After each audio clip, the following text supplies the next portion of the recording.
they actually need a lot of water. So what's good about it is any water that would be here in this desert garden, this arid garden, would be taken up by this fern. Really a good roommate to have, perfect complementary to the succulents around here. And it creates this whimsical world of like tropical versus like the arid plants.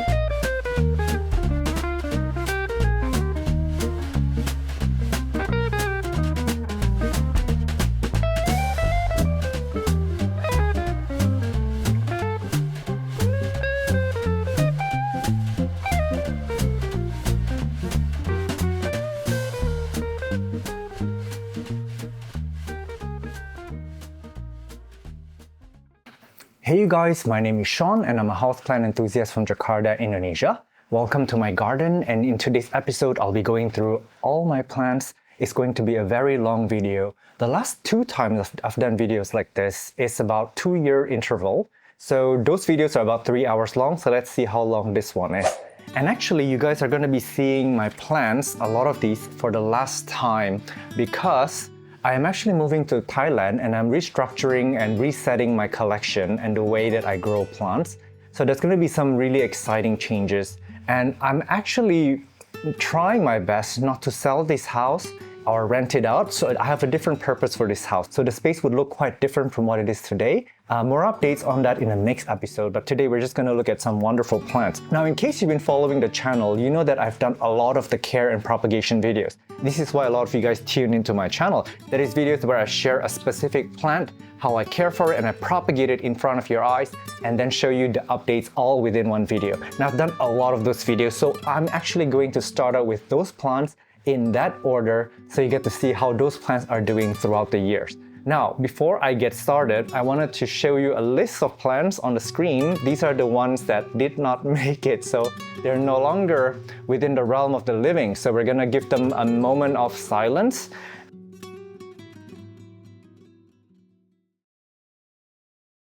And after that tour is done, we're gonna go through each environment and I'm gonna show you one plant at a time. You can learn about their plant names and a little bit about the care tips, and of course some propagation tips as well. Now, videos like this are super long and I don't expect anyone to watch it in one sitting. So one tip to do that is to go to save, and then you can put it into your watch later list. So that means that you can come back to the watch later list and click on the video and start where you left off the last time. This is what I recommend for most of you guys. But if you're silly enough to watch this all in one sitting, please identify yourself in the comment section. Without further ado, let's start with the updates.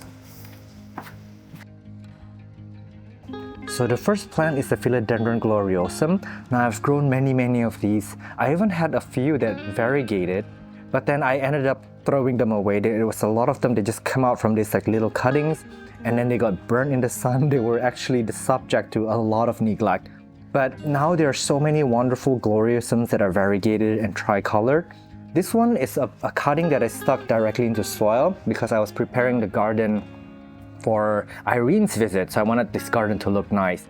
But in the long run, I think the gloriosum, as beautiful as they are, will serve me very little purpose. So I'm actually going to be getting rid of this after, and then I'm going to be getting the variegated one. The next plant is the Philodendron tortum. This one is a fascinating plant because, let me show you. As you can see, this is the original leaf. It's not doing that well that I propagated with. So I expect the leaf to grow out of here, but no. This silly goose decided to sprout from the bottom of the pot. So now we have this weird plant, and I just kind of left it alone because I just like how whimsical it is. Although eventually I will have to propagate it again.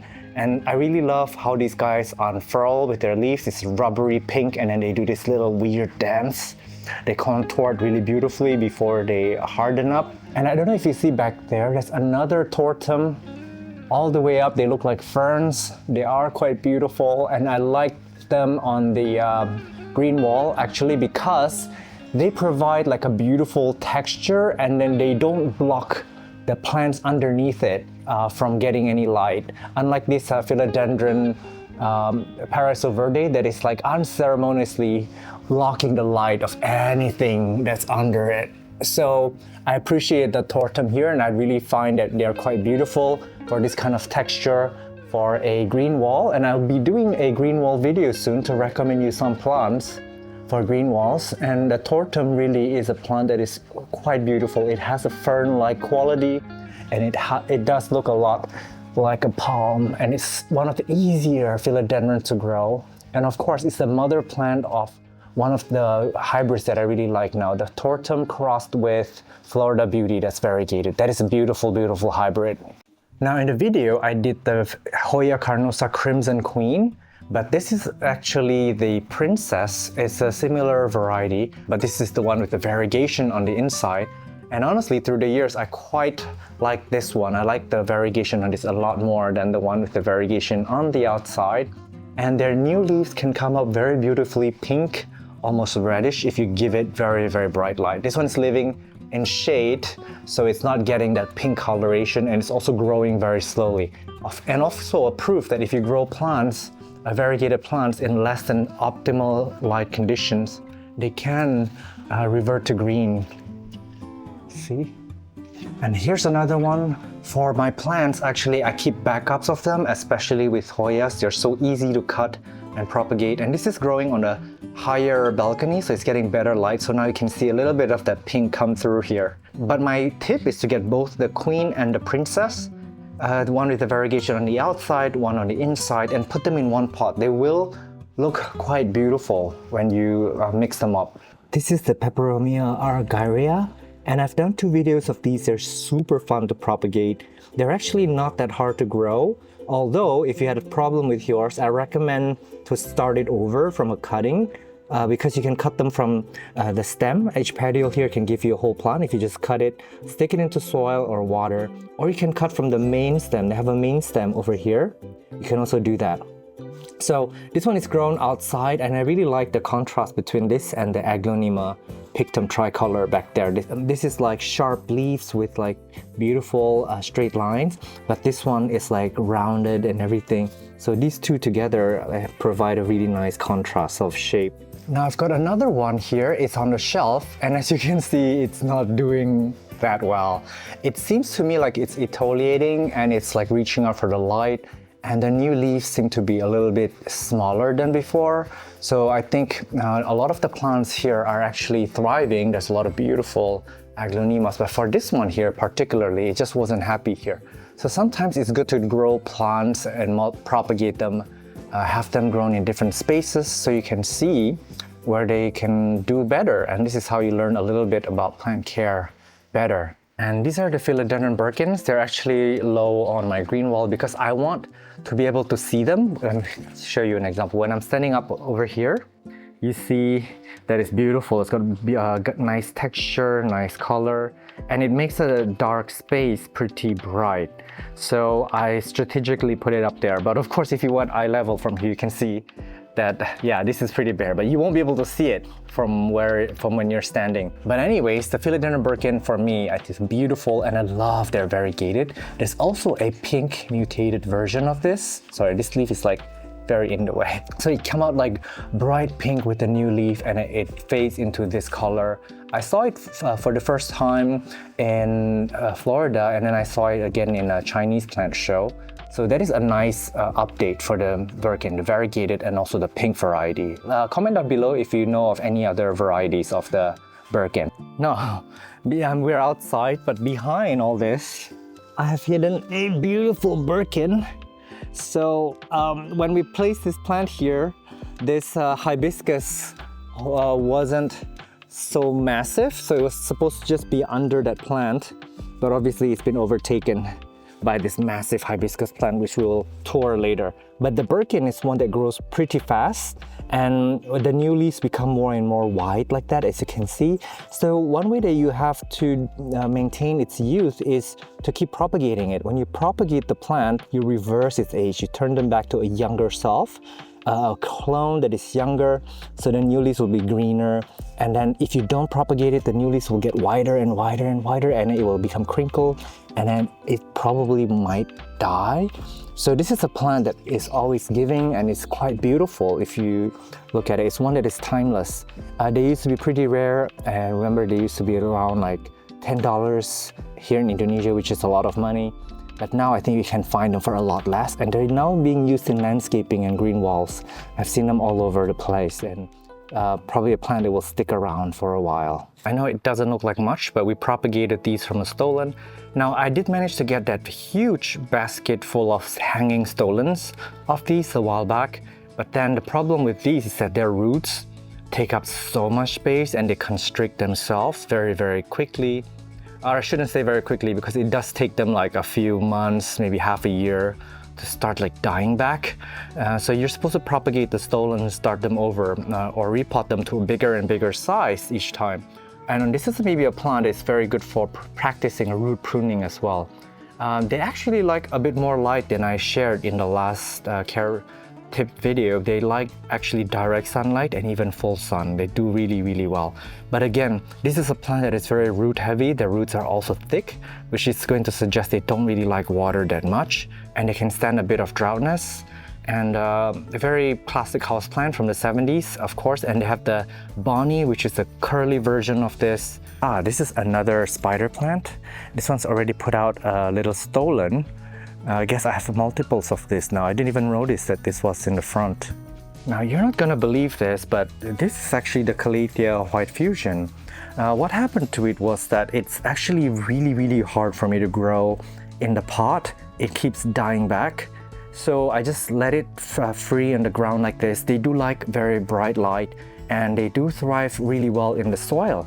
However, I noticed that a while back, they lost their variegation, so the whites on the White Fusion actually kind of faded away, and I just let it be. I mean, what I could have done at the time was cut it back to the lower node and then have new baby plants grow out. But then, you know, I also appreciate this. This is quite beautiful in its own right. So the Calathea Fusion, I'm not sure if it's a variegated version of this or if it's a mutated version of this, but it reverted into this, and I appreciate this out here on my front yard. And surprisingly, it can take a bit of direct sunlight. Now this is the Begonia Black Velvet, one of the easier Rex type begonia to take care of. It's actually very beautiful. I keep propagating it. There's a few plantlets in here that can be propagated by a single leaf, or you can take the entire rhizome and separate it. This one, as you can see, there's a line here. I'm in the way. There's actually a line here where the light is coming in further and further. So this is proof that when you don't take into account the changing direction of the sun, your plant can get scorched. So this one is a victim of that. So technically this should be moving inside as the light goes further inwards. This here is the Ploumanii, and there's actually two different forms that I have. One is a narrow and one is the round. This is, I believe, the round form.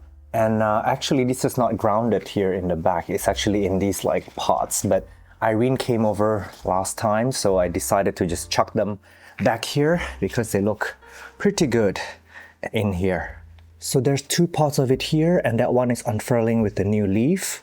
This one's on my green wall. It's actually also another cheat. The new leaf looks really good, but it's actually in a water propagation. So it's a top cutting that's put out, let me check. It's put out a new root, as you can see over there. So cute.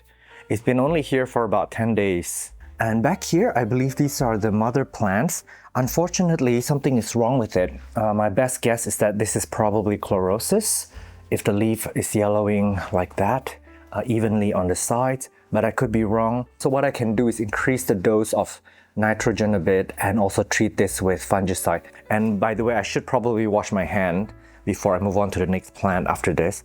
One, increase a little bit of nutrient fertilizing. Number two, spray the entire plant down. I would say neem oil is very good because it's good antimicrobial, antifungal, antibacterial. So if there are any kind of illness there, this could be prevented. But if it's a virus, that's another thing. Neem oil may not be antiviral. And if there's any kind of nematodes or anything attacking the plant, the neem oil could also take care of that. But anyways, for this one, I'm counting on the new leaf here to be healthy. So I'm just gonna keep spraying it down. And when the new leaf come out, I'm just gonna cut it off from the parent plant in hopes that the whatever this problem is does not pass on to its offspring. Now I've brought back 3 different pink princesses. This is one that looks pretty sad. I keep propagating it, trying to find more variegation, but they are master of reversion. In my care, in my environment, I don't know if it's luck or maybe they're just the way it is, but they're also one of the best-selling plants, probably because a lot of people's pink princesses revert. Although there's a pink princess galaxy now and like a ton of different mutation that is beautiful, and I have a feeling those will have more stable variegation than the old pink princess. Because if you see those, the entire leaf would be splashy variegation.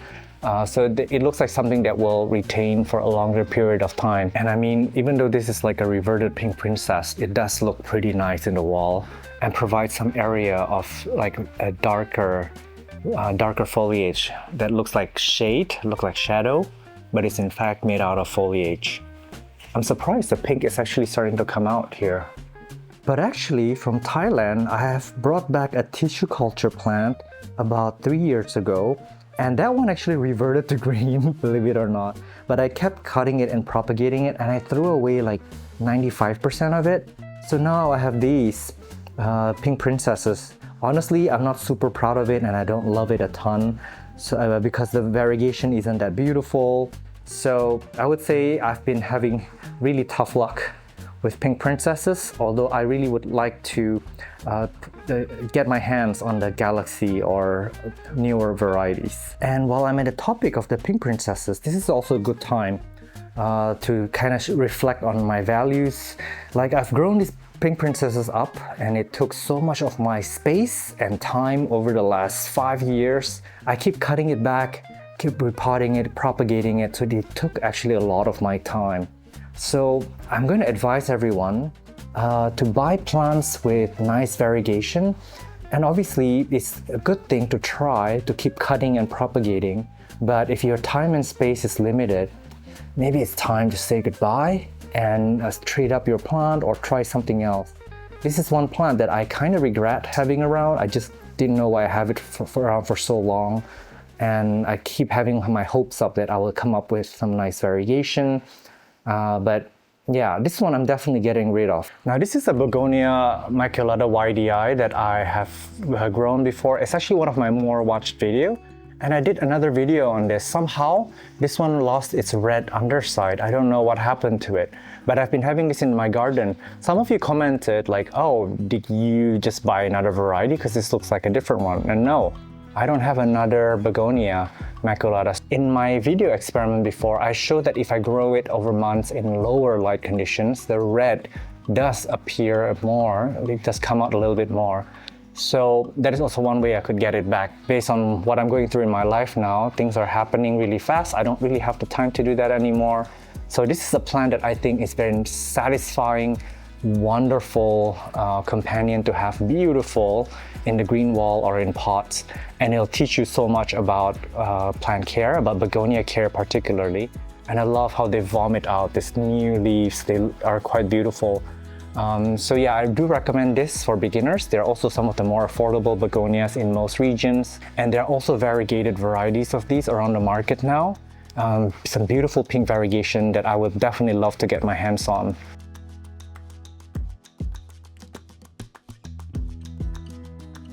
This is the Syngonium macrophyllum frosted heart. It actually has a nice leaf texture. It's actually one of my favorite Syngoniums, but it is also not easy to take care of, and then it's got like really thick roots, so it's not very forgiving to overwatering. So this is actually my second purchase. I killed the original one, and the second one I also killed somehow. It was in this potting media that was too soggy, so I cut it up. So now I have 2 of these that are in my ICU. I'm going to show you on the screen what the beautiful frosted leaves look like as they mature, but this, unlike the other Syngoniums, are climbers. They need something to climb on. If you don't give them a pole or a wall, they will really suffer. Alright, so this is that string of dolphins. And don't worry, this is not my best one. I'm just showing you the one that is closest to the door. And you can propagate them by doing cuttings. With these guys, if you keep watering them, they won't give you the beautiful dolphin shape on the leaves because they wouldn't store water if you keep feeding it with water. So these guys are to be treated like a succulent, which I'm not very good at because I'm an overwater, in case you didn't know. But this is a nice vining plant to have around. This is another pot in the front. Now, most of you might think it's under full sun, but it is actually hidden under this like weird lamp. So it does get partial direct sunlight. And this one gets rained on, and as you can see, the dolphin shape didn't really form because it gets rained on every day. This is the Euphorbia neorubellum. I thought I lost it, so I really had to look around to try to find it. I have that many plants that I forget where everything is. It does have Hoya-like leaves, it's vining, but it is a Euphorbia. And it's supposed to have a codex up in the top, but I don't think this one has one yet, or maybe it's buried deep inside. I hear that if you want the codex to form, you've got to like elevate it so it's sitting on the top of the soil. And I've not done that, but you can do water propagation with this Euphorbia. And it's actually very, very beautiful, but I really haven't been paying attention to it. So my Hoya carnosa actually died off, and this is the variegated one. It's actually quite expensive when I bought it, and it's still a bit expensive now. But it really is quite unforgiving with my watering style. It keeps dying back and I keep having to propagate it, and ironically, the way you do it is you propagate it in water. So this one is coming back into life. It's actually grown some new leaves, but I don't know about this one. This is a very hard Hoya for me. So I always applaud whenever I see people have, huge pots of this growing. They are slow growing at first, but then I hear that their growth becomes very quick once they've been settled in. So I've got two Phalaenopsis orchids, one to the left and one to the right. I believe one was one that I took from my dad's place. I don't know which one it is. And the other one I bought from another garden center. It's got beautiful yellow flowers. And this one is actually two plants grown in one. And with Phalaenopsis, I decided to just mount them on the wall, and they've rooted all the way into the wall. This one hasn't flowered for me, but Phalaenopsis, they require a sudden drop in temperature to flower. Although you might be able to get them to flower without that, but it is a stroke of luck. So mine hasn't actually flowered again, and I'm hoping one day that it will, but for now it's providing some beautiful leaves and some fresh air and oxygen in my home. They're quite beautiful actually, they look like Sansevieria leaves. The next plant is gonna be a bit of a challenge to film, so let me stick my camera through these grills and hopefully I don't drop the camera. So I've placed this plant ever since I moved into this house right here, and I'm so sorry, I just kind of forgot about it. I knew it wasn't doing well for the longest time, but it did provide this weird jungle vibes that's trailing down with my platyceriums. So I kind of kept it here. It's still alive. It's got some growth point here. Although technically I should have rescued it. It looks so thin and scraggly, so something is wrong with the roots. It is possible to take some leaf cuttings and start them over, but I think I'm getting too old for that, to be honest. I might as well just get a new one. Conveniently next to it, this is the Anthurium viterifolium, also one that is pendant. And this one flowers quite a bit, so they're actually the mother plant of a lot of new hybrids. So we are in the second floor balcony, and that's where I work.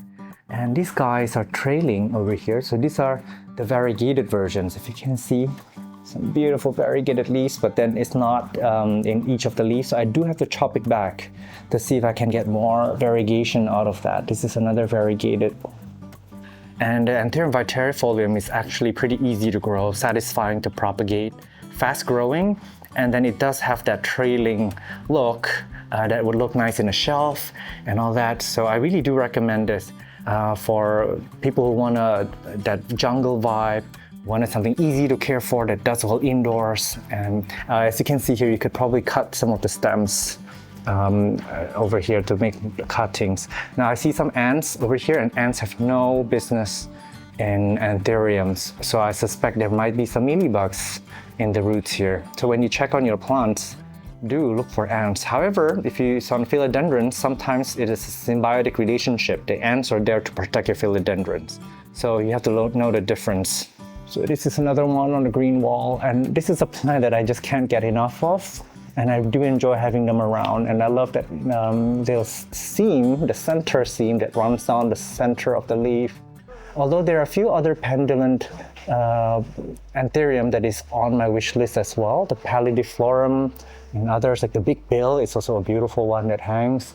So I really want to have more of those around, and I just as I mentioned, they're quite forgiving. A lot of these have seen better days, but many other anthuriums would have died under my care, the way that I've been caring for this one.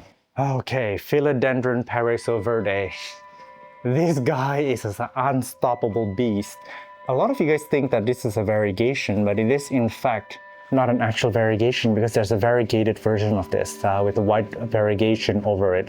Now, some people did comment down below that there's some kind of a sickness or some kind of a, and I'm going to use the word quote-unquote variegation in this, that requires heat to activate. So when this is grown in like cooler climates, the variegation just gets sad and they just kind of die off. So this plant is actually really overstayed its welcome. It's grown so fast. It's the fastest growing philodendron, fastest to propagate, and also actually quite beautiful. I love the pink rim around the edge of the leaves, but it is unstoppable, and it's also setting flower, as you can see over there. So this is one that is also becoming a popular plant as a mother plant to hybridize. And then there's somewhere over here we did cut off most of the leaves down below because it was drowning all these other plants with like this one here. This appeared and it took over that aglaonema unceremoniously.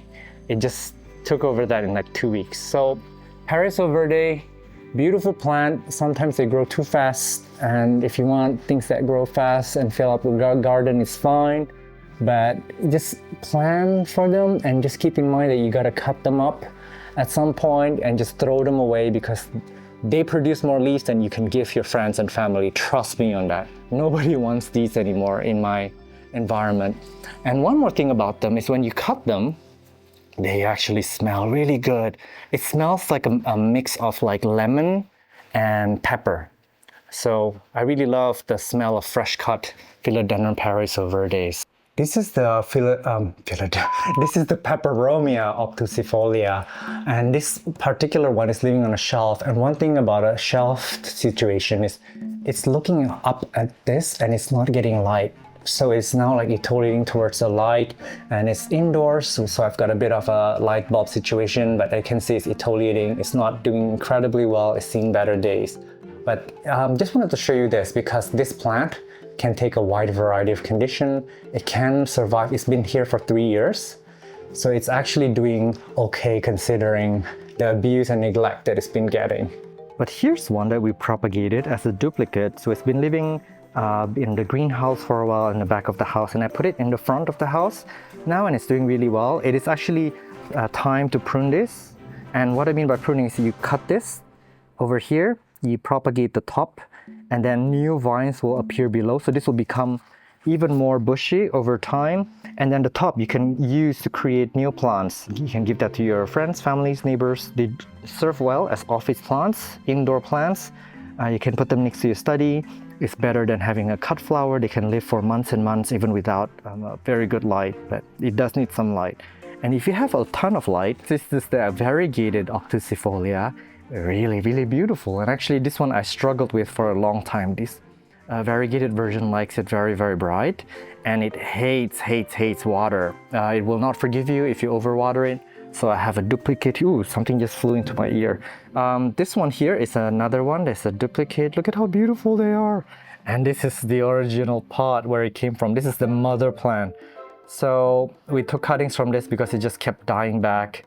And then, yeah, those are doing well. And this, I think, will be on the way to the bin soon. I don't know why I kept this around for so long. I'm such a plant hoarder. I know this is sad, but these are the crystallinums that I have.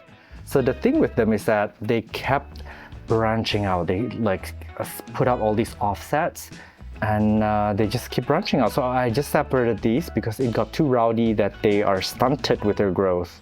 All these plants were in one pot and fighting for space. But also they were in my green wall for the longest time, so they were fighting for light, fighting for life probably. And now that I've separated them, they will probably turn into full plants, and I think they will see better days ahead. But I don't know if you remember a time when these guys were so sought after. Everyone wanted these. They were so expensive.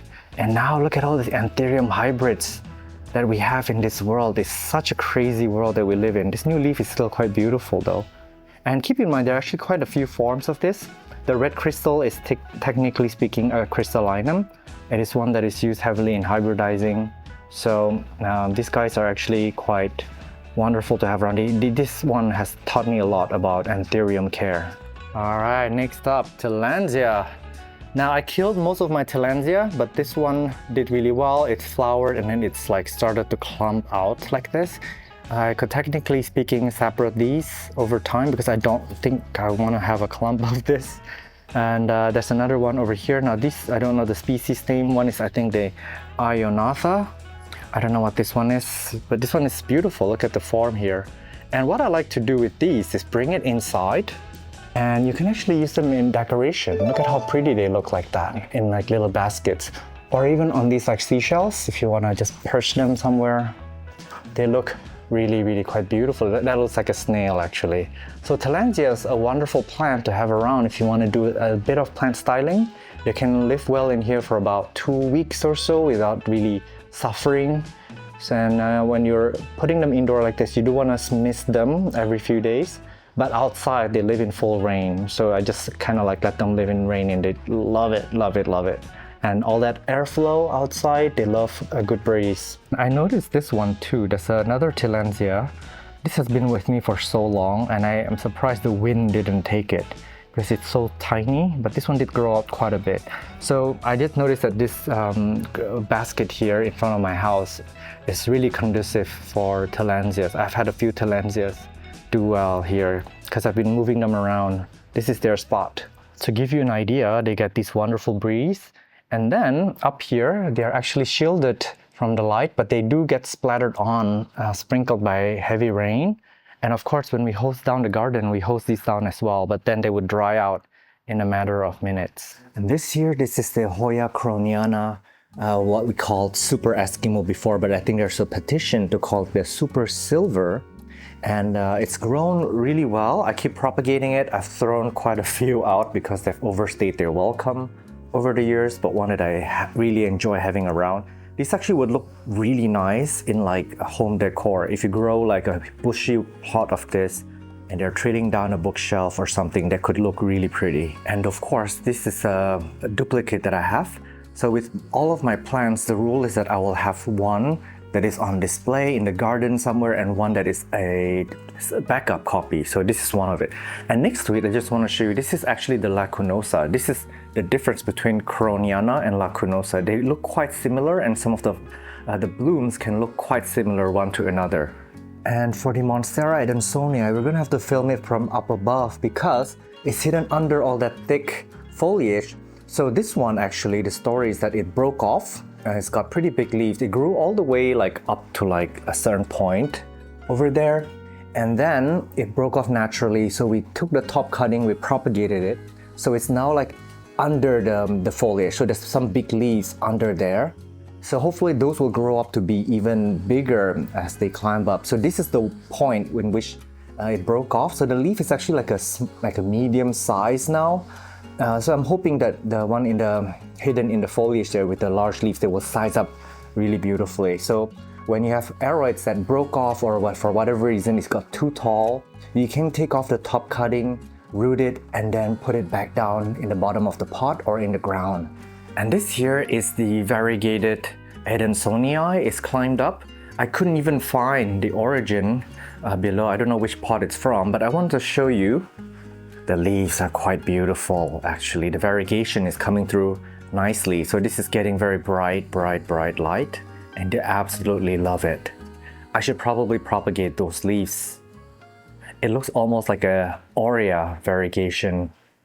This is the Syngonium podophyllum variegata. This used to be very rare in the beginning of COVID, and then all these other varieties of Syngoniums keep coming up. But this is one that I shared before that is easy to care for, easy to propagate, and I'll teach you a lot about variegated plants because they do respond to light, and my theory is that when you give it variegation, when you give it more light, there will be more chance of them producing variegation. But if you stick this in a dark corner, you will definitely see it revert. This is not 100% of the case with variegation. Different people have different theories on variegation, but after growing so many plants, I am dead sure that for most, variegation is really not induced. It is encouraged when you give it more light. They tend to push up more variegated leaves. But if you give it too much light, it can give you also too much variegation.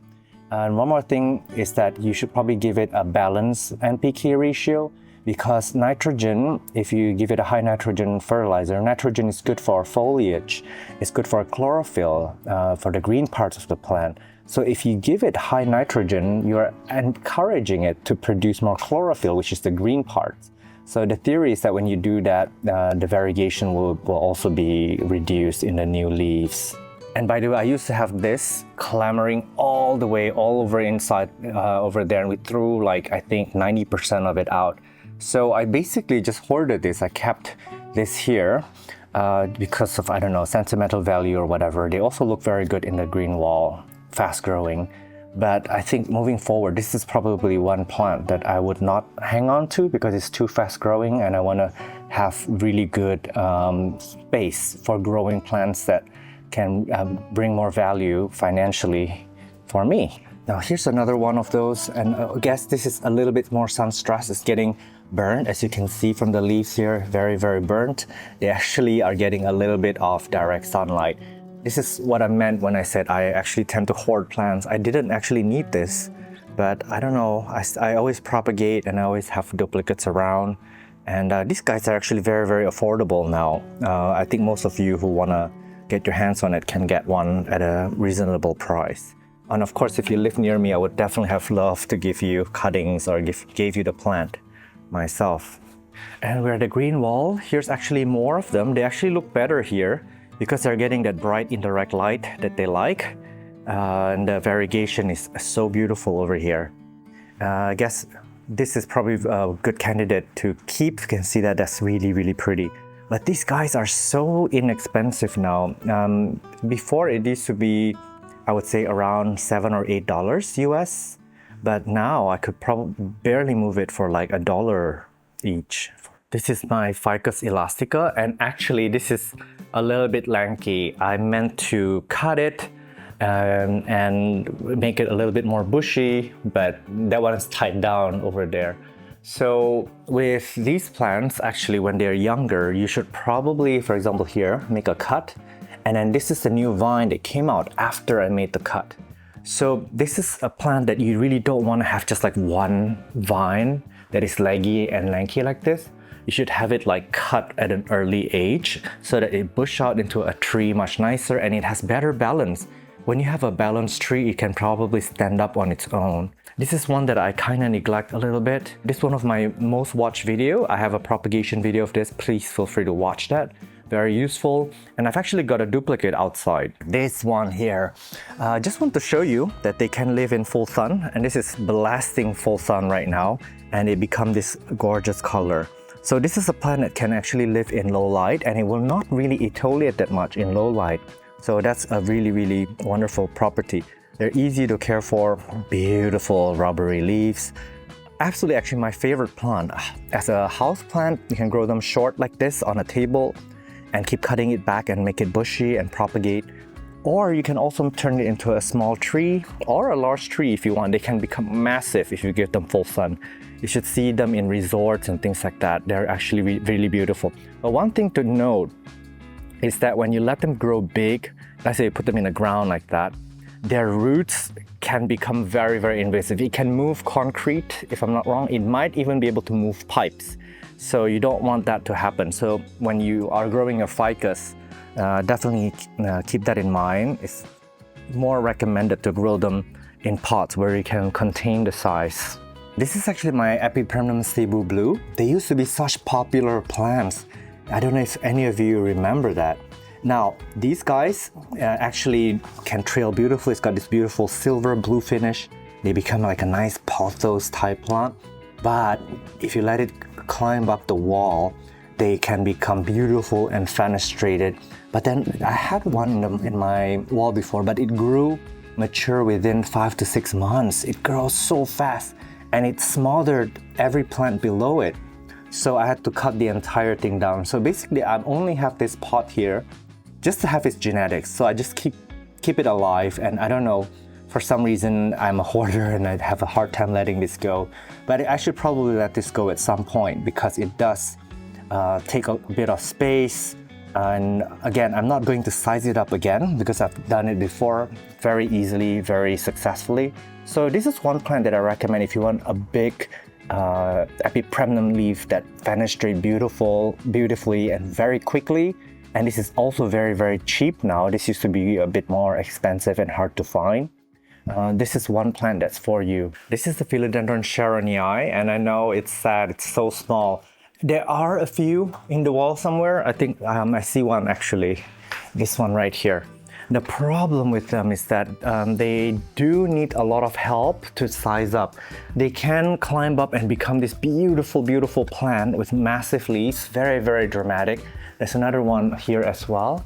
So they're all over my garden. They're super, super easy to propagate, super fast growing, satisfying to have. They actually look quite nice like this, but I really have a hard time getting them big because with every new leaf that comes out, you do need to attach it to the wall. You need to like pin it down because they don't attach very easily unless you have like 90% humidity, I guess. So in my previous video when I propagated, I managed to get it large because that was during COVID and I only had like, I don't know, 100 plants. And I could take care of everything myself. But now, I don't know, these guys, I just hope they can get big, but I also don't have the space for it. So a Sharonii, a plant that do look better when it's big. When it's small, it does look a bit insignificant. It looks a bit sad. There's one more over here. They propagate easily, and back then they could fetch a pretty good price, but now, I don't know, I think there's a variegated ones out already, and if you really don't have the patience or the ability to train it up, don't bother getting it. The next plant is the same story, the Melanochrysum. There's one I tried to like let it climb up this wall. It failed to do so miserably. It's actually quite beautiful if you look at it, but they actually look amazing when they mature up. But I think this is even worse than the Sharonii. You need to tie it down. This one, as you can see, it failed to tie. So really, literally with every new leaf, you gotta put it down, tie it out to the moss pole. And if you miss it, you have to start all over again because they don't adhere very well on their own. One of the reasons is that some philodendrons have the aerial root in the back. Like that, conveniently, it will just find it. But for the Melanochrysum, the aerial roots come from all around the stem. It comes 360 degrees. So you really need to pin it down and only the back roots would attach to the pole. There's variegated Melanochrysum out now that are so beautiful, but I haven't seen ones that are very, very stable yet. So I think it might take a bit of time for growers to selectively breed them to find the best and stable variegation. But one that I would not pick up again unless I really want to invest in, taking every 2 to 3 weeks and tying it down, pegging it down to the wall. Now I do have a gardener, as I mentioned, but I don't know, he failed to do it every time. I told him, please, you gotta help these guys along, but he hasn't, and I'm pretty patient about it. So I just think that, these plants are not for everyone, and some people buy them already mature. You can do so if you want, but yeah, this is definitely too much work for me. So I'll just enjoy it when I go to plant shows and things like that. Some of these plants are truly better enjoyed in someone else's care. These are also Melanochrysums. So that one actually failed to climb the wall, so we actually cut it and just water propagated a bunch. They're so easy to propagate. Ooh, that's actually very murky. Very easy to propagate in water. So dividing them is easy, but then getting them to climb the wall or a pole, I don't know, maybe Jan, Sydney plant guy, that's his forte. That's something that he enjoys doing and not mine. I really am more of a multiplier. I like to have bushy plants rather than have mature single vines. This is the Dracaena white aspen. I believe this is a cultivar and it's got beautiful variegation. That video actually I took from my parents' room in the old house, and then I propagated quite a lot. I gave one back to my mom since she bought a new house and she's moved in. So she's got a copy and I've got one here. So basically I made a cut and 2 new vines appeared below. They can be propagated in water. They're actually very satisfying. I love propagating dracaenas. This one actually is a very slow grower. You want something in your garden. This would make also a good vertical garden because they don't grow too fast. They provide a nice pop of color and pretty easy to grow in my opinion. This is actually in full sun right now, but it didn't burn up for me. They can take bright indirect light, although I wouldn't put it in a very dark spot because I think this is a plant that likes it a bit more bright. Now this one back here, I actually stuck this on the ground here because we needed some color. Although I must say this is not getting very good light. I stuck this here about 10 days ago in anticipation of Irene coming. As you can see, it does look quite pretty back here. And in a dark spot like this, it can bring a little bit of light.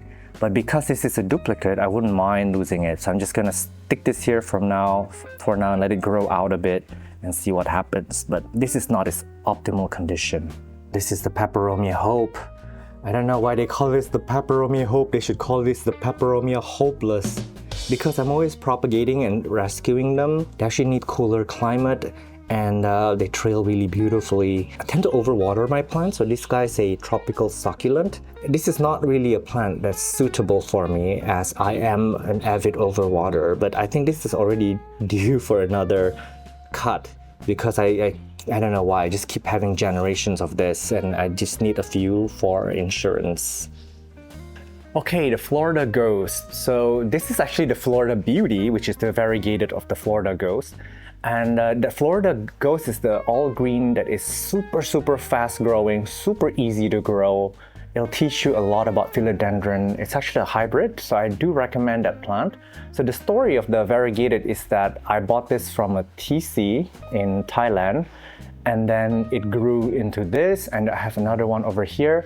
They do look beautiful on the wall. The variegated grows slower than the green, which is good because the green, I keep propagating it, and I have like so many of those. I just kept giving them away to neighbors and things like that. And I just one day decided, you know what, I'm not gonna have that around anymore. It's just too fast growing and they can become monsters. So I do recommend the variegated. They have that beauty, and a lot of the hybrids are made out of this as a parent plant because I guess they do size up fast and they are beautiful form, and they do make a wonderful cross parent. So still today I recommend this plant, and I believe the prices now has become better than it was. And I think this one, if you can see the stem here, this is already ready to be cut. Let me check on this. Yeah, this is also ready to be cut. For a plant like this, I would love to have many of these in a green wall rather than having one single one that will size up really massive, because they do look beautiful like this on a green wall. They provide such beautiful color. You know what? I lied. I actually found one of this here. I thought I got rid of all of the green ones, but I found one under a lot of leaves. This is what happens when you live with like 2,000 pots of plants in the house. This is actually quite mature leaf. And a little bit of history, they used to live out in a bit of full sun actually, and the leaves become very ghost and mint, and they bloom earlier on in their lives when you give it a lot of light. But this is a plant that can be slowly trained.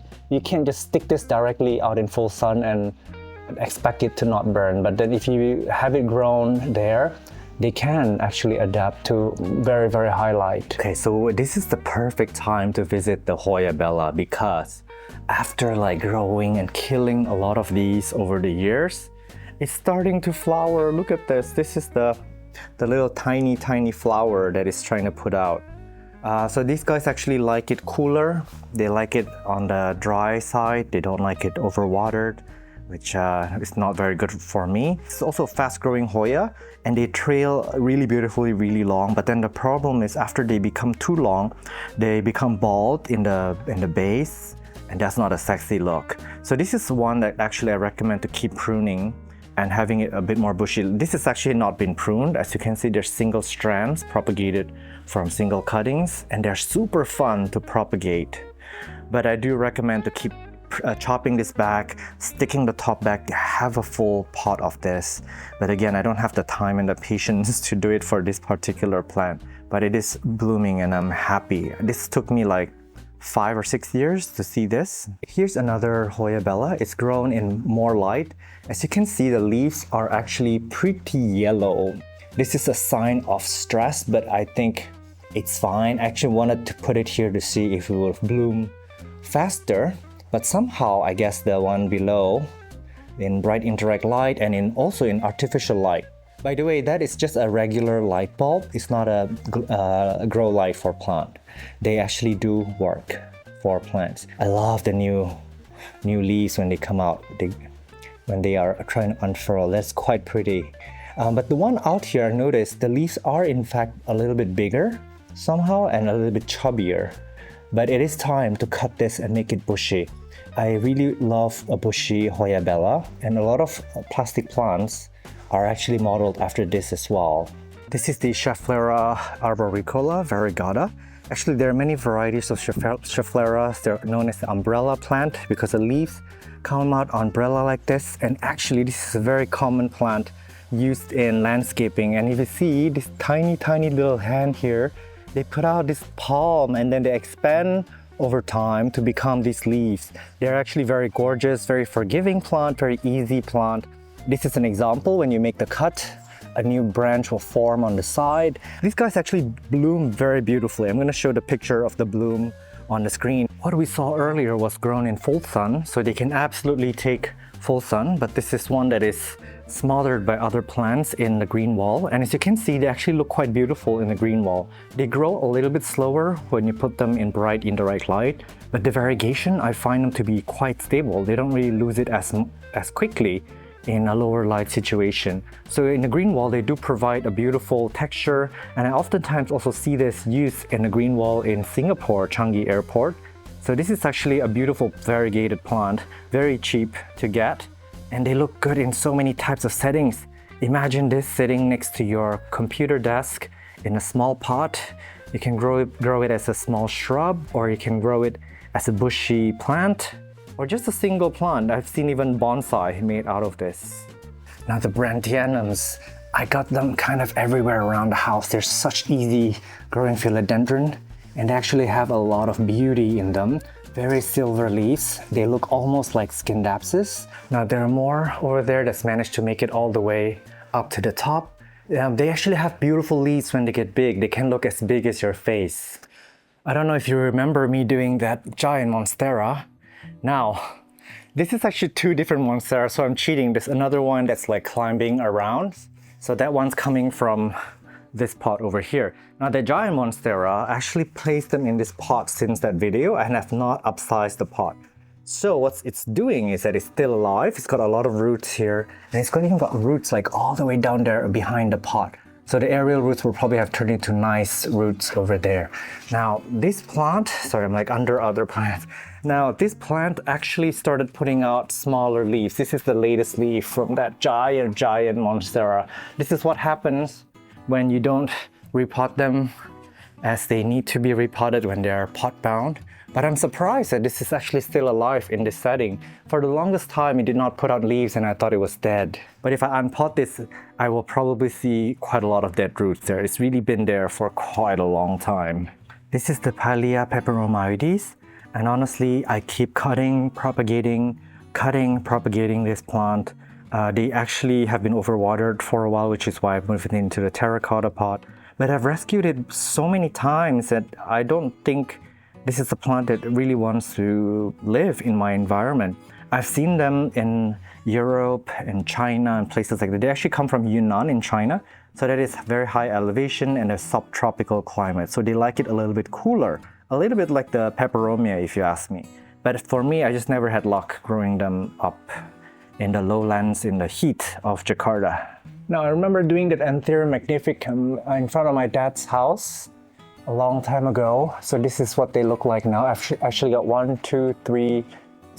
4 pots of them. They used to be in the wall and they used to be so beautiful. They didn't get as large as their mature form because they just get smothered by other plants on the wall, because I really like these dramatic leaves. So if you want your green wall or your house to be filled with a massive anthurium leaf that's easy to take care of, that is affordable, the Magnificum is a classic one. I haven't seen the species in a lot of people's collections lately, but they used to be very sought after. Surprisingly, they're not a popular plant for crossing, even though we're seeing a lot of anthurium hybrids now. I guess the magnificum can get extremely large, and I think a lot of collectors don't have the space to grow a hybrid that's that big. The ZZ Raven probably hold the title of the longest update for a propagation video that I did. I believe it's around 1 year. So in that video, I propagated this plant and I showed you the update all within one video. And then this is some that I made into cuttings, and that they actually come out with green leaves first and then they fade over time to become jet black color. Now I love this transformation period. They're so beautiful and they're like partly green. And I actually have a few pots of this. This is another one. So basically I had this grown in full sun outside on the garden, and then a lot of them burned, a lot of them didn't do so well. So I just took the bulbs and separated them. And so you can see these are actually the new leaves that has come out from those cuttings, from those bulbs. And ZZ plants, and they're actually very slow to propagate initially, but once they've had a few leaves like this going on, they actually can grow at a decent speed. Now the good thing about them is that you can actually pluck the leaf off and stick it in soil and they can turn into a whole new plant. The next plant is the Cerasicus dangui. It's actually a succulent that's vining, and they can be propagated by stem cutting if you watch that video. Right, so I've come around the other side to show you the better angle. I don't know what happened to this one, but this is some of the vines that is put out. They look beautiful, trailing actually. And as a succulent, I believe they're from Africa, but the country is going to be on the screen. They are actually prolific, as you can see, climbers. So the tendrils here are supposed to clamber onto each other or other things for better light. So this is pretty much growing all around this garden. They're a welcome weed here. Quite beautiful. That's the vine that we saw earlier on. I actually really fancy this plant. It looks like a Hoya that actually can take full sun. So if you want this Hoya-like leaves, that vines, that creeps everywhere, I think this is the right plant for you. And there shouldn't be that expensive either. Now in my Dieffenbachia video, I actually showed you the most common Dieffenbachia, but this is actually the tricolor.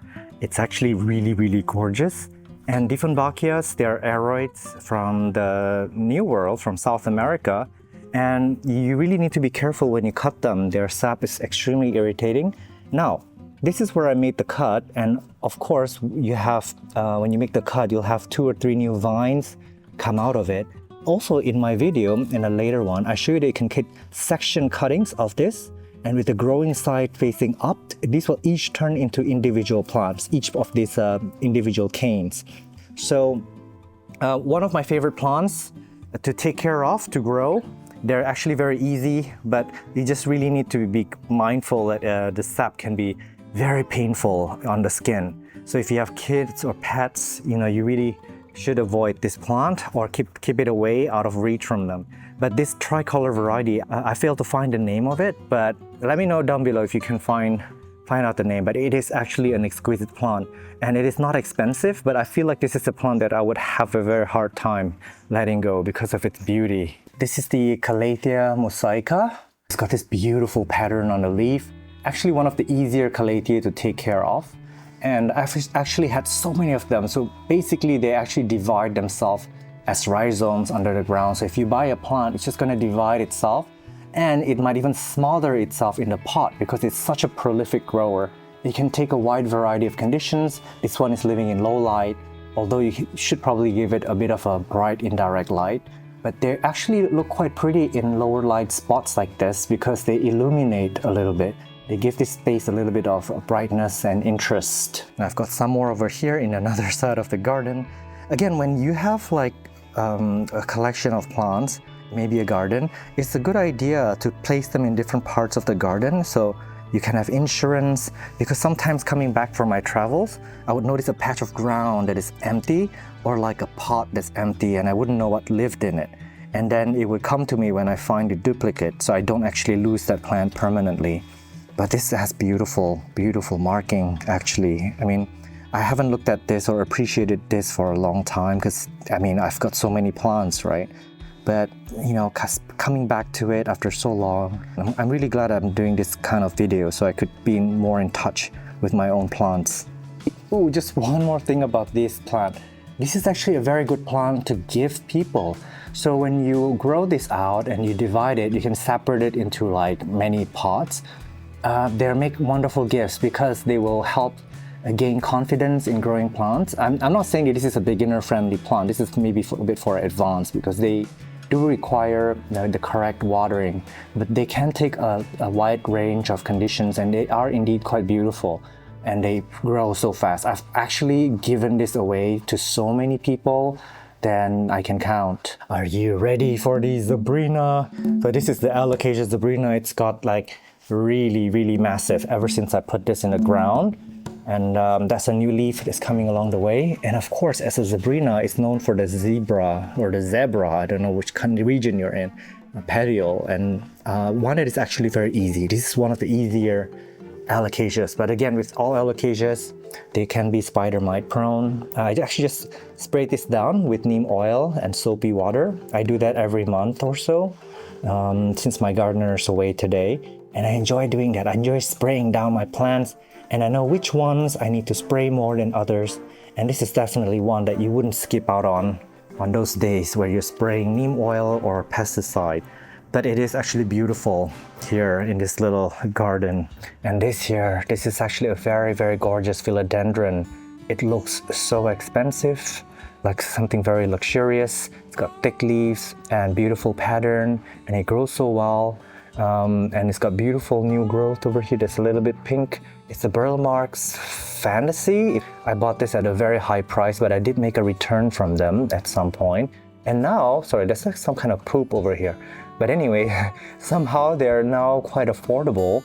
And I had this growing all over my green wall, all over my walls that I see a bare space because I really like the way they look. I do recommend this. They're very easy to grow and they're very affordable now. This is another Burlmark's Fantasy, and the leaf for this is actually getting a little bit big and it is like trailing all the way around. And I want to just show you, this is a testament to how they can, how easy they are to care for. I basically forgot about this and neglected it here in like, I don't know, random potting media, and it's somehow hanging on. And for something like this, you could even like take single node cuttings, like that one's ready to be cut. You can take single node cuttings and turn it into many plants. Imagine a wall just like overrun by this plant. I mean, that was actually my goal, to have them around, to have that kind of wall, but I haven't had the time to realize it. And I hope that some of you might find the inspiration and the courage to do it, because it does take a bit of time. Okay, this is my last bit of Dioscorea discolor. Actually, this is a beautiful plant. And I don't know what I did to lose all of them, because they used to be a weed in my orchid section. They clambered everywhere. And it almost became a trouble because when you pull them down, they're gonna take other plants with them. So I think I might have like destroyed the mother plant and then asked my gardener to help propagate some leaf cuttings. And I've given, I think, 2 or 3 away, but somehow I only have this one. So I hope this will do well. And this is actually a plant that I love seeing outside in people's collection. It shows that you have refined taste in plants when you have a Dioscorea discolor. They used to be very expensive, but I think now everyone who wants one can afford it. This is a philodendron mame. I'm not sure what happened to the leaf over here. I think based on the shape of this, it was probably under some pots. And then we dragged this plant off and the leaf teared off with the pots, because look at that semicircle shape on this. So it's okay. I think it's a pretty decent plant to have. Wouldn't rank this like my top 50 plant or whatever. But it is one that can get quite big. It's got heart-shaped leaf. It does have a bit of silver going on and relatively easy to take care of. They used to be pretty sought after, but now I think the attention for philodendrons have shifted elsewhere. More Plauminii here that wants to come out with a beautiful new leaf. Tucked all the way back here is the Calathea orbifolia. I think this might be the last leaf. Now, I do believe that, now there's another one over there. I believe this is too dark for it. It's like literally under too many Calatheas. Now, for the darker leaf Calatheas like these, they actually do okay in here because they love the low light, but the orbifolia does like a little bit more light. So yeah, that's the stem where it came from. So I would definitely consider moving this into another part of the garden. But calathea like this is actually very difficult, or Rifolia. They like to dry out between watering.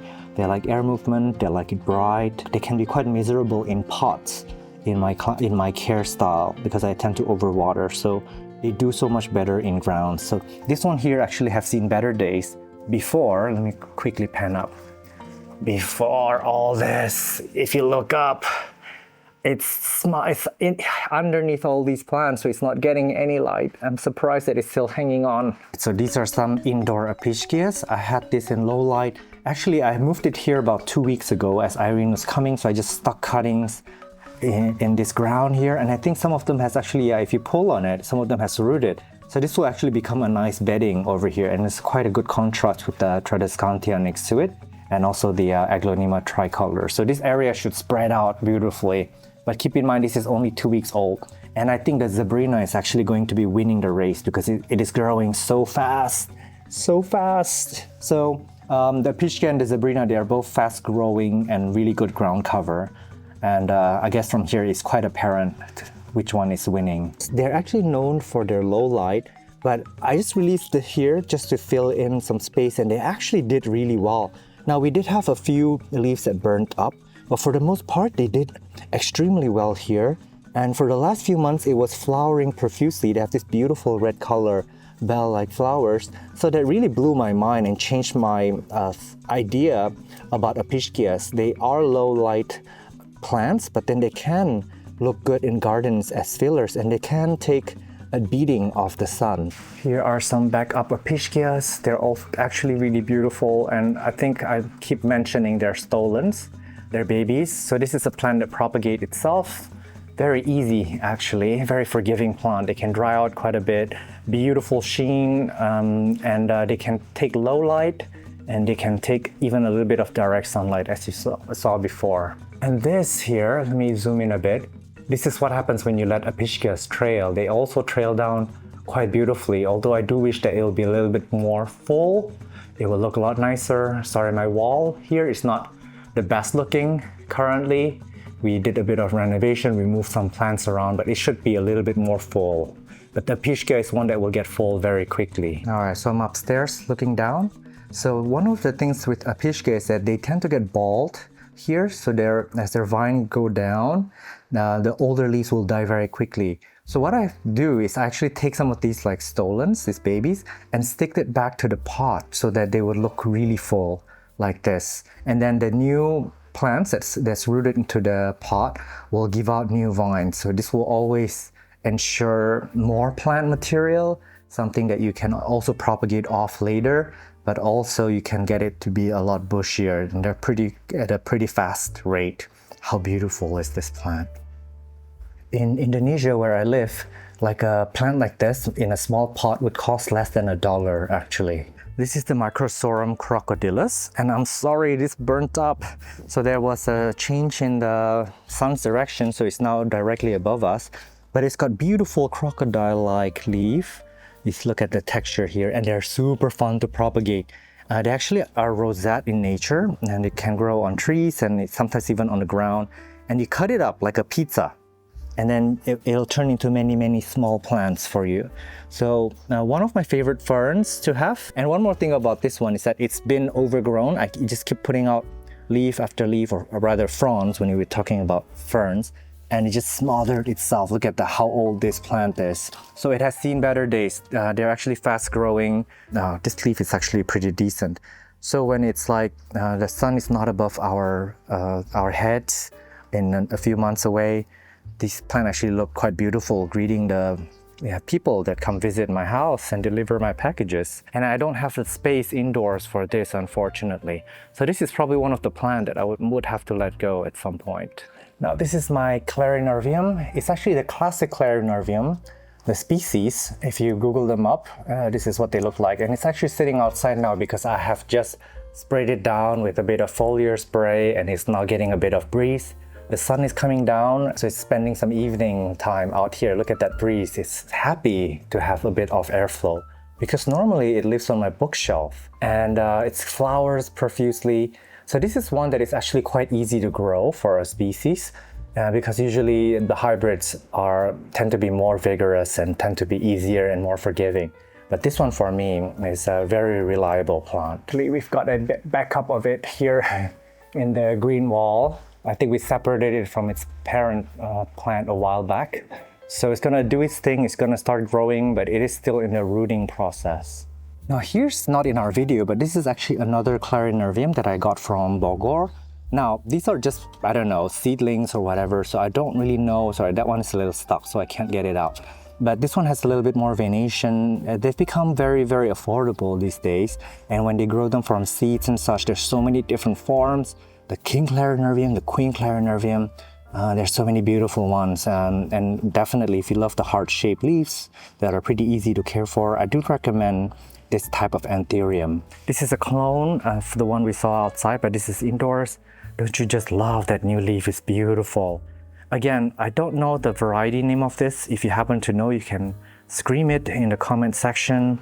But there's so many varieties of these coming out of seedlings. Yeah, we don't even know, it's hard to know the parentage sometimes.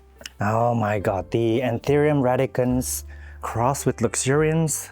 We tend to buy these as luxurians or radicans, but it is actually a hybrid, and it actually grows many heads. Look at that.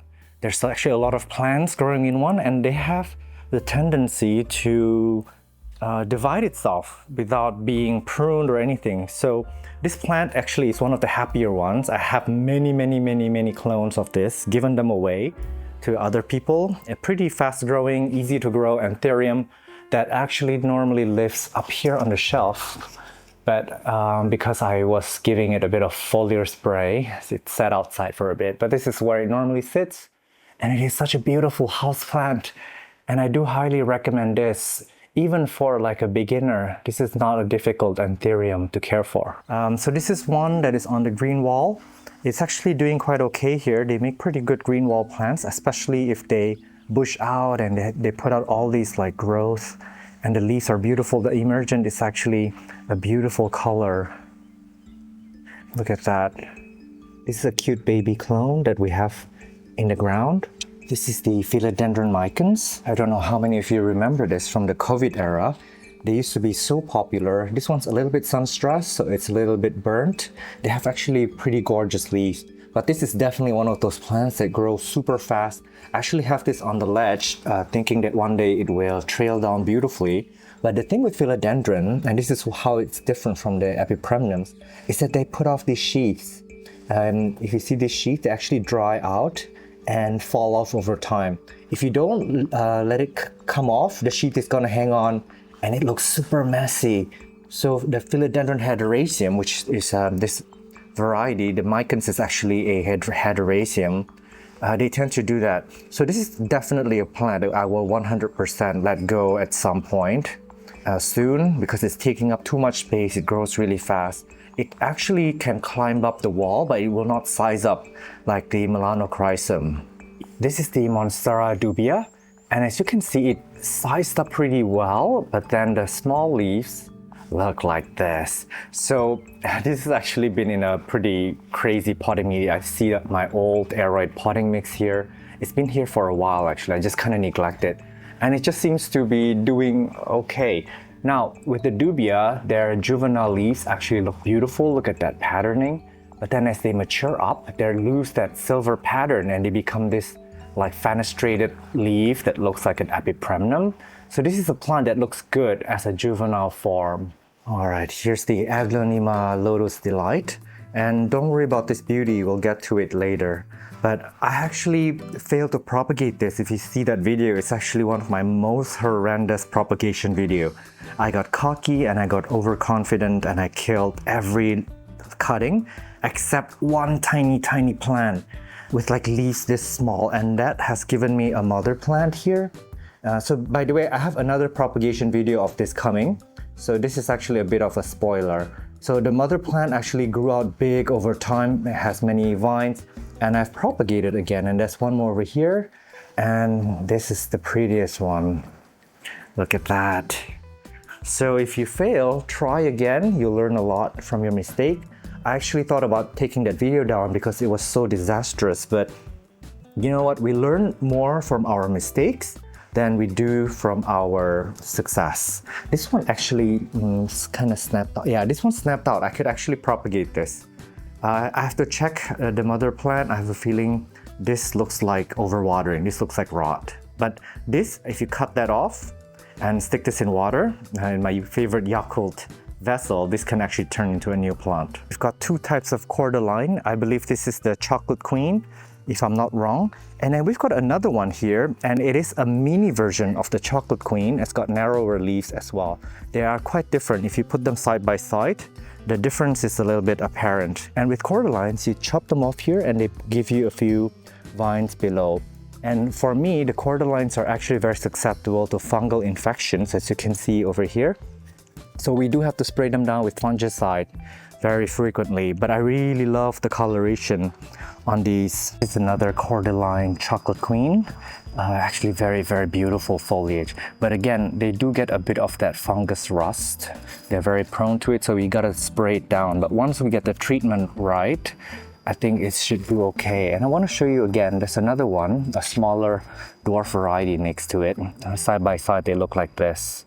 So I don't know the name of this cordyline. There's actually many cultivars of cordyline, but they're so beautiful, aren't they? But again, if you see this, the fungus does spread.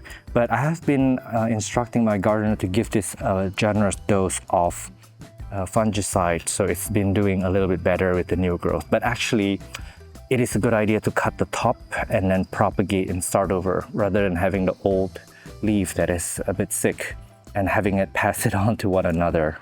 But I am winning the battle against fungus in this case. So behind that towering plant, it's actually the Euphorbia trigona.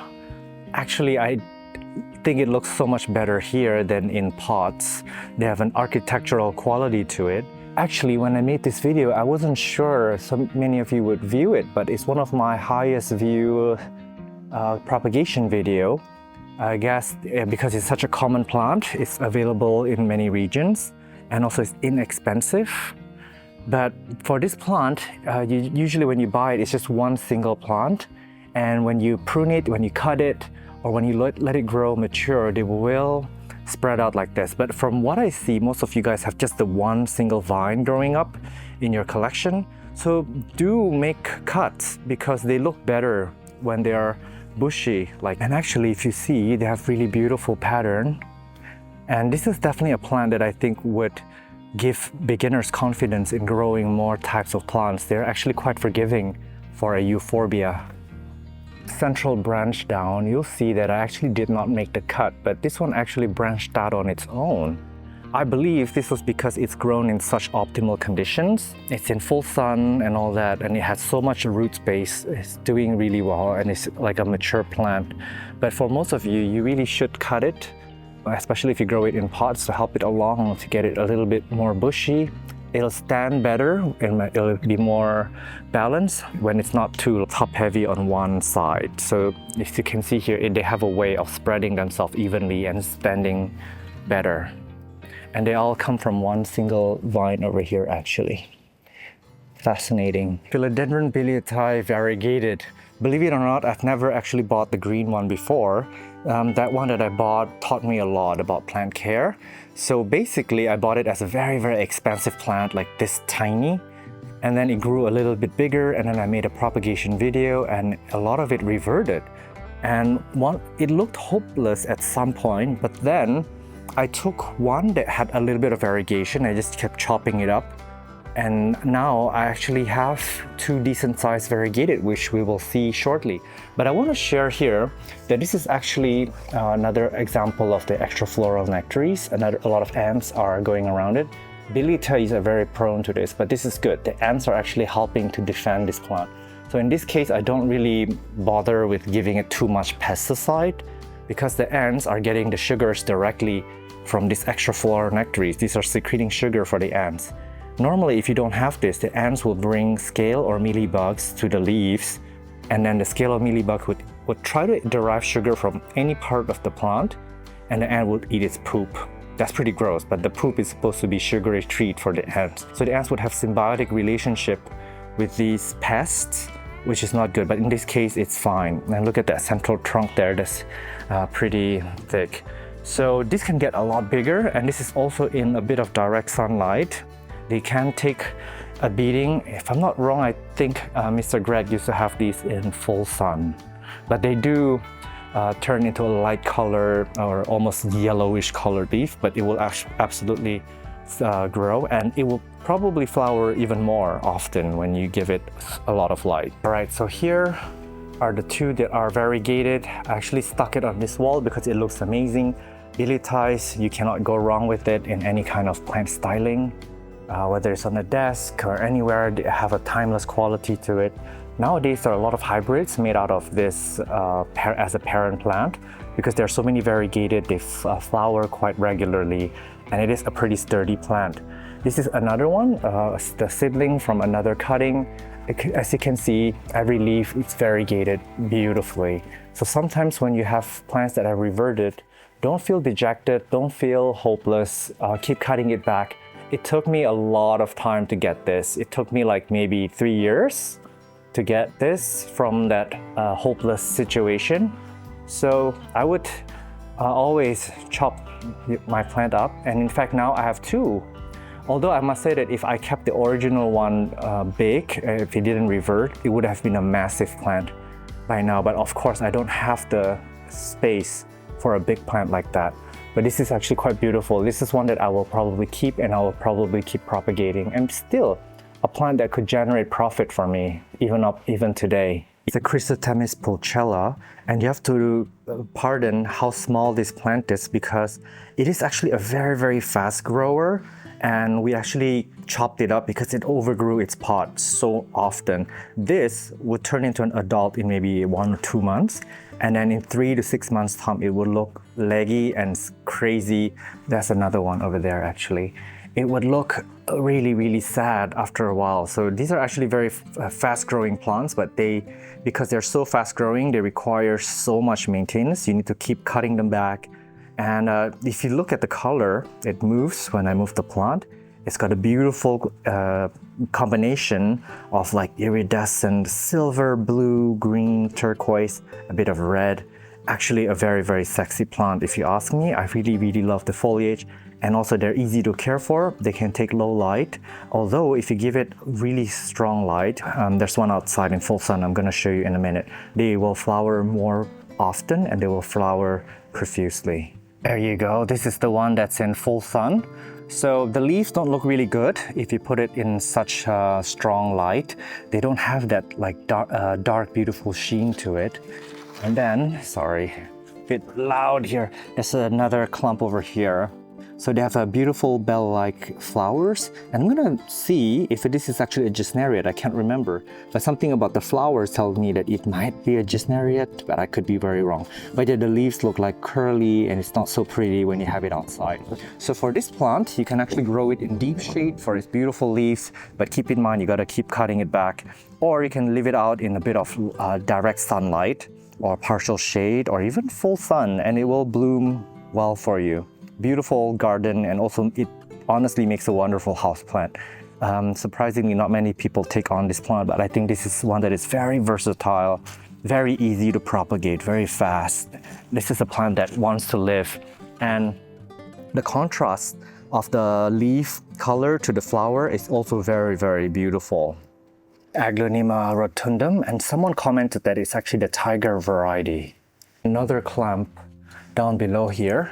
They actually have beautiful electrifying pink if you give it low light. So this is a low light aglaonema, and they really, really hate water. I always rot this plant, so it's a bit of a challenge to grow actually. It's got very thick leaves for aglaonema, and of course very thick roots. So again, going to give you hints that it really doesn't like water. If you give it bright light, that pink venation would not be as vibrant as it is now. And from the name tiger, I guess this is probably a cultivar of the rotundum, which is actually from north of Indonesia in Sumatra. Found this in the wall, so it can actually handle low light. And because this is in very, very low light, you can see the pink is super electrifying. This is an African violet. I've had it for years and years. Beautiful pink flowers that has like silver finish on the flowers. It's actually not super hard to take care of. Fascinating plants, actually. This is another African violet. Also, we just stuck this in the ground. I think this is the environment that it would like. Funny story, this is not the best looking, but this is actually a lot of single node cuttings of the Monstera aurea. And it's got beautiful, like almost tricolor variegation. Maybe you can see it better in one of these leaves. Like this is a good example. So it's a bit crisp up. So what happened with these is that I've got two growing, one in a pot, one in the ground. And then I decided to chop them up single node cuttings because the one in the soil actually had root rot. And so if you see here, they are grown as a single cutting. One actually was from a bare node. So it came from like a node like this. And then in the middle of the screen. And then the little leaves just came out. So this has enjoyed the first leaf and the second leaf along the way. Keep in mind, for these guys, they come out completely lime, so you cannot see the variegation initially, and the variegation come in a little bit later. But this one cutting, I would say, is one that is very viable and it's got good variegation. I've actually got a few of this going in single node propagation. Probably might sell most of it off and try to trade it up. That's a beautiful, almost tricolor. And trade it up for like a newer variety of the Monstera.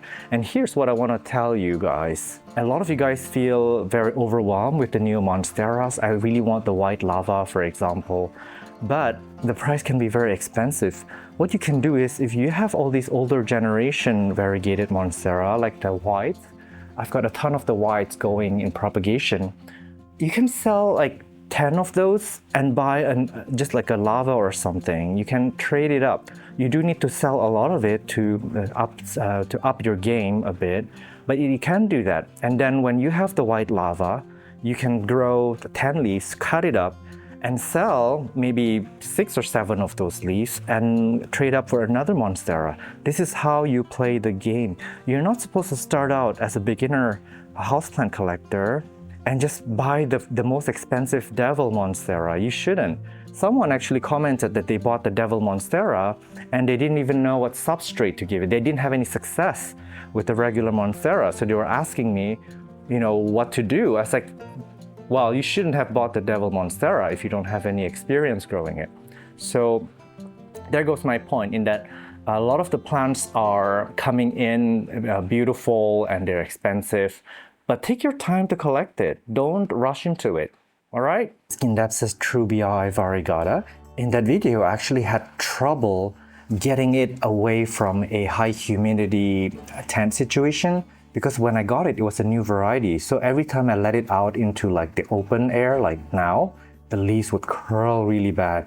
So I basically grew it in a bag, and then slowly I started opening the bag up a little bit. And when I take cuttings, I also take the strongest leaves. And now this is what I have. I think I threw away most of it because these guys grow so fast and there's so many of them. I have a ton of Scindapsus around and we're gonna see that later. So this one now has been acclimatized and it can grow well outside of its high humidity environment. And I can't say that this is like my top 5 favorite Scindapsus or whatever, but at some point this was a high value plant and maybe a plant that some of you guys like. But for me, I don't know, I have too many of them and it breaks my heart every time I have to like throw away entire vines of variegated Scindapsus because I didn't really have the time to sell it, but I wouldn't even know how to sell that many because they can be cut from a single node cuttings, right? So Scindapsus, beautiful, but I don't know. So this is the Philodendron UPI parent plant, and they grow so fast. It's like a weed here in my garden. This one is variegated. Now, backstory of this is I bought this as a TC plant from Thailand. So I bet the TC lab was trying to grow a ton of variegated UPIs. And then what happened was that this baby plant did not exhibit any variegation. So it was probably just sold under retail, and I got it. And yeah, it's pretty interesting how fast this market is going. And sometimes we can discover wonderful mutations and variegations in TC. I really don't know what to do with this. Look at that, it's growing like all the way around. It has a new leaf every 2 to 3 weeks. and we keep cutting it back, but it has some beauty in it. So I kind of feel bad throwing it away. They used to be pretty sought after, but then they're actually very, very, very fast growing. This is another cutting, but this one is variegated. Check out that propagation video that I did because I show you the variegation, and then apparently now they're becoming a little bit more stable. Now this here is the Freesia Grubery var something. The name's gonna be on the screen. Now it's in better days. Look at how old this plant is. In my video, I chopped this up into many plants. Now, the original plant had thicker leaves. It has more rosette shape. It was like a chubbier plant in general. But this one has been living in my green wall under a lot of plants, so it wasn't getting optimal conditions. So it became a little bit skinnier. And the pattern is actually still beautiful. But I really struggle with this plant. This is a very, very, very fast growing bromeliad. And when you cut it, they grow 10 times. They grow 10 heads. So this is actually due for another cutting because it's so overgrown. But I never had the time to do it. I actually have a few of it on my wall still, but I'm not gonna show you all of them. But I wanna show you this. This is under very, very low light, so it's losing some of its pattern. So with this plant, you really gotta give it a very good top light to maintain its beautiful color. But it's a very easy plant. And if you have a garden, this is the one that I recommend for landscaping. It'll fill out your space very quickly. This is the Calathea silver plate. If you like this kind of Calathea, and I have quite a few varieties of Calatheas, this one is the easiest. And this one can take a bit of direct sunlight because I guess they do reflect that light off with the silver foliage, but they can also take low light. This is a Calathea that I find to be very easy. It's got beautiful burgundy underside. It illuminates a dark area in your garden, so I have it in the ground right now. Sorry, that's not looking very sexy. Yeah, it is a beautiful Calathea and one that I have given away to many people because you can separate them by rhizome. Watch that video. I think my mom has like 3 or something. And it's got beautiful burgundy petiole too. So if you're thinking about starting or learning how to take care of Calathea, this is one that will gain your confidence. But keep in mind, the others are infinitely more difficult and slower growing than this one. This is fast growing. Okay, so this is the fat boy, and I believe the video came out not too long ago. So it's been only like, I don't know, 3 or 4 months since we did a video of this. So this is one that is doing quite okay, and I've got 2 more. They are a little bit burnt because I had it set outside here where the sun got a little bit too strong. And I've recently moved it onto my green wall. All right, they're over there because they do take up a lot of space and I don't know where to put it, and they can take a bit of drought. So they're in a high shelf on my green wall. But this is a plant that I will definitely get rid of after this video because they do take up a lot of space, and I don't know, I think it's time to make space for other types of plants. But this is actually one that I enjoy growing. One thing I forgot to highlight is that they have really thick stem that looks a bit like a bok choy. So when you cut them up, they actually look a little bit like an aloe vera. It's pretty sticky and gooey inside. Pretty gross. If you want to see that in my video, I show you what the inside looks like when you cut it up. This is also another recent video, the Ficus elastica teneke, one that I think is quite beautiful and not terribly hard to take care of. Now they don't show up as bright as this in lower light. I did see a few when I was in the Netherlands. They're a popular plant over there by the shop windows. I saw a few shops have them by a bright window, but they aren't as colorful as this. But they look beautiful dull as well. They look a bit like a Renaissance painting of some sort. So the leaf is actually very wonderfully variegated. They're not terribly expensive, at least not where I am. If I'm not wrong, yeah, I did stick the cuttings down below, but after this video I would have to move this plant out of this wall because it clearly is gonna be too dark for the plants living underneath. But it is quite beautiful here for now. Imagine if you want this on a wall, it does look beautiful with that philodendron. So this is the color tone, by the way, that I'm really quite liking these days. This kind of pinks, yellows, and just beautiful splashes of variegation around. And sorry, this is not a good leaf, but this aglaonema here. So this represents the kind of color tone that I'm really into these days. So if you want to have multiples of this plant, what you can do is you can chop it up single node, have them grown in a basket because I have these baskets for the green wall. And then they can actually be beautiful bursts of color. And whenever they get big or long, you can always cut them back because they do provide their bit of color. So this is actually a plant that surprisingly I would recommend for the Greenwall, but also a beautiful tree. The Hoya multiflora, it's actually a video that came out like barely a month ago, new growth. And the flower actually fell out. I think it had a flower a few weeks ago. And this is actually a Hoya that's easy to grow, one that's good for beginner and one that flowers profusely. I got it as a single vine, and so I chopped it up, and now I have these pots that have full vines of it. So they're gonna grow up nice and bushy and beautiful and hopefully flower very often for my garden because their flowers truly are dramatic. This is a very inexpensive Hoya, and it's a terrestrial Hoya, which is why I'm giving them my regular potting media rather than my epiphytic mix. All right, I guess it's time to move on. All right, the next area is actually the smallest environment in my house. This is actually a balcony. It's on the second level and it's supposed to be outdoors, but I installed this plastic sheeting above us. This means that the plants here and also down at the green wall are protected from the elements like rain, pests, and such. And here we actually water the plants more manually and more carefully than the plants on the green wall or also in front of the house. Those plants we actually water indiscriminately. We hose them down entirely every day. These plants here tend to be a bit more fragile, they're more difficult, they are plants that I've struggled with, so there's quite a lot of stories in here. But they're also plants with maybe a bit more value with them, so we have to be a bit more careful. Just by looking around here, I noticed it's mostly Hoyas and aroids. One more thing is that there's actually a fan right where in front of where I am that blows air flow into this balcony, and there's also another fan down there that's giving this place very good airflow. So this is like very, very optimal conditions for most types of tropical plants. I might do the anthuriums first because this is the most trending houseplant now. Honestly, I don't know what this one in my hand is.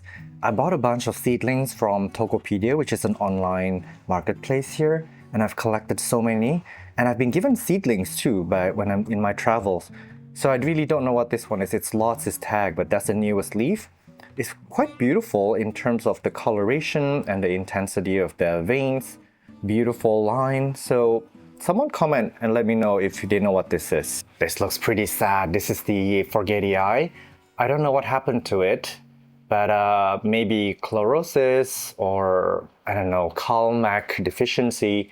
But this is probably going to do okay if it puts out a new vine somewhere. We're just gonna give it some time. I remember we had smaller ones somewhere. We had duplicates, but I couldn't find it as I'm filming this. And here we've got some dark phoenix babies. Now, the parent plant itself is in a bit of a trouble. I'll show you that in a minute. But these are all the cuttings, and they all have this like weird shape of the leaf that's curved. Now, I think the illness came from the parent plant, which is why when we made the cut, the babies also exhibit the same kind of illness.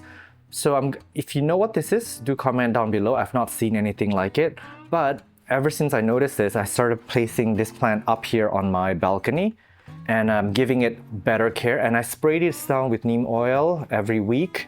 If it's bacterial or fungal, it should take care of the problem. But it's only been about a few weeks, so it's gonna take a bit of time before we see any positive changes. This is just a single leaf that's come out. This one looks pretty okay.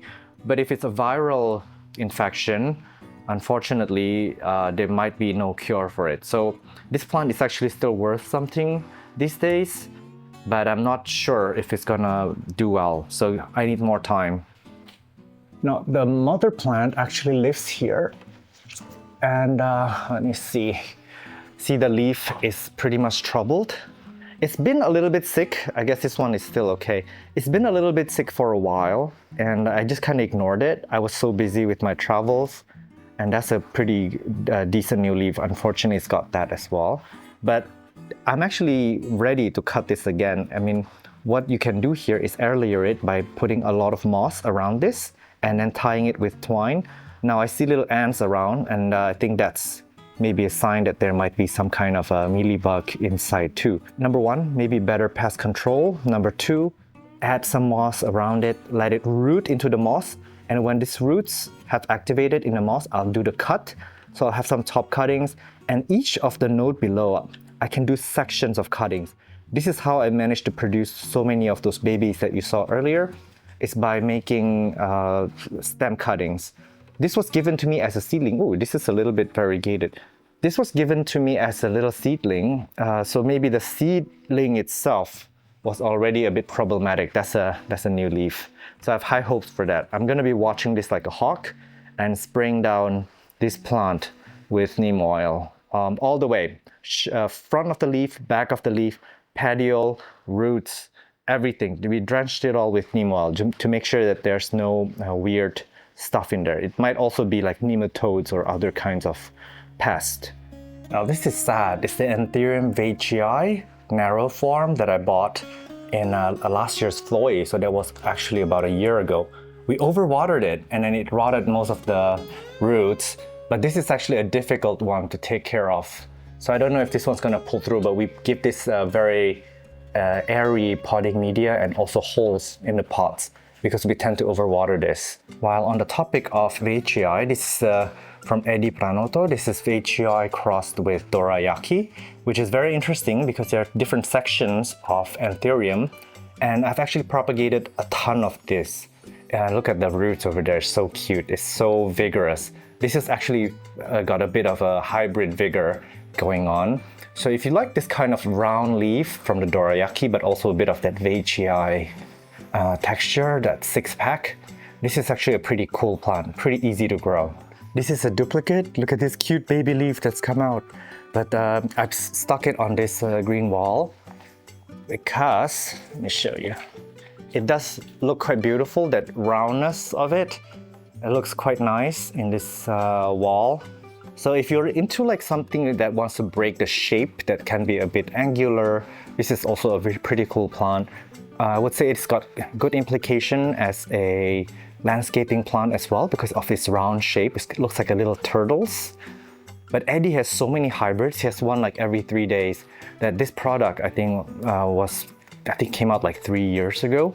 I don't think people still talk about this, but I am actually infatuated by this and I see a lot of beauty in it. He told me that his actually get really massive because it does have veitchii blood in it. But I have failed to grow mine that big because I keep cutting and propagating it. It can be cut as a bare stem, so you cut that and below it'll sprout like 3 or 4 new babies for you while you take the top for something else. This is the Anthurium villanarum, and I'm very proud to have brought this back to life because this was actually bought from Aquagenera, and when I got it, it was a disaster. It died so hard and it took a long time to rescue it and have it like perk up and look decent, and this one is actually looking quite decent. So this is one of my proud rescues. Now let's talk about the alocasias.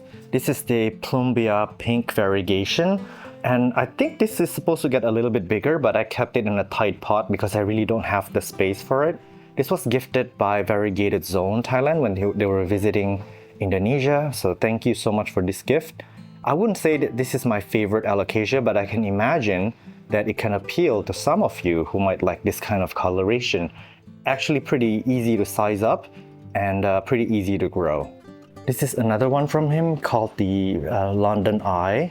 I think this one I'm not super crazy about. I don't know if it's supposed to grow like this. The leaves are like contorting everywhere, but this kind of contortion is actually very popular these days. So this is kind of like the Alocasia Friedeck, except that it's like, you can see it's like curving in on itself.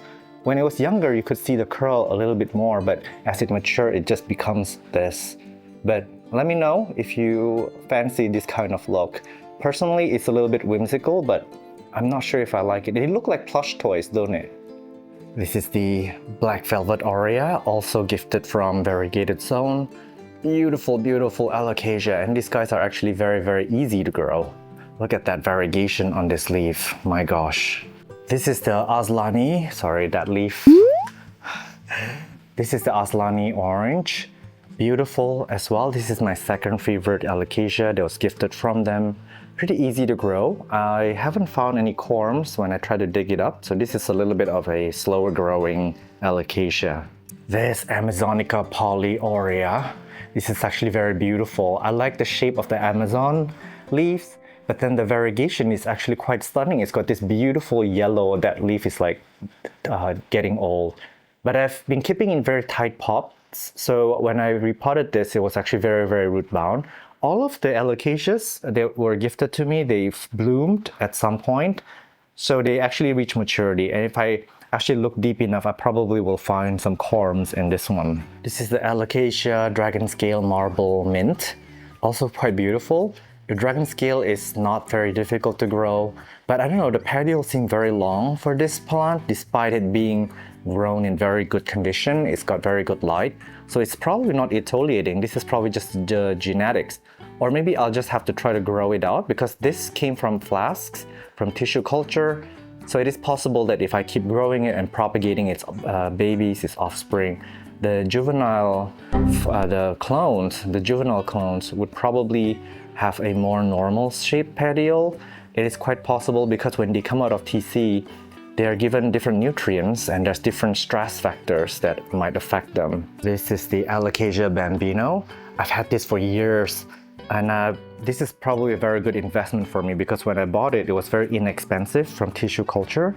And then it's grown so beautifully for me. It's grown so well. Every leaf is variegated. And I propagated a ton of babies and I made so much return for the babies. So this is actually a plant that brings a lot of beauty, that is pretty easy to take care of. If you got the right genetics, I think the variegation is quite stable.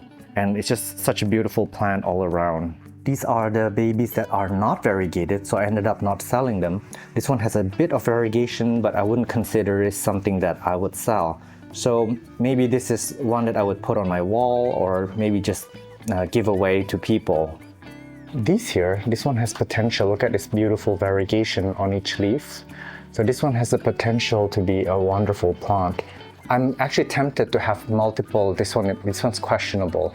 I'm tempted to have multiple mother plants for this because I think this is one that's going to be classic. This is also a little bit variegated, but that one I'm betting my horse money. And of course, if I cut the parent plant, and of course the parent plant here, we kind of overwatered it, so we rotted the root off, which is why it's in terracotta now after so many years. But I bet this one will have corms underneath and we could cut it and produce more babies. But I think this is a plant that I would have multiples of, and it just looks so beautiful over here. Oh, and this one, my gosh, I almost missed it. So this one was cut from a stem. I don't know if you can see in the middle of the screen, that's a fat stem that is coming out of, which is why the first leaf is already pretty big. It's also very variegated. Look at that new leaf that's starting to unfurl. It's so pretty, the variegation. This is the Alocasia venom. Look at how beautiful and twisty the bottom of the leaf is. I really, really adore the venom. I know there are multiple variations of it now. There's like the variegated and there's a bunch of different mutations. This is going to show you how fast the Alocasia market is going. This was discovered in Korea, South Korea by Mason Plants. He actually gifted me a corm.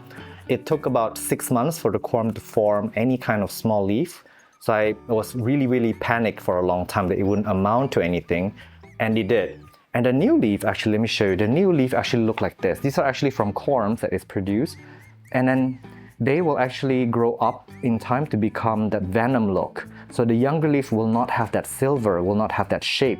So do not panic, because I definitely did panic when mine grew out of a corm like this. There are 2 corms in here, so I can actually split them up and start moving them to individual pots. This is the Microsorum thailandicum, or known as the blue oil fern. If you remember from my old video, I ended up almost killing this, leaving behind a tiny plant.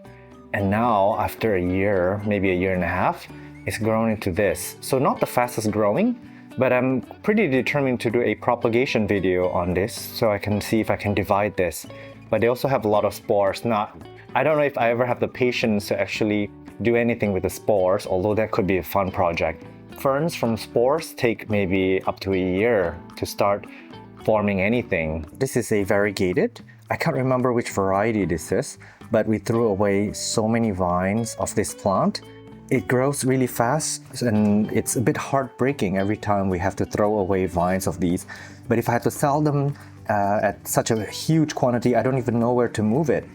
And then I don't want to ruin the price too, because a lot of people are still selling this plant at a pretty reasonable price, but Imagine if everyone start undercutting each other with price, because these guys actually grow as fast as the pothos. But it's got very beautiful variegation. This is a duplicate of the one we saw before. And actually you see these are all like little cuttings. This hasn't taken off yet. This one, if I'm not wrong, is called the Black Mamba or something. When you give it lower light, when it climbs up a plank, it can actually look beautiful. The leaf has texture. I don't know if you can see, there's a bit of a three-dimensional texture to the pattern of the leaves.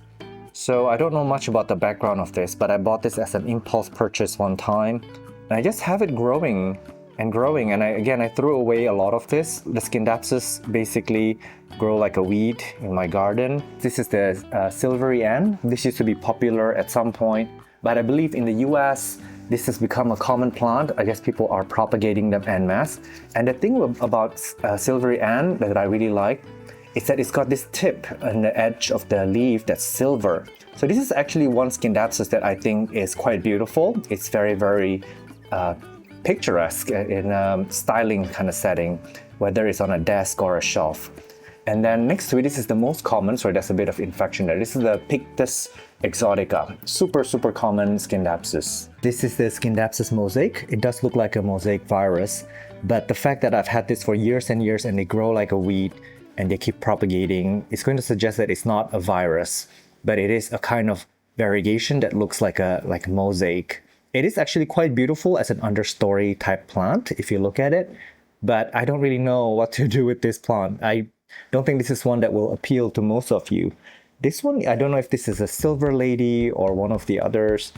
I have so many Scindapsus from over the years, but they are like old-timey Scindapsus. There's so many wonderful new varieties now, but I just haven't really thought about getting them. One, because I don't have the space for it. Number two, because they devalue super fast. So for Scindapsus, they actually have kind of an eternal beauty to it. But again, you got to keep in mind that they can grow very fast and you got to make space for them.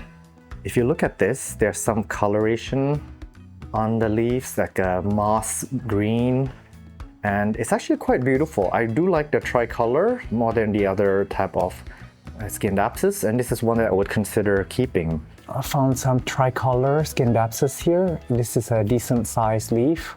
I really do think that that third color in there makes it a little bit interesting. Now I believe those on the wall are also the tricolors, although I cannot confirm it. The leaves actually gotten quite big and then they reached the top and kind of like, I don't know, like melted away because they just kept trying to climb up on the wall, on the roof. And this one here, if you want to see, that's actually the flowers. This one is blooming profusely. So let me pan down a little bit. There. I think this one has matured up, and then when it reached the ceiling, it has nowhere else to go. It came down and somehow it flowered. Maybe that is the condition it takes for the Scindapsus to flower in nature, but it is a very rare sight. So it is your lucky day to be able to see this in bloom. But someone please comment down below and let me know if my theory is correct in that Scindapsus do need maybe this kind of maturity and this kind of stress to start blooming. This I think could be the Silver Hero, maybe last of its kind. We did get rid of a lot, so I'm not sure if I have backups of this somewhere around the garden, but it is actually quite beautiful. Some more of those silver Scindapsus. Got duplicates of these. They actually look pretty on an indoor styling situation, but I really don't know why I have all these. So basically my reason for having them is just to keep their genetics. If they ever get long, I'll just cut them back and make sure that I have it. But this is not something that I would want to propagate and have multiples of and trying to make a business out of it, because this is not going to fetch a lot of money. But if I lived in a country like the US or Europe where houseplants market is so vibrant, and I would probably like propagate this and make multiples of it, because they do make wonderful houseplants. Unfortunately, in Indonesia here, there's not a strong gardening culture, there's not a strong houseplant culture, and people don't really use plants as styling here. So this wouldn't really amount to anything where I live. This is the Trubii Dark. It's got very dark glossy leaves. It used to be popular. It is actually a very slow growing Scindapsus. And I don't know what else to say about it except that I'm hoarding this one with no reason. It is beautiful, but I really don't see why I should be hanging on to this one. These are the same plant, but I'm gonna pull off only the one here. This is the Scindapsus tattoo. People say that the marking here on the leaves look like tattoo, but I disagree. I don't think that looks anything like a tattoo, but that is what it is called. Now this is the Scindapsus trubii moonlight. I want you to pay attention to the patterning because behind it it's very similar, but if you see there's a little bit more intense veins in the middle. That is actually the Sumatra on the right. So this SP Sumatra, I've got another pot of it. So it's got a little bit of an interesting pattern compared to the trubii moonlight. Scindapsus mayari, it was a impulse purchase, beautiful variegation, but it started putting out a very long vine of like this white, fully white variegated leaf. So I chopped it off and did single node propagation, and I have failed to find out where that pot is. I don't know where that pot went, but I still got some new leaves that emerged, so this is quite beautiful. So when you have a single vine that reverted, that turned variegated or turned all green, cut it back as soon as you can so you can promote new growth. That one is also a new vine of fully variegated leaf. But this is actually interesting. While this is fully variegated, you can still see the silver pattern of the Scindapsus on it, which is actually very interesting for me to look at. If this leaf is actually quite strong, this might be a pretty fascinating variety to grow. It might be a mutation that could be interesting if it can hold up well. All right, never mind, I found it. They're actually here in water propagation. So there's some that are going to be rooting and hopefully giving me some beautiful leaves. This is the Philodendron haderaceum lemon lime. Also another hoard. I don't know why I have this around, but I think this is one that I will be happy to part with soon after we film this. This is actually a very common plant. This is the Monstera carcentianum, that beautiful trailing plant. Also used to be popular. They have the variegated version of this, which never took off somehow. I don't know why. I guess people thought that they grow so fast and maybe not everyone's into this kind of veination, but this was a plant that was the eggplant for a while, before COVID actually. This one here, it's been struggling for a while. I'm not sure if this is the dragon scale or something else, but it's got beautiful underside of the leaf, new leaf coming along the way. Now, this is an old plant. Oh, that's actually a flower, I think. This is a pretty old plant, so I bet that if I dig into the potting media, I would probably find some corm. Although with so many beautiful variegated alocasias out now, I'm not sure if the green one would really be worth investing time in. So struggled with so hard. It died very violently, but it just came back. It came back to life somehow. It's got beautiful underside and actually quite a nice silver finish on the leaves. So this is one that I would love to hang on to. It's also got a new baby out here. So again, this one is one that I think, even though it's in a bit of a trouble, if I find below in the potting media, there would probably be some corms, I could start over. So when you have alocasias, if they don't adapt to your climate, whether you just bought it or you had a shift in seasons or whatever reason, you can start over with the corms, because those that you start over in your environment, in your care style, will probably tolerate your environment. All right, this is the strawberry shake. Now I did remember putting some in there in the wall, but I'm not gonna run down to get it. By filming this, you guys, I've run it up and down the house so many times. So I guess this is just good enough to show you guys that I have maybe about 3 or 4 pots of this. Actually, I forgot about this plant entirely. It was growing somewhere on the wall and it looking really sad and like leggy and lanky. And then I cut it up into 4 or 5 different plants, and it's given me such beautiful variegation. I also remember in that propagation, a lot of the variegation that are not pretty, I actually did throw them away. So these are carefully selected for the beautiful variegation. But a lot of the sexy philodendron hybrids that we're seeing in the market today actually has this kind of coloration. So this is an affordable option to have if you cannot afford that philodendron hybrids that's coming to the market now, just like I am, because a lot of them are priced so high now, and philodendrons actually lose their value quite quickly. So this is just a good alternative to have that's beautiful, easy to care for, and it's not gonna make a dent on your wallet. This is more of the strawberry shake. I don't think this will live very well here on the Greenwall full time, because they do need more light for the variegation to come through. And there's a ton of plants above it. These are some painted ladies. The mother plant is below, and I'll show you in a bit on a shelf. Got beautiful pink petiole and nice variegation that is somewhat stable. I have not really lost variegation on this. Some of you guys might comment to say that this might look like a kind of a virus variegation, so this is not a plant that would sit well with a lot of you, but I have quite a lot of this, originally planning it to be on the Greenwall because of the coloration that I quite like. So I don't know what I'm gonna do now because the painted lady now is not worth much, and I no longer am prioritizing the Greenwall. Ooh, as I'm standing here, that's really quite pretty. Look at that nice color over there. Beautiful. So anyways, I'm no longer prioritizing beauty in my garden as I'm moving to Thailand, and I want to keep this house mainly for just as an operation to start propagating and selling valuable plants to Indonesian market. And I want to focus more on my garden in Thailand, but that's going to take years to build. This is actually a queen of the night plant, so I'm filming precariously off the ledge here, so I can't show you much. But it's been in this potting media for a while, and it's actually very underwatered. So I'm going to probably add some of the like a moss around here so they can retain a bit of water. But this actually is a plant that flowers beautifully and quite reliably, I would say, although the bloom only lasts for one night. And if I'm not wrong, this is the plant that is the flower in the Crazy Rich Asians movie. This aglaonema was actually gifted to me. It's called the Big Roy. I didn't think much of it when I was gifted it, but you know what? It actually adds so much life and beauty to this garden, and these two are actually the same plant. They're all clones. So aglaonemas are quite beautiful statement pieces when you have them in the right spot. This one I overwatered so many times over that I keep rescuing it. So this one I put in terracotta pot, as again, they hate water, these aglaonemas, but such beautiful foliage. And if you look at it in a plant shop, in a plant show or whatever, this looks pretty boring because it's gonna be aglaonema on aglaonema. It's made of rows and rows of different types of aglaonemas. It can be overwhelming. But when you bring it home, it really, really does transform your space. It makes it quite beautiful.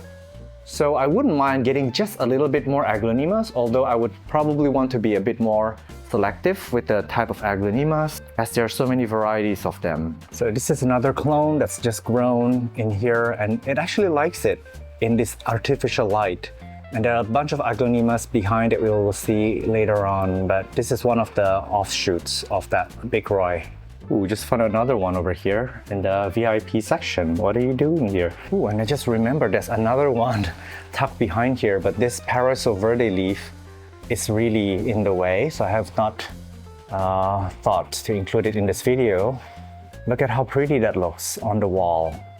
It's actually better not as a single plant, but if you have like a row of 3 in a row, that would be actually quite beautiful. So with aglaonemas, a good plant to have multiples of and just keep propagating them, and it will add a lot of charm to your space. One more thing about aglaonemas, you tend to buy them as a single vine, or there's a few vines in there actually. You buy them as a single vine, and then you just take the top off, it will produce a lot of offshoots off the side. They become this massive clump of plants. And in aglaonema competitions, in the plant shows, they're actually quite showy and beautiful when they are this perfect rosette shape that is show quality. This is the Hoya calistophylla. Yes, actually we kind of ignored it for a long time and it died, but then we water propagated the leaves as single node. That one is a new vine that's coming out. So we've got a bunch of these. This is one as well with a cute little leaf that is about to expand in size. I love this Hoya for its dramatic leaves, and I love seeing that small leaf slowly expand in size. Hoya rotundiflora, if I'm not wrong. Cute fuzzy leaves and like square shaped leaves, or rectangle rather. Now I haven't really grown this big because they died back and I just had to rescue it. This is my thing with Hoyas, is that they tend to get overwatered or just get really leggy, and I always have to start them over again. Hoya pubicalix splash. This is probably the most common Hoya, the most affordable as well.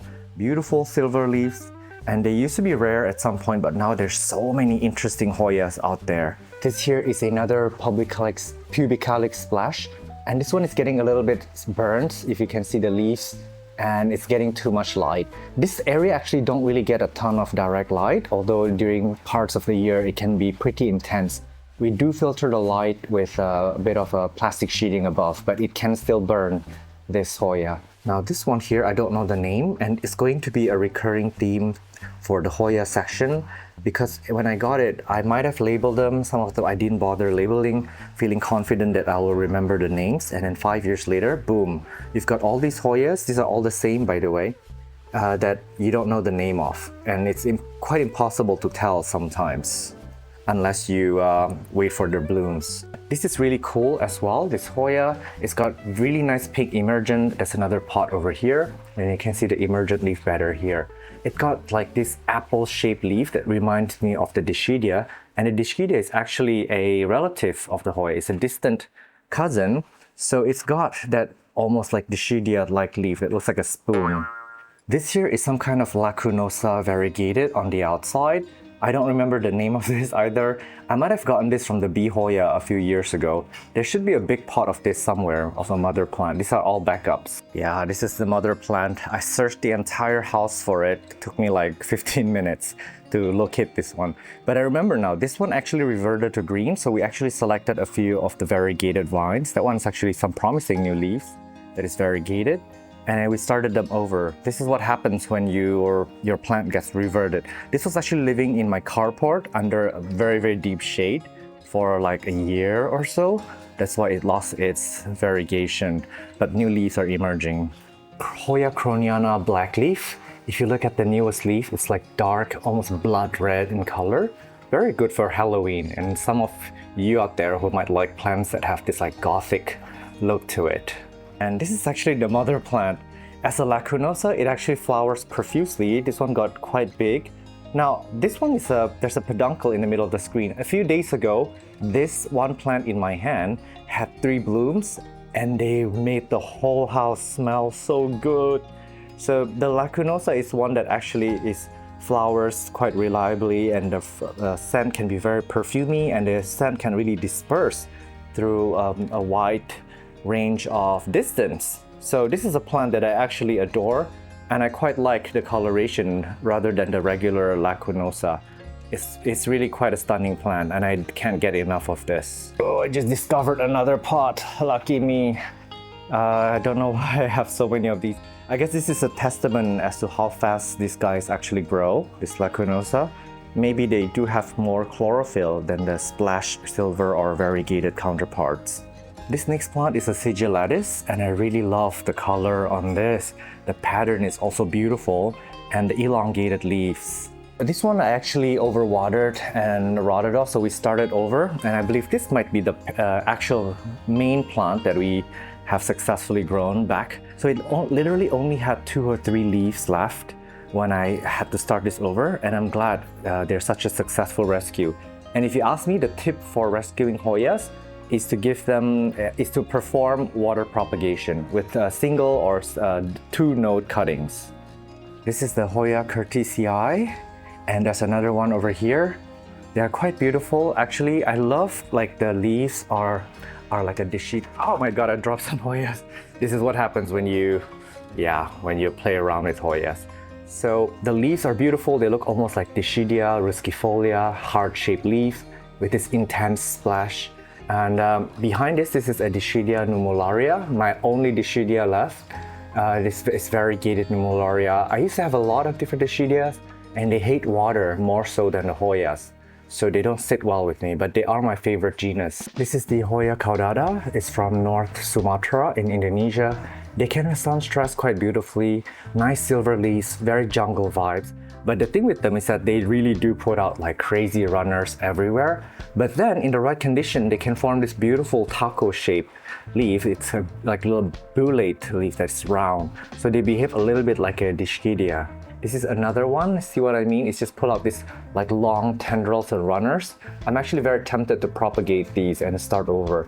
Now, in shops, when you buy them and when people propagate them, they usually start out a bit rosette. So it's actually quite beautiful. And then after a while, the rosette will start putting off the runners. This is the Huschkeliana variegated. They used to be quite expensive at some point. Their new leaves can come out reddish and pinkish, which can be quite beautiful. This is one that I think I would recommend for a bright bookshelf in a nice cover pot. It would look really, really pretty actually. I tried looking around for the mother plant for the main pot, but I couldn't find it. So this might be the last one remaining, which means I gotta really take care of this and maybe start propagating again as soon as a new vine starts to form. But this is one that is a keeper for me. It's beautiful. This is the Hoya macrophylla pot of gold. The common variegated one of these is actually one with the variegation on the outside, but the pot of gold is actually worth a lot more. It came in a little bit later in the market. It can have this beautiful pink color leaves when they emerge, especially when you give it good light. This is actually a very, very, very beautiful Hoya. And again, with my Hoyas, I would probably prefer to have this variegated on the outside, variegated on the inside. Stick a few in the same pot and let them grow out so that the variegation can complement each other. I've got another one over there and I'm not gonna lean over too hard to get it. But that one, you see the new leaves are beautiful, nice and pink. But I can't find the margin on the outside, the common variegation. I might have lost that one. Hoya gracilis, quite like how it grows. Pretty nice leaves for a Hoya, and it's quite elegant when it puts out all these like vines. It's look at that new leaf, it's beautiful. So this one for me is one that trails quite beautifully, it hangs beautifully, it's an easy to take care of, it's got very thick leaves, and I do like the new leaves when they come out a little bit red like this. This is the main pot where it came from, and as you can see, this is what it looks like when you have subjected your Hoyas to too much light. I can't even pull this. I think the pot, some of the vines have reached into the wall and rooted into the wall because I can see that from down below. But this is one that flowers quite profusely. Although I must say, I don't remember the scent on this Hoya. I might have not taken it to my nose before. This one here is labeled verticillata, so I'm guessing that's what it is, although I sometimes cannot keep track of everything. Yeah, that one's also the verticillata. Now I've got a bunch of these Hoyas. I don't know what the leaf is. If you know it, let me know. I've got one pot and two pot over here. It started variegated and then a lot of them actually reverted to green. This is one such example when you don't take care of your variegated plant. So this is variegated in the base, but the new vine it's put out is green. Although something like this, I suspect the flower could be quite nice. And yeah, I haven't seen the flower yet, but I have been leaving it as it is because I haven't had time to mess around with my Hoyas. This is also pretty interesting. Can't remember the name again. It was probably rescued a while ago from another pot of Hoya. And this one here, I don't know, Bertonii or one of those. I can't remember. So this is a lesson for you to always label your Hoyas. This one is a little bit fuzzy actually, super cute. And if I'm not wrong, they do sun stress as well. This fuzzy Hoya I got very, very earlier on in my plant game. So I might have it for like 5 or 6 years as like a cutting bundle. I've not seen this flower yet, but then we do keep cutting it up and rescuing it as with most of my Hoyas. The name might be Coronarium if I'm not wrong. Pardon me as I zoom in, that's really too far off the ledge. That is the Hoya obovata. We have a duplicate in the front, but this one seems to be doing really well over here. It's getting very good top light from above. And the one in the front is living in a bit of a carport shaded situation, so it's probably not gonna do as well. This is the one outside in my carport. It's under a bit of shade. Keep in mind, this one was actually a duplicate of that. So they were grown together from a cutting, but this one, the vine actually ends somewhere around here. So you can see that the one that was moved indoors about maybe 3-4 months ago did so much better than the one here. I might actually bring this inside at some point after the filming. So I got this as a Hoya latifolia. It is actually a very mature plant that I got, and it just bloomed and bloomed. It did well over the years. So finally cut it up. So I now have that main plant. I have this one.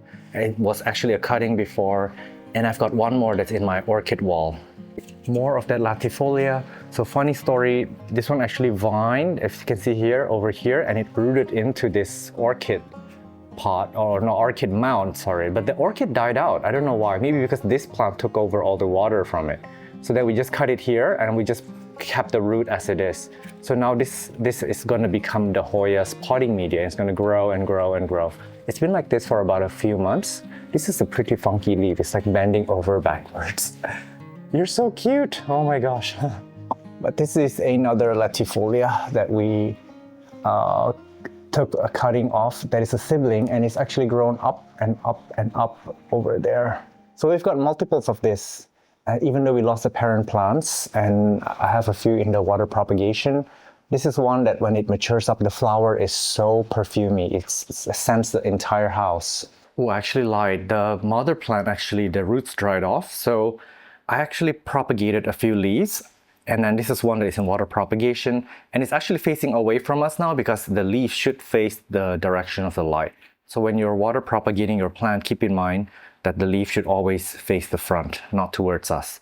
One of the biggest mistakes that we make is we have a window like this, we put a shelf, and then the leaves are all facing us. That is the wrong way. This is the Hoya imperialis red Borneo. I have a feeling this part, this top here was like violently cut off. I still see the sap here. I don't know what happened to it. But it's supposed to have beautiful red flowers, although I've yet to see it coming. This was a pretty recent addition to the family. These are more duplicates of the Hoya imperialis red. As I mentioned, I love to have different duplicates lying around the house. This one, by the way, is grown up here and through the shelf. How wild is that? Now it's gonna grow somewhere, I guess. For the life of me, I can't remember the name of this Hoya now, but I'll have it on the screen. And it's actually quite interesting. It's a very succulent Hoya, very, very thick leaf. And I would even imagine that it would look nice in a bed of cactus. It does have that little bit of a euphorbia look to it. And this is a new vine of that Hoya, a duplicate. But I don't know why the leaves of these are smaller than the adult ones back there. Hoya Wayedii variegata. Beautiful. Look at that strand that's like hanging down below. Just really nice leaf that is come out pink like this, especially when it's sun stressed. So it's nice to have multiple vines of this going on, so you'll have multiple growth points in pink. And again, probably looks good on a shelf. I really do think that Hoyas make a difference. When you have one on a bright shelf, they can really add a lot of charm. And I think this one is due for propagation, if you see that over there. So I'm gonna wait for that last leaf to harden up, and then it's time to chop it up. I think I almost lost this one as well. A lot of them actually have been neglected since I've been traveling so much. Okay, this is the Wayedii. I've got a few pots of this going outside. I actually really love the leaves. So this is a plant that I wouldn't mind having more of. Again, Hoyas make really good house plants. They look really good in gardens too when they hang. These are more Wayedii grown in better light, so you can see them a lot better. They're quite beautiful, aren't they? And then up here, this is the Kentiana. This is actually very similar, if you want to see them side by side, similar to the Wayedii. This one doesn't seem to have a black rim. Now I remember when I grew this as a younger plant, it did not really have this prominent black rim, as prominent as this now. So maybe subjecting it to a bit of light created that black rim. I mean, the Kentiana also has slight dark rim around it, but now the contrast is quite apparent when you see them in good light. This one's actually starting to bloom. I don't know if I missed the bloom or they haven't opened up yet. These are more duplicates of the Kentiana. Can't get enough of them, so I just keep propagating. This one up here also looks like the Kentiana, but this is in fact the Hoya parasitica. I don't know much about this plant except that I bought it very earlier on, and I actually adore this one. Actually, I'm not sure if this is a Hoya or a Dischidia parasitica. This might actually be a Dischidia parasitica. These are some regular lacunosa. It's grown in this very beautiful, like oriental pot here. I quite like the look, so sometimes this sits on my bookshelf when people are coming by. Hoya verticillata something, the name's gonna be on the screen. Beautiful, beautiful black rim around it. I believe I might have duplicates up above. And this is one that I really quite like the leaves. I remember buying this as a different name, but sad story for this one. After I filmed this at the Hoya nursery, apparently that person, that nursery owner, turned out to be a scammer. Someone actually bought something, paid for it, he never shipped it, and I confronted them, but they never ever got back to me. And here are some more Hoya. This is a Hoya Sunrise. Hoya Sunrise. This one might be the Carnosa. These are both, I think, Carnosas. One that is getting a lot of light, one that is getting less light. Yeah, down here, these are just like ex-mother plants. So they used to be doing well, and now we just have it here because we have like duplicates upstairs. I think this one can be a viable candidate for propagation, for creating more. Actually, I would love in Indonesia to create large pots of these and have them mature up a bit and then sell them as a pretty mature plant so that people can be confident and they can start loving Hoyas, especially when they bloom. This is the Lacunosa. This one might be the Croniana if I'm not wrong. Yeah, this is the Croniana. Syngonium erythrophyllum. Very slow growing syngonium that's dark leaf, almost jet black, with very nice red underside. This will actually make a very good candidate if someone ever was to hybridize syngonium, because syngoniums with the red underside or any aeroids with the red underside, if you marry them with a variegated plant, it can give you nice pink plants with very complex variegation. If I'm not wrong, I did see the erythrophyllum variegated in a Thai show a few months ago. Now I have some ZZ plants here because we are quite mindful with watering in this area. If you look closely at the leaf, this is actually the variegated ZZ plant. This was out in full sun a while back in full rain and it did not like it. That's that one also. I'm going to zoom in. That one is also variegated. It's put out like I think only one vine so far in like 6 months. So initially it's very slow growing. But I actually love ZZ plants. I love having multiples of them around, and they actually look quite nice perched like this on the balcony, surprisingly. Now we covered the ZZ Raven earlier on, but here's some more of the variegated and one more of the variegated. I'm trying to find my... so this is the ZZ Zenzi, but it's actually getting quite mature. I see some more leaves back there without cutting myself up.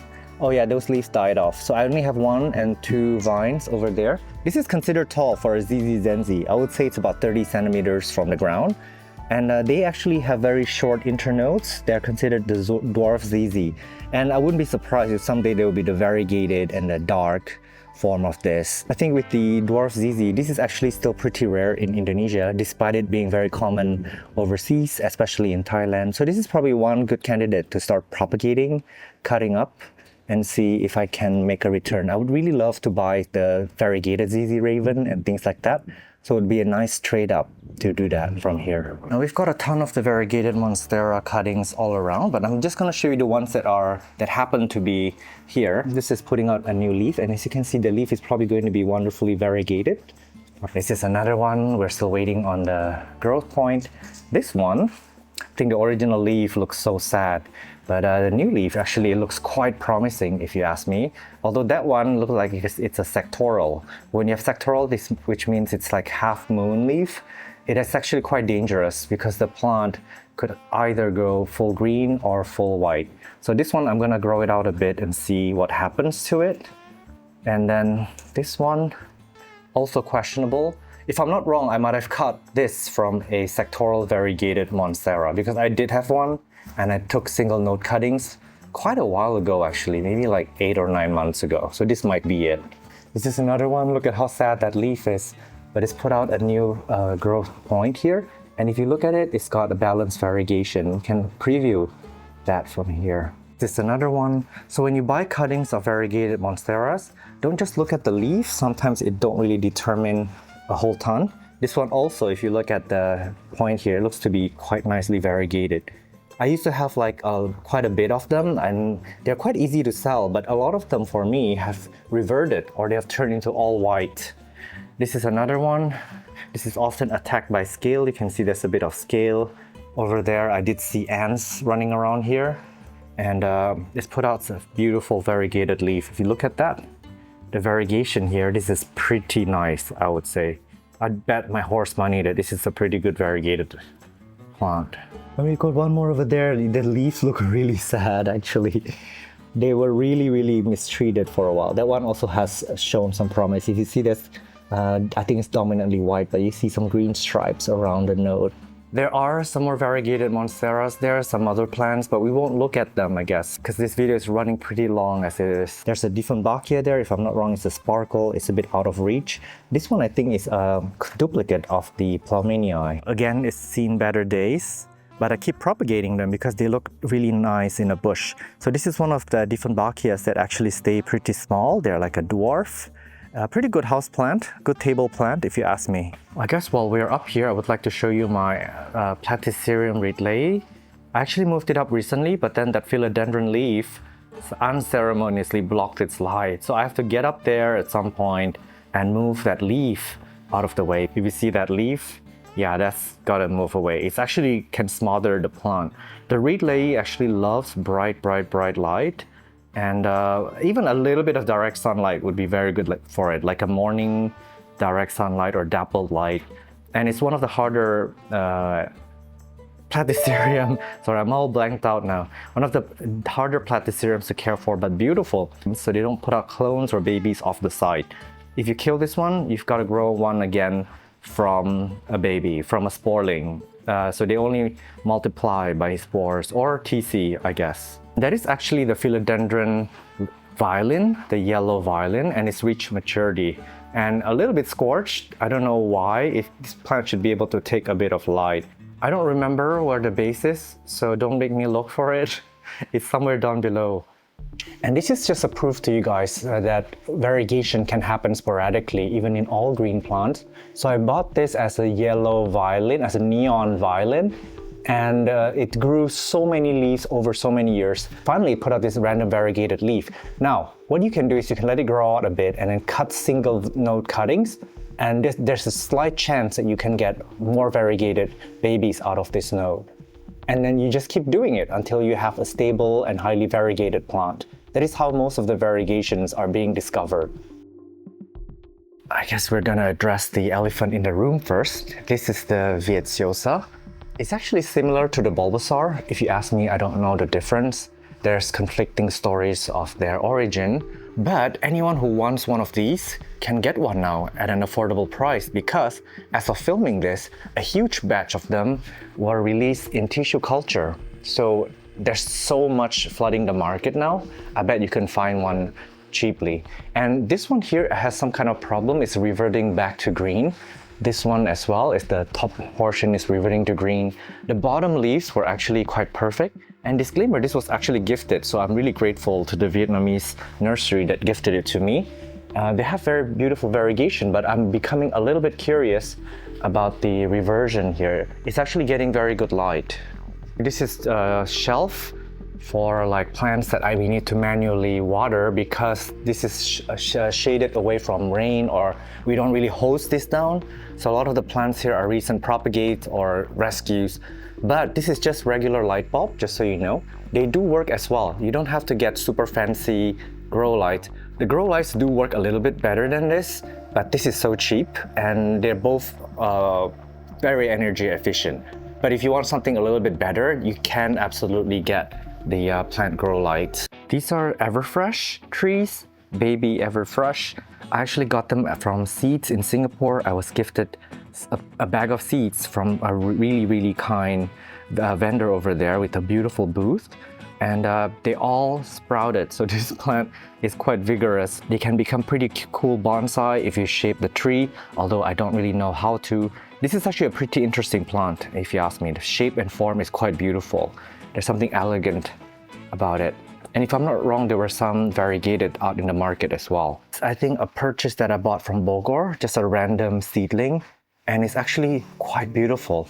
I don't know the parentage of this or the name, but it's a pretty reliable grower for me. And I really like that sort of peaceful looking light green color on the leaves, because most of them that we grow are like these super dark leaves with like very contrasting veins. But there's something peaceful about this that I quite like. And I had propagated a few of this just to make sure I've got backups. Sometimes with the anthurium that is hybridized, for me, it doesn't matter the name or their parentage, as long as they're beautiful. Because there's billions of them in the market now, it's literally impossible.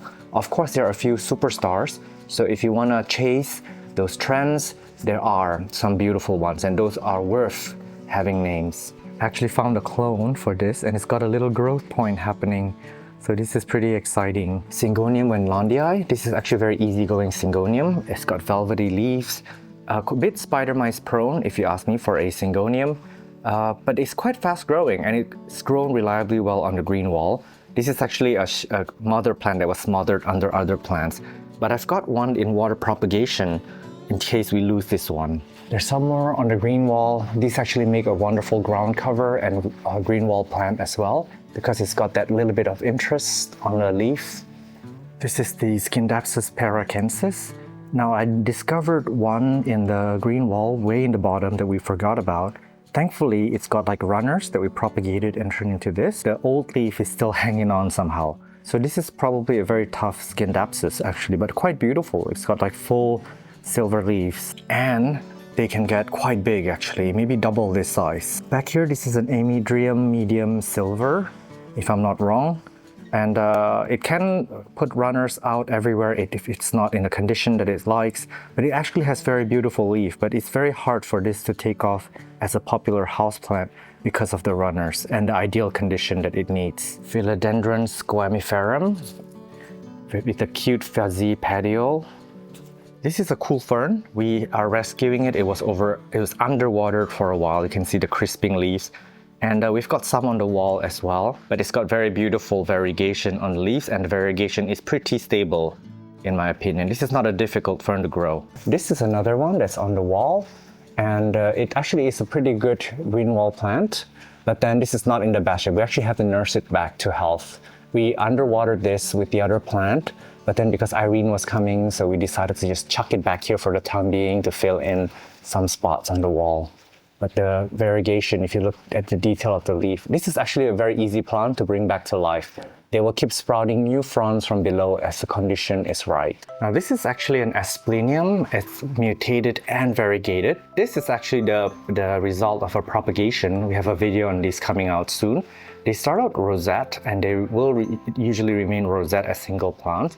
And I just cut it up like a pizza and then all these new growths come out. It's a good idea to actually separate this at some point so that you have individual rosettes. The parent plant of that fern is sitting below. So we decided to cut it, because it's rosette, we cut it in half like a pizza and we put the half side by side like this. So it actually looks quite good on the wall as it is. But normally this kind of fern would be a rosette fern.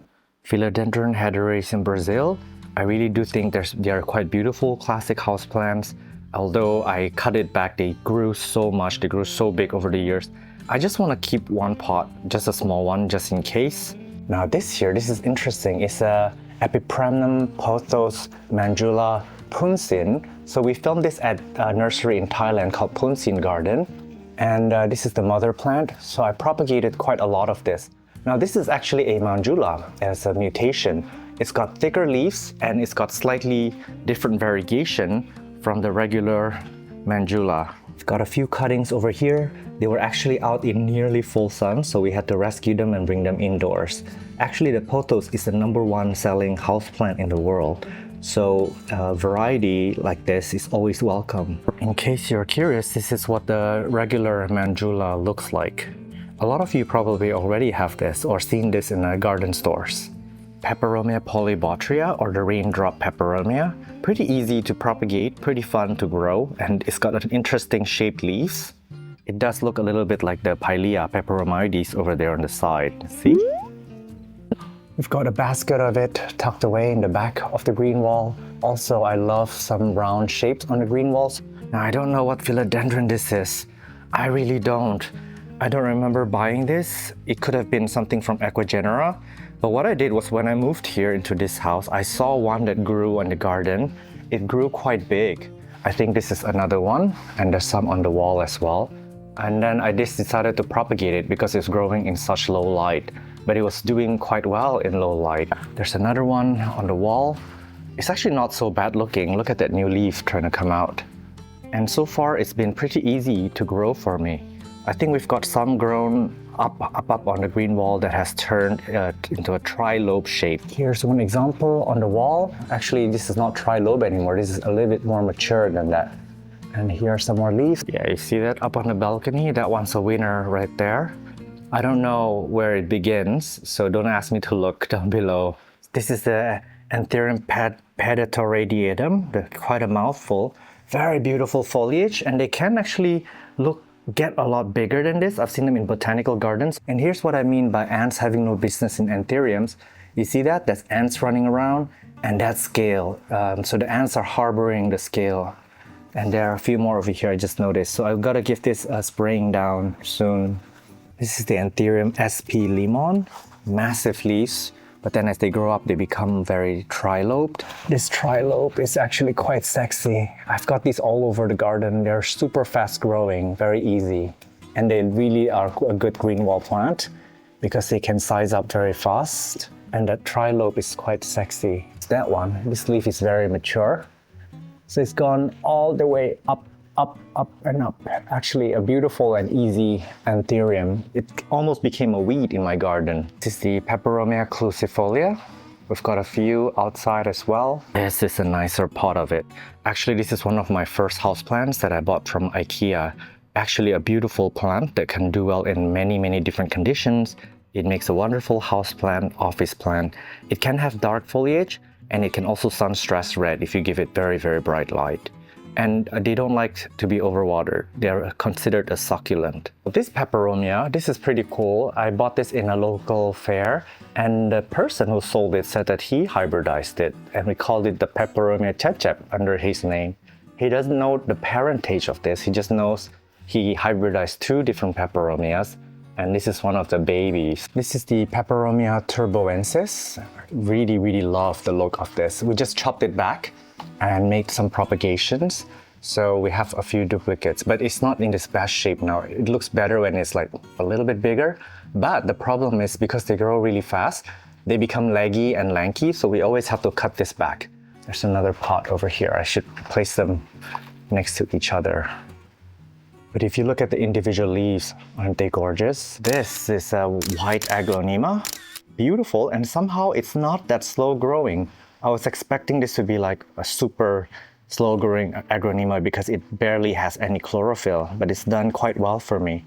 And it's in this because it really hates water as an aglaonema. And we've got one down here. It's covered by another leaf in this part of the garden, and it's given me more chlorophyll. I guess when you grow them in low light, they really need to push out more green, more chlorophyll.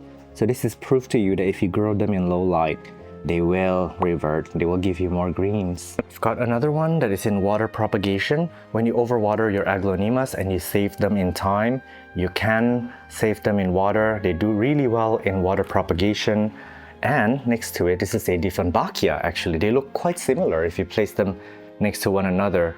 Aglaonemas, they come from Southeast Asia, they come from the old world, and the Dieffenbachia come from South America or the New World. And they are both aroids, but then they have very different care. The Dieffenbachia is way more forgiving than the aglaonema. It's really interesting. No one would know side by side to tell the difference. And another way to tell the difference is that the Dieffenbachias will grow into a cane like this. That's why they're called the dumb cane, but also because they were used as a torture device back in the days. But they are a plant that will turn into like a cane, but they flower like an aroid, getting less light. This one is giving me a bit more green. This is also one of my favorite. I keep calling all aglaonemas my favorites, but this is the tricolor. I remember buying this in a local plant fair, 150,000. That's about like $9 US. For me, that's considered a little bit expensive for an aglaonema, but this is actually very beautiful and not that hard to grow. I love the complex coloration on this. It has that fuchsia pink, it's got that light pink, it's got white. It's just quite a wonderful plant to have around. And I've got another one in the ground. This one is almost turned bushy. It's actually quite happy here. Now this Plumania isn't supposed to be here. It's only here for Irene. So it's temporary. But this is a very happy aglaonema. As you can see, it is really beautiful.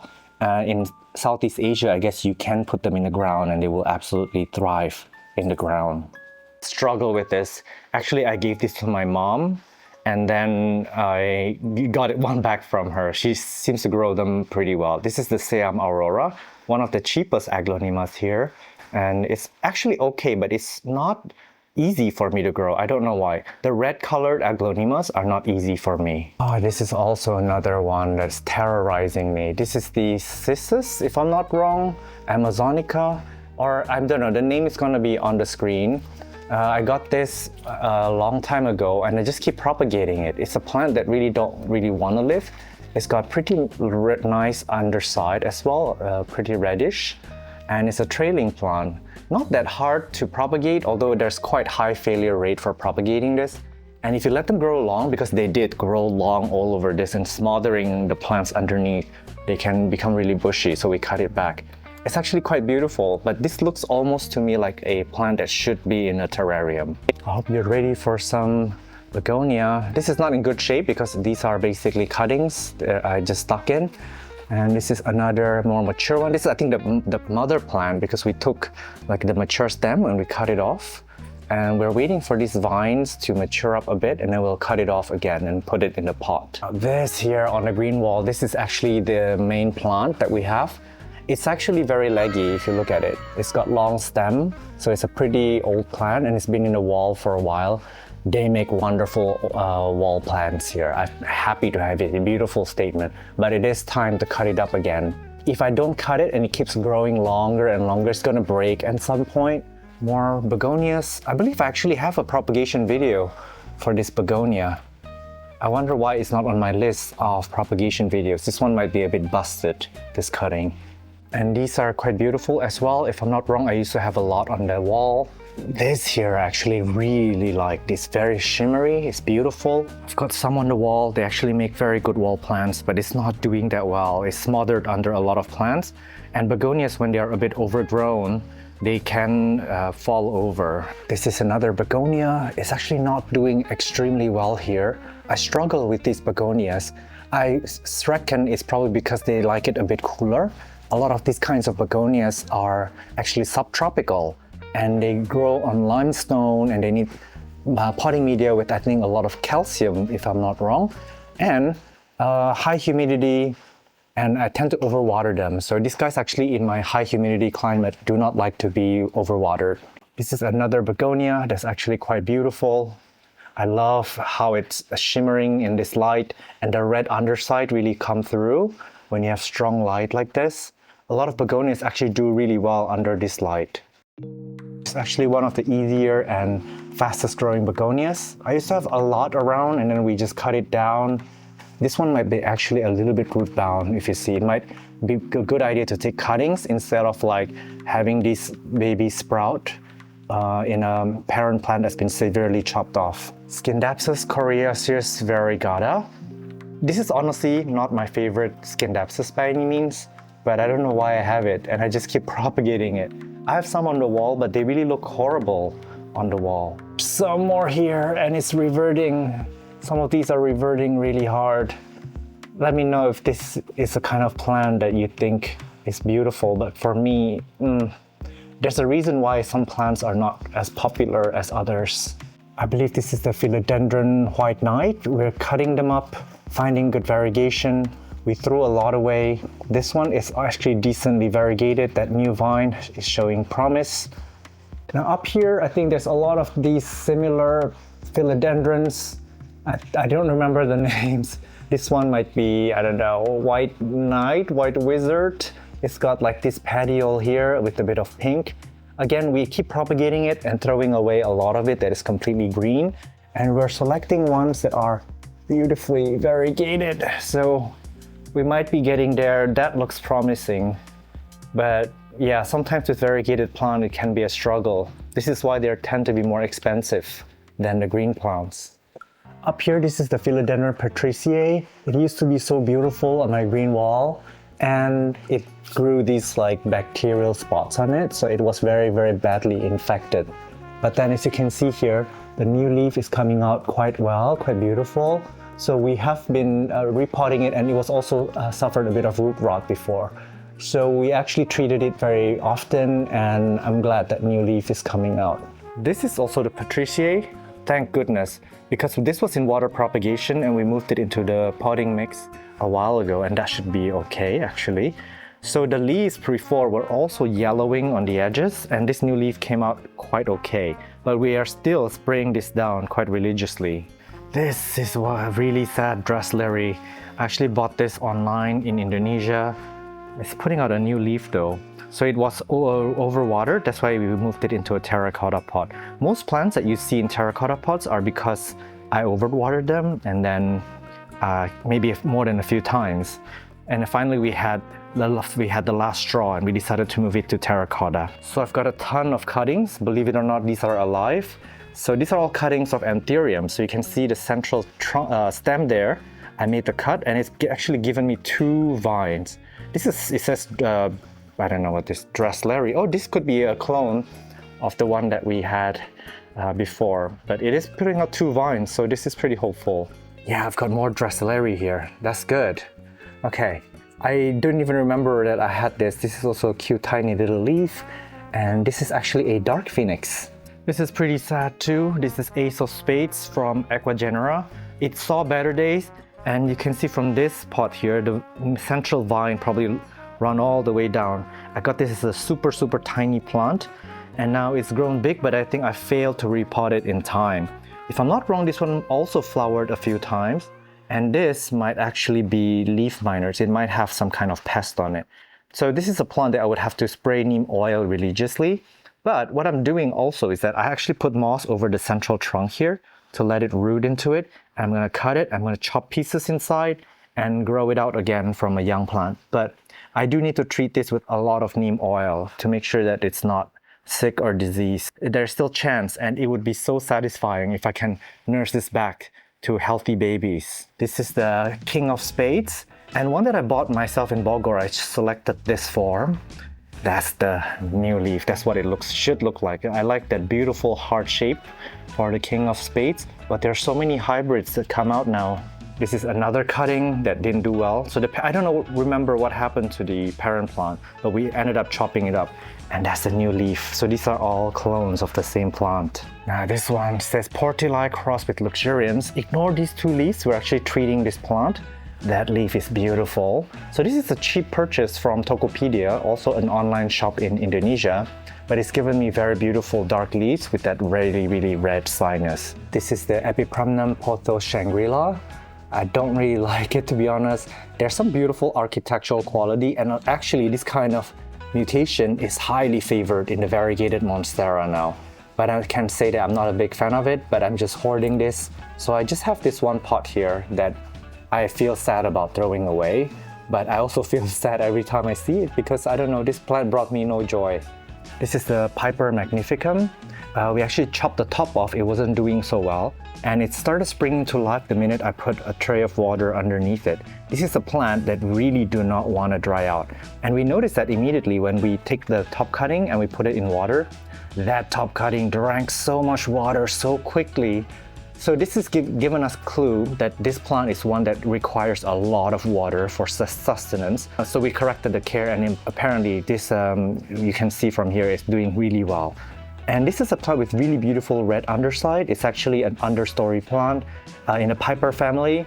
And then it can turn into a small tree. The last time I saw a huge one was in Chiang Mai in the botanical garden. It's actually a beautiful tree. This is Homalomina black. It actually is very black, but it's showing up lighter green on the screen. And Homalominas are cousins of philodendrons from Asia, and they require a bit more water than your philodendrons. This will actually make a beautiful landscaping plant. This is a kind of footed fern. I got it a while ago. It is early in my plant game. And for this fern, I'll let Irene do the introduction. Hi everyone, I'm too short here for Sean's table, but I want to show you this plant. It's the rabbit's foot fern, and it's so gorgeous, so lush. Look at that. Wow, you just want to caress this. I had one before, but I don't think I have it anymore. I think it needs a good amount of sunlight. Don't be fooled into thinking that ferns are just weakling that don't need sun. They do need a healthy dose of light for them to thrive. Sean, you're so kind telling me I could have anything I like. Yeah. So, this anthurium's okay? Yeah. It's so cute. It's like a Vichy mix of dorayaki. Oh wait, this is something I saw at the plant show. No, not that one. This one's off limits. Oh, come on. Don't you love me enough? How about just a cutting? Just take a cutting. No, it's not ready yet. No. Mommy, I'll be good.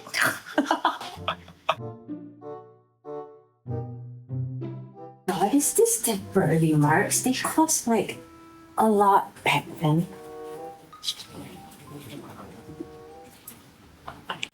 This here I really adore. I think it's called ostrich fern in Bahasa or whatever.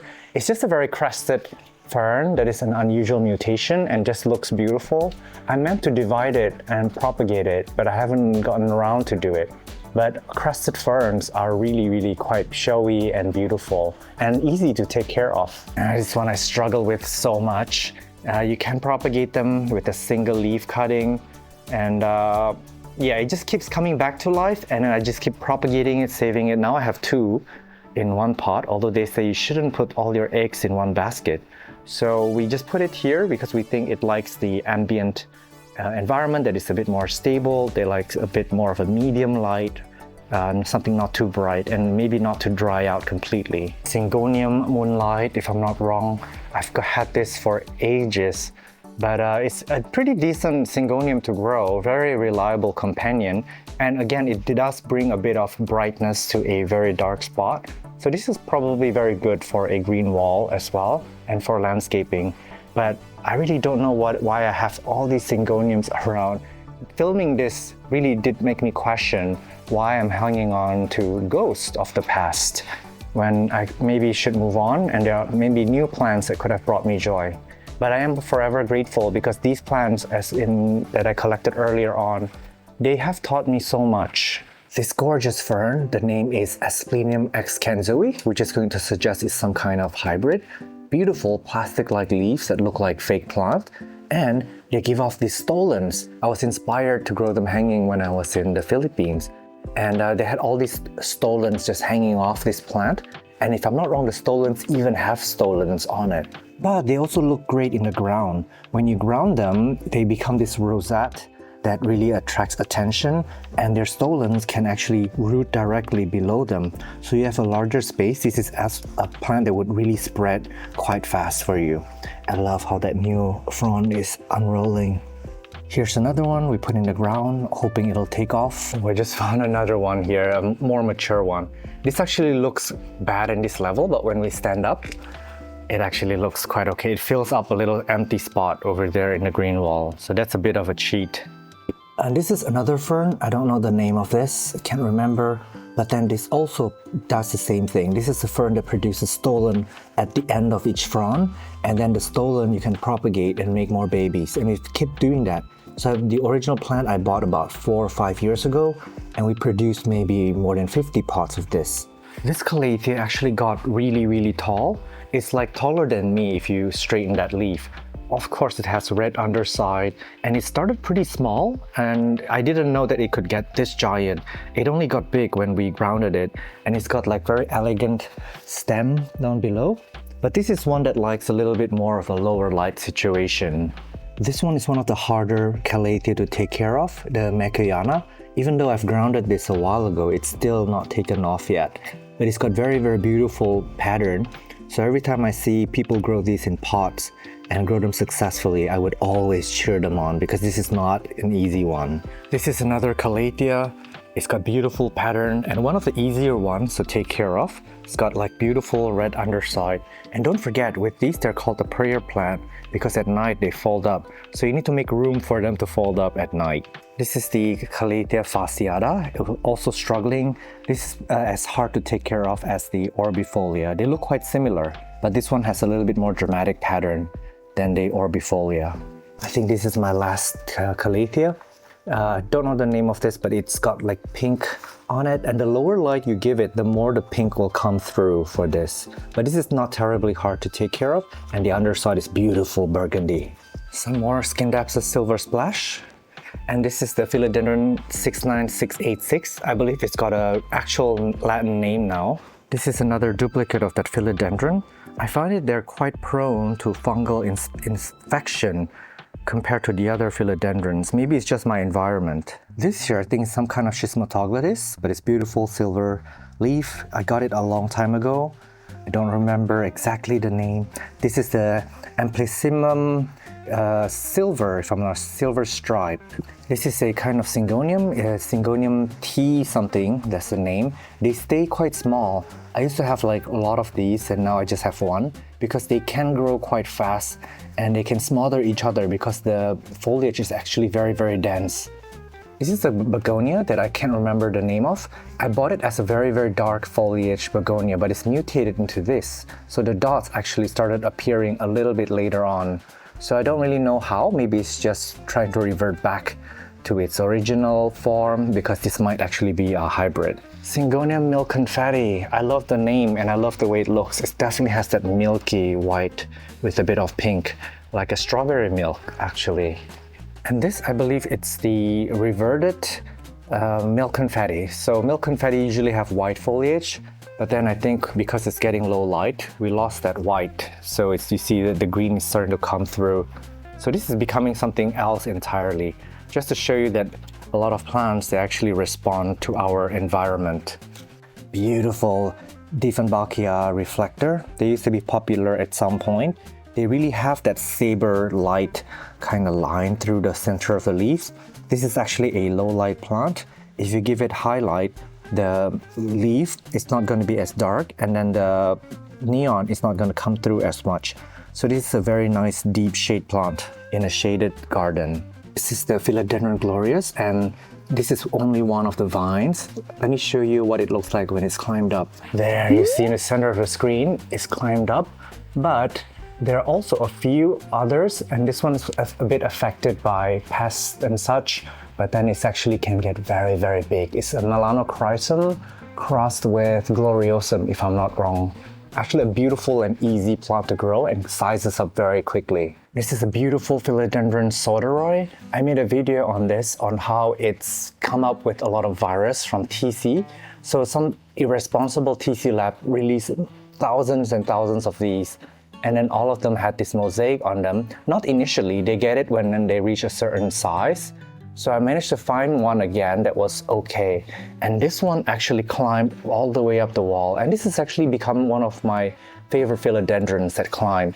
It does look like a mame or a Philodendron plomanii, but it is an actual climber. It climbs up and it sizes up pretty well. This is the Florida Bronze, and it is actually a hybrid, if I'm not wrong. Look at that new rubbery leaf.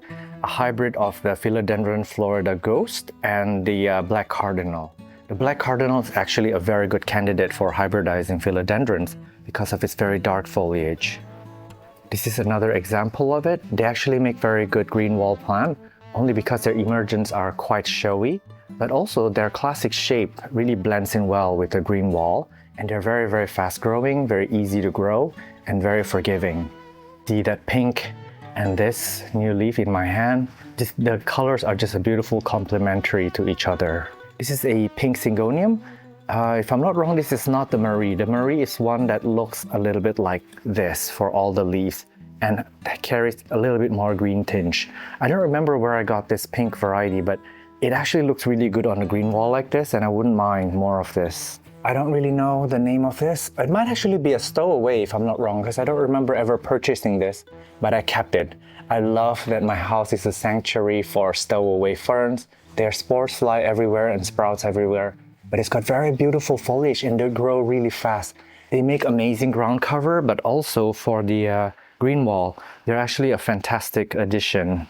Also, they're free of charge. This is the Aglaonema, I think Diamond Queen or something, Diamond something. This is the classic Aglaonema that you guys like in the United States, just the classic green. This is the Philodendron Adabapuanse.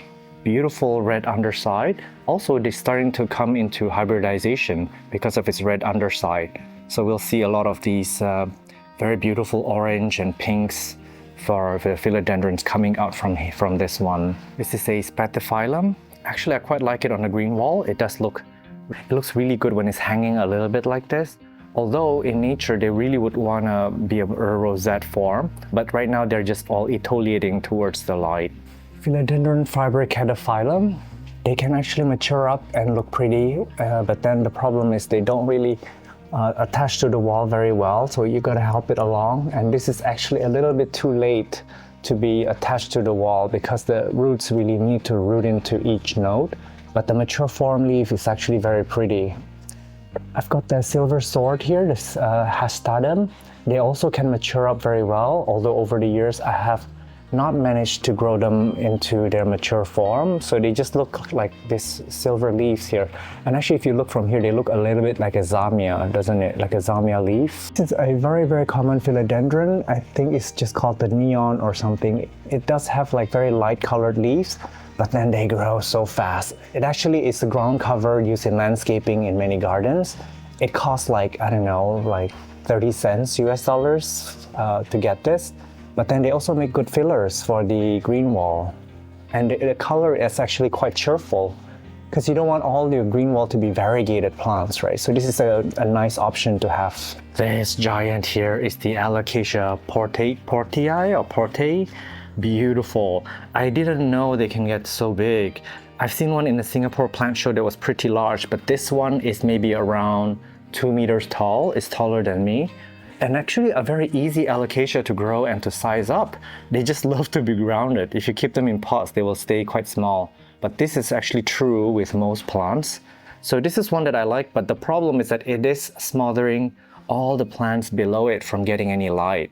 So this one will have to go at some point because I don't have the square footage in my house to keep this.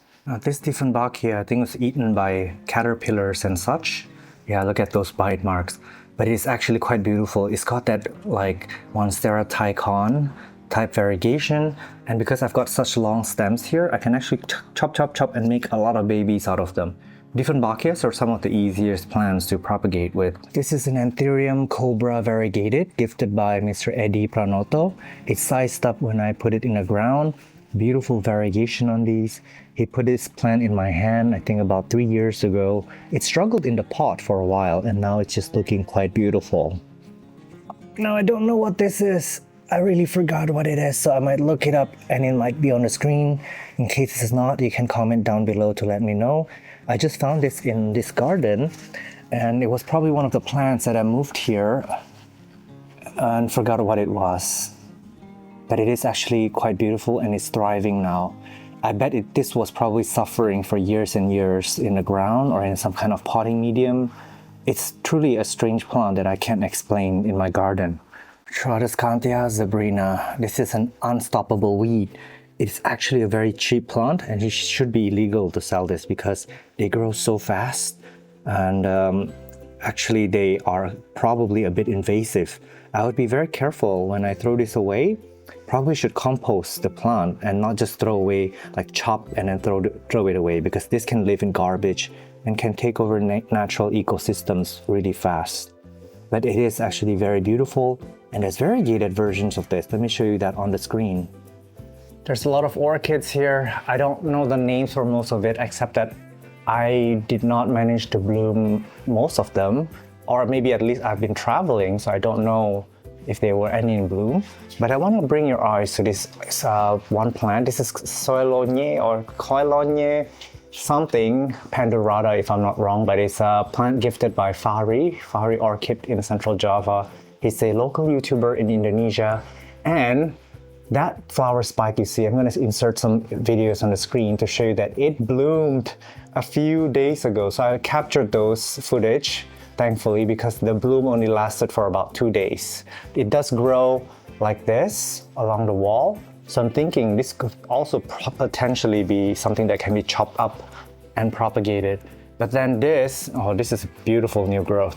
But this one here did take a long time to bloom, like maybe 4 years. This is my last remaining Hubertia. Actually not an easy one to take care of in my opinion, but you do want to water the medium very often and they can be overwatered in pots, so you got to be careful. But they have this beautiful, beautiful trailing leaves that expand in size. This is my propagation area, just to show you that I'm always propagating, I'm always rescuing. We're not going to go through these plants, but then I just wanted to show you that they're getting very good light by the window and very good treatment. Oh, actually there is one more plant here.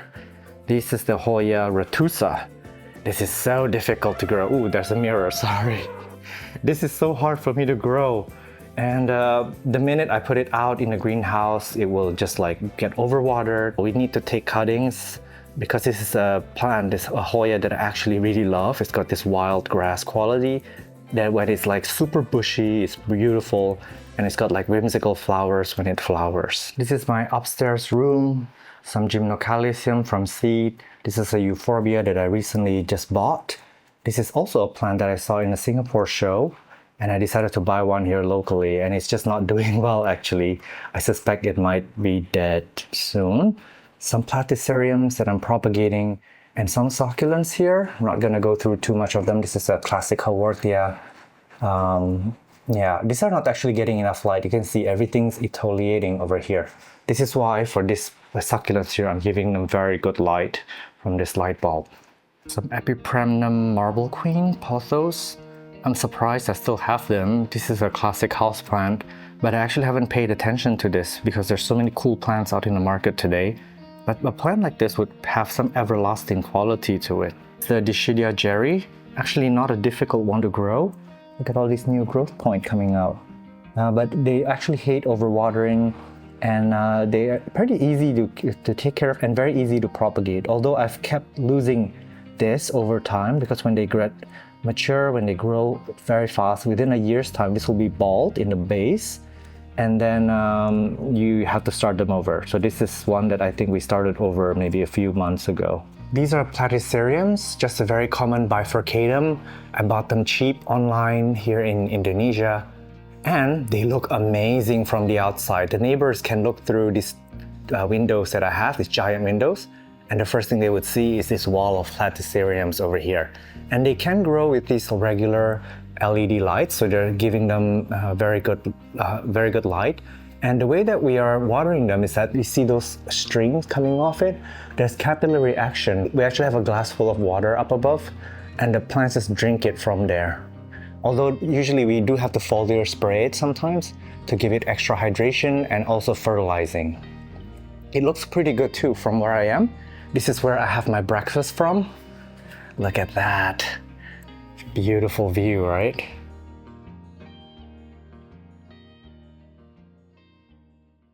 Welcome to the outside. So this is actually the front yard where a lot of the plants here get either direct sunlight or even full sun. And there are a little bit of a shaded part in here too for some really interesting plants that actually love this kind of environment. So let's begin. All right, so we're in the front of the house, and this massive plant is the Hibiscus tiliaceus variegata. It's actually very beautiful. The variegation is quite stunning. Now I see ants around here and also spiders. So the spiders are probably eating the ants, but this is actually very, very mealybug prone, but it is such a beautiful plant. Even though it's massive, the variegation is really, really quite striking. Every leaf is different, one from another. Now this was grown in a pot before, if you remember from the last All Plants tour video. This one has not flowered for me. I don't know if it needs maturity or if it needs other conditions, but obviously it is a full sun plant that hates being in a pot. When it was in a pot for years, it's got stunted growth. It survived, but it kept getting attacked by mealybugs. And now we actually put it out in the ground, and it's like thriving. It grew so fast. It grew into this within, I would say, 6 months from a little plant that was barely hanging on. Really, really quite beautiful. If you have a large garden, this is a plant that I really, really recommend. Let me show you some more variegation before we move on. So the new leaves come out a bit red, and some of them are fully white variegated, which is okay. And actually I do need to cut this back because this is really going to envelope the entire house very soon. There's some more of the baby hibiscus. I can't remember when I made it. I propagate so much around the house that I don't remember the duplicates that I have. But this is a pretty easy plant to propagate and have many, many of. Look at that, how cute. Imagine putting this in the ground, it's just gonna take off. Moving on down, we have the aloe vera. Now this was also in the pot and it wasn't doing so well, so we kind of left it out here, and it's now finally taking off. They actually don't like a lot of water, but this is rained on every day and it's getting full sun and very good airflow, so I guess it's going to pull through just fine. This is a Tradescantia montana. I believe we have spares somewhere. I'm going to show you that later. And I decided to stick this in the ground because this is also a full sun loving plant that hates water. So if this aloe can do well, that one should do okay as well. But we can actually propagate this by stem cuttings. We need to stick more, and I'm gonna let this grow out a bit more and then cut, and then stick it back into the soil because they look beautiful when they clump. And when you give them full sun, the internodes are super close one to another and they bloom beautifully. They have these beautiful purple flowers. Here, I think this is the variegated, what is the name of this? It's like a jasmine or gardenia, sorry. It might be a gardenia or a jasmine. I don't remember the flowers. It probably flowered at some point. And something like this, for example, needs to be pruned and then it will branch out more. This is supposed to be a bushy plant, but it's hidden beautifully behind this sansevieria. And actually, I do have copies of these around. So this is one that I cut, stick in water, propagate, and have a few. What wrong is the copy of the one that we have downstairs. Now, I don't know what the name of this one is. It's definitely not a jerboa, but then it's very classic and long. The jerboa, I believe, droops down. At some point, it's softer leaves. And then down here, we've got the Kirkii, actually my favorite sansevieria, and I saw that they have the variegated in Thailand and it wasn't very expensive. I just couldn't bring it back, so I'm actually very, I wrote that actually very, sorry. We're gonna talk about this later, but the variegated Kirkii, I'm very excited to pick one up when I move to Thailand. This is the regular trifasciata that's variegated. I've got another pot upstairs. And this one, I forgot the name. This is this Bantal Sensation. It's like all the way down there. I actually never checked this area, but I know that sansevierias, they grow rhizomes in the ground, so they are sprouting almost everywhere. But the clear winner is this sansevieria here, because it's sprouting like over there. And I remember on the ground somewhere, it used to sprout a few and we just took it out and we chucked them away. For example, this one here, it grew really fast. This one has got to go because it doesn't go with the landscaping. So with sansevierias, when you put them in the ground, you gotta keep in mind that they will sprout kind of everywhere, and you have to learn to deal with the stolons that come out, and they can be very labor intensive to pull out. They can't really be firm in the ground. Their rhizomes can be quite thick, so keep that in mind. All right, while we're in the topic of sansevierias, this is the whale fin sansevieria mesoniana. I believe they used to be variegated, but I don't know what happened to it. Now it's like all green, or I might be delusional. I might just have the green form. I don't remember these things. But anyways, this area looks really sad because just a few days ago, it was covered by this beautiful Boston fern variegated.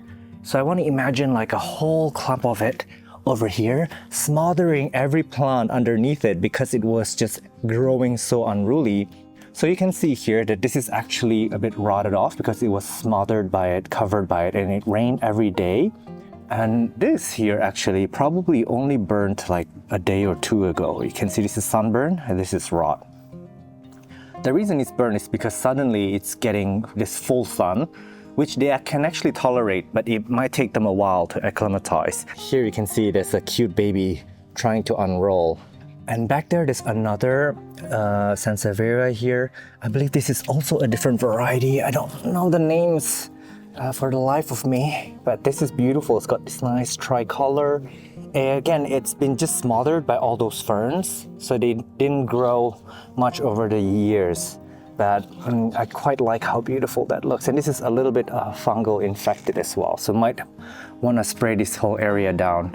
So this is what happens, I guess, when you have sansevierias smothered by other plants. Sorry, this is like really unsightly in the way. And this, if I'm not wrong, is some kind of Heliconia variegated, also smothered by all that fern. I don't even know that it was here all along. I think it's one that flowers. I will have the name on the screen, but this is supposed to be quite beautiful. We did lose the variegation and we cut it back, and I'm glad we have some over here that's variegated again. And of course, we're going to talk a little bit about the Boston fern variegated.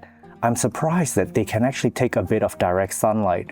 Of course, you will get a little bit of a bleaching effect when it gets full sun, but I have a few pots of these going. It can be divided in the base and then you can separate it and turn it to different pots. And I really love it when the new babies unroll. So I love having multiples of these around.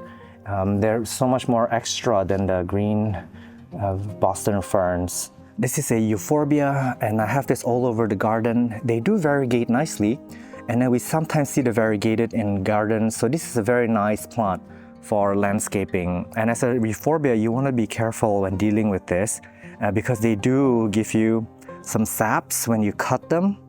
So just if you have pets and children, you might not want to have some of these within reach. Imagine if your pet is like running through it and brushing past it.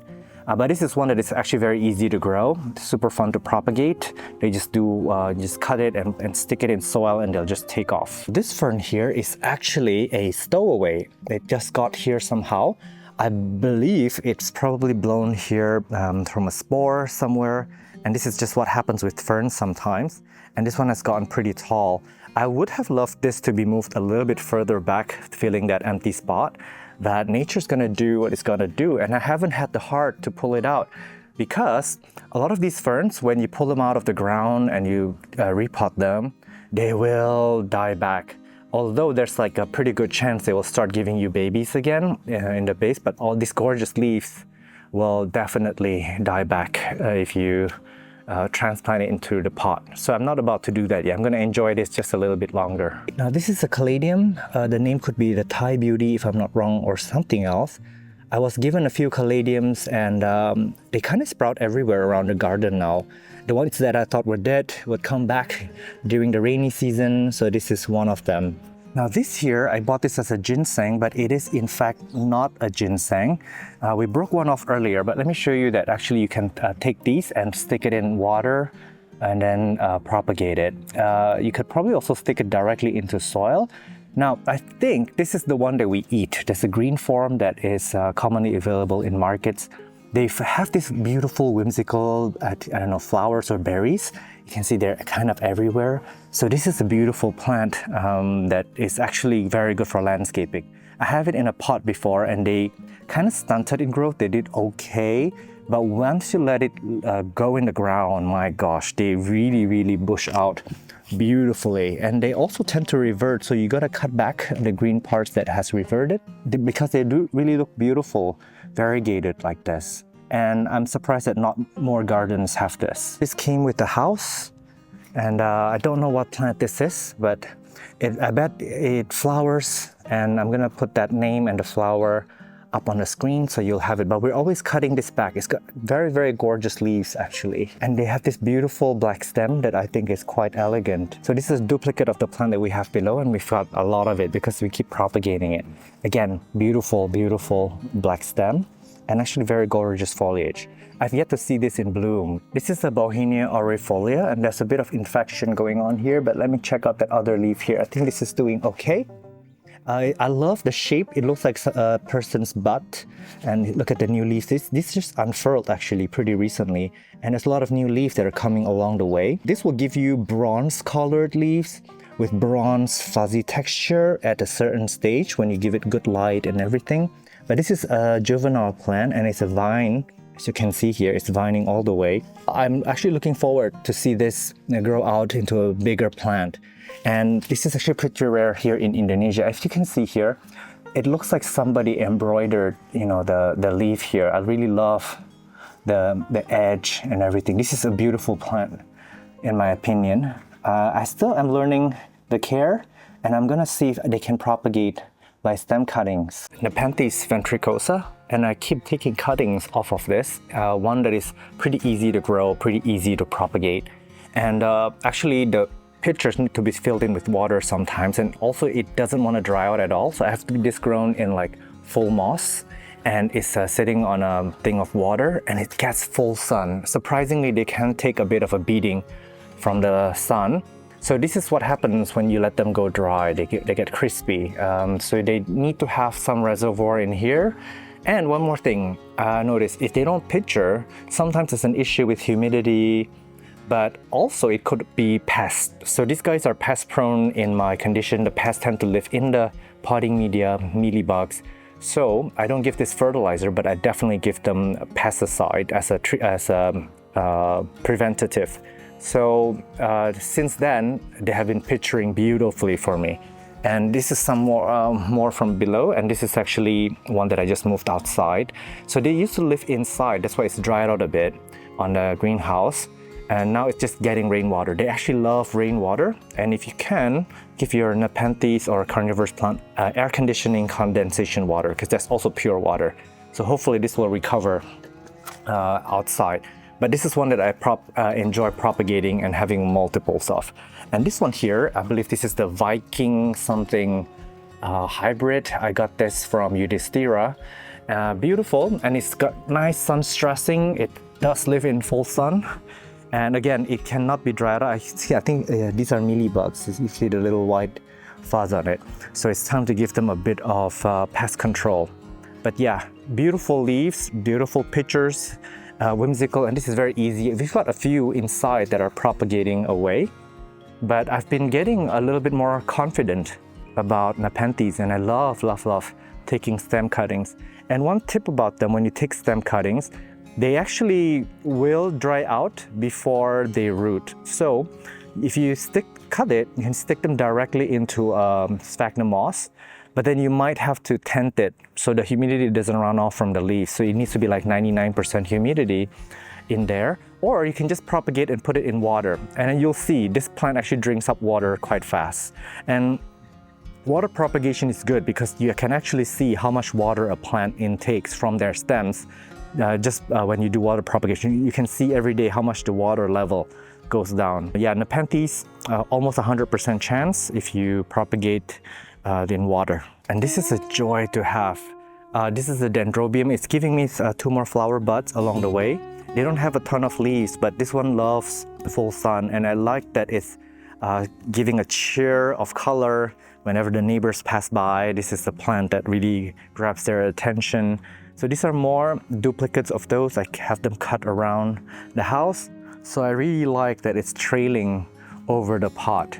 And I made a cutting. I have a video for this Karen propagation, although I don't think that video is out yet. So this is a bit of a spoiler for you.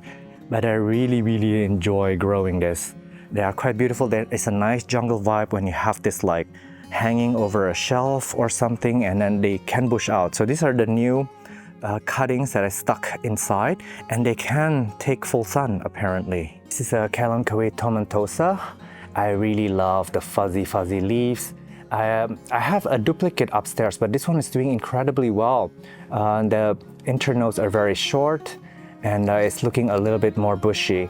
And this one here, I believe this is Acaveria maybe, and it's like not doing well. It's supposed to look like a rosette. So if you I want to separate them, I can cut it and stick it on soil and let it like spread into a beautiful rosette. This is another Kalanchoe, also beautiful. I love the fuzzy leaves. I love petting them. But something like this is better to cut and then stick down below, because this will also give you multiple branches when you make the cut. Although I must say that this pot is getting a little bit too heavy with the plants. So I might have to repot the entire thing and just start a new pot of this. But surprisingly, these plants here, they can take full sun. And over here, this is some kind of a sedum. Also seen better light of day. They look better when they are grown closer to the pot. So a lot of options here on how I can make this look better. Obviously, I've been a bit neglecting this area. But with this one, you can just pluck this leaf off, stick it in the ground, and it will form, like, look at that one over there. It can form its own babies. This is a Kalanchoe, like mother of thousands or something. And each of these, if you fall off on the edge of the leaves, will give you a baby. So this is actually a bit of a weed.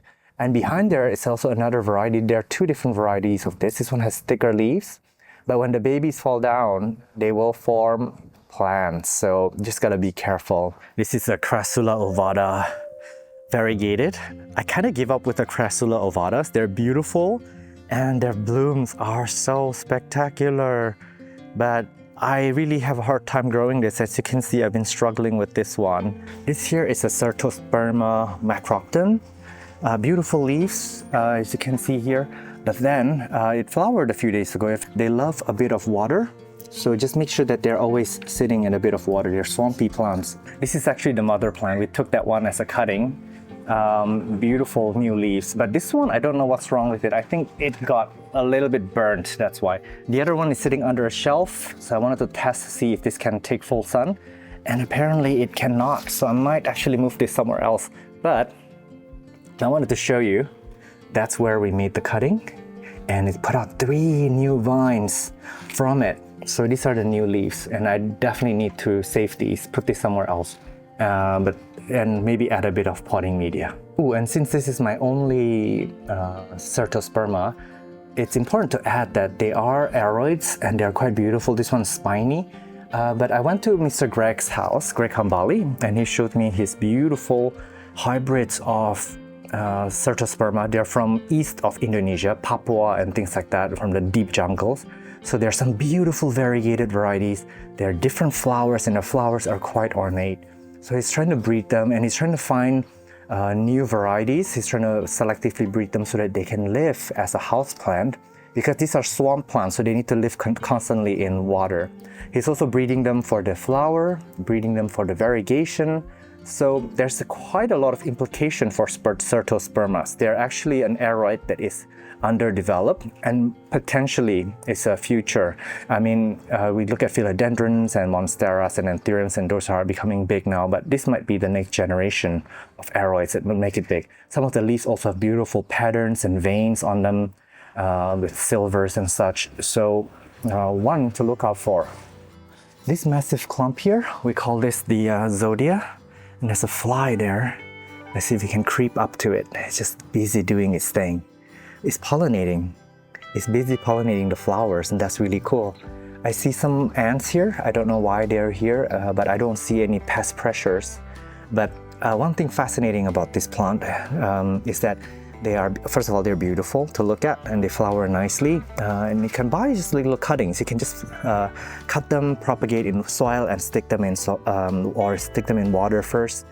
They repel mosquitoes. So they are one of the best mosquito repellents out there, and they smell amazing. They have this sweet grass smell, and the smell comes from the leaves, so you don't have to wait for the flowers. And they actually look really, really beautiful. I actually took this cutting for someone else, but this was a little bit prettier before.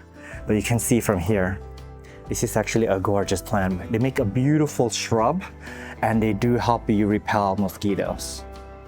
Also very easy to care for.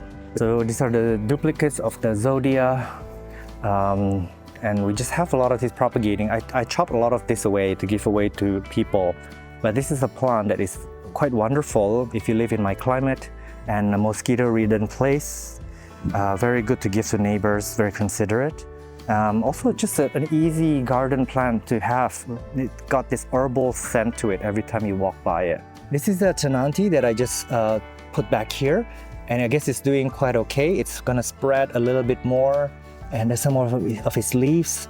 It's got beautiful, beautiful variegation actually. Quite a nice garden plant to have. It does look a little bit like a philodendron from far away. There are more stowaway caladiums here, and some more back there. And there's a cute teeny tiny little baby here. This is also very adorable. I believe this was also gifted to me, but I keep finding them sprouting all over the place. So if you want like a nice surprise, stick your caladiums all over your garden and they will sprout everywhere. While we are on the subject of caladiums, this is one more, and this is also quite beautiful.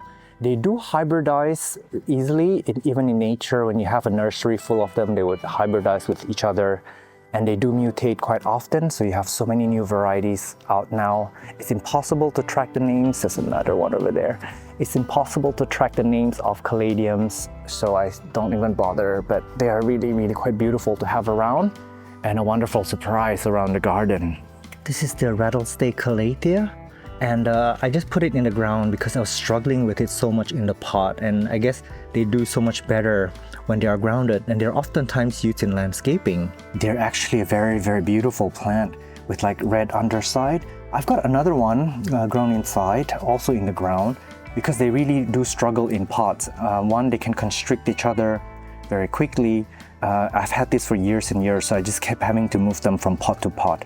Finally, I think it's happiest out here in the ground, And I've seen them in Tokyo Disneyland grown in pots and they look so beautiful. I don't know how they can get it to look like that. Probably grown in greenhouses and then maybe have them rotated in the location. This is the vanilla planifolia, which is actually an orchid, but also one that produces the vanilla seed pod.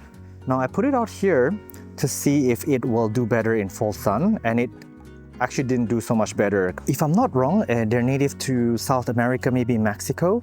And then they actually do flower, and if you want them to produce the vanilla seed pods, which is super precious, you actually need to hand pollinate them, and within a short window of time. So they're actually a cash crop, and not many people are willing to grow this crop. Let me get the one inside. So this is one that is grown in my indoor garden, and it's growing extremely well. I would say as a houseplant, they actually look beautiful. They look a little bit like a Hoya. But then I wouldn't expect it to produce flower, and definitely not the vanilla seed pod. I'm not that determined to have my own vanilla seed pod.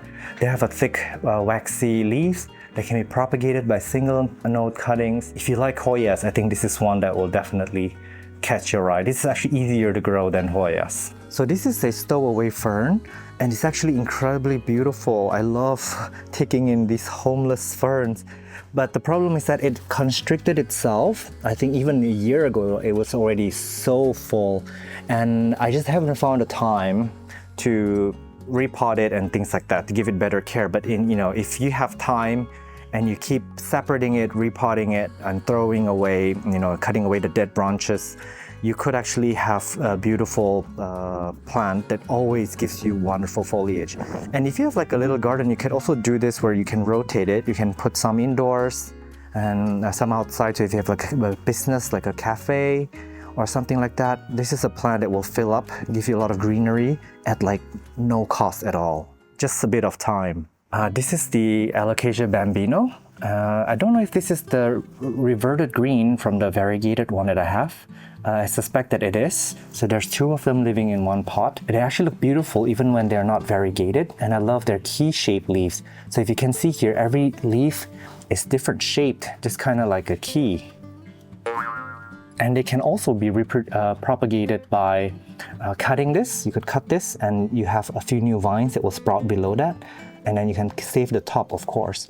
But you could also take corms inside. When they have reached this size, especially when they have flowered, quite probable that you will find multiple corms in there. If you leave the corms alone, attached to the mother plant, they can sprout, but it might take a bit of time. So if you're strapped for time, you can definitely just separate the corm, pot it separately with the growing side facing up, and it should grow for you in like a month or two. Some maidenhair ferns, this look really sad, but they come and go when they please. Sometimes you have a full pot of this, and sometimes you just have this. So I remember just a few months ago when I was checking on it, it was still a full pot. So the thing with maidenhair ferns is that they do get so full in there. I bet if I take this out now, it's all just roots inside.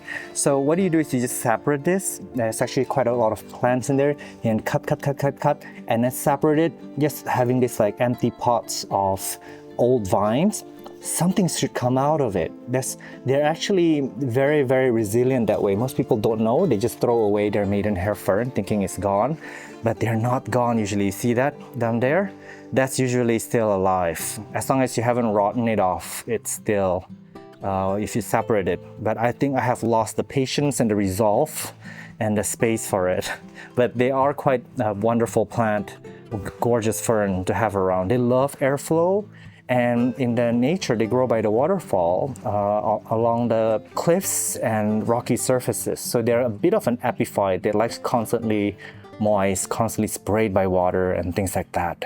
But good airflow is definitely key to having them. This beauty right here is an Acanthus montanus. They are actually one of the fastest growing plants here. Really beautiful, but you gotta keep in mind that they are very sharp. The edges could really do some damage.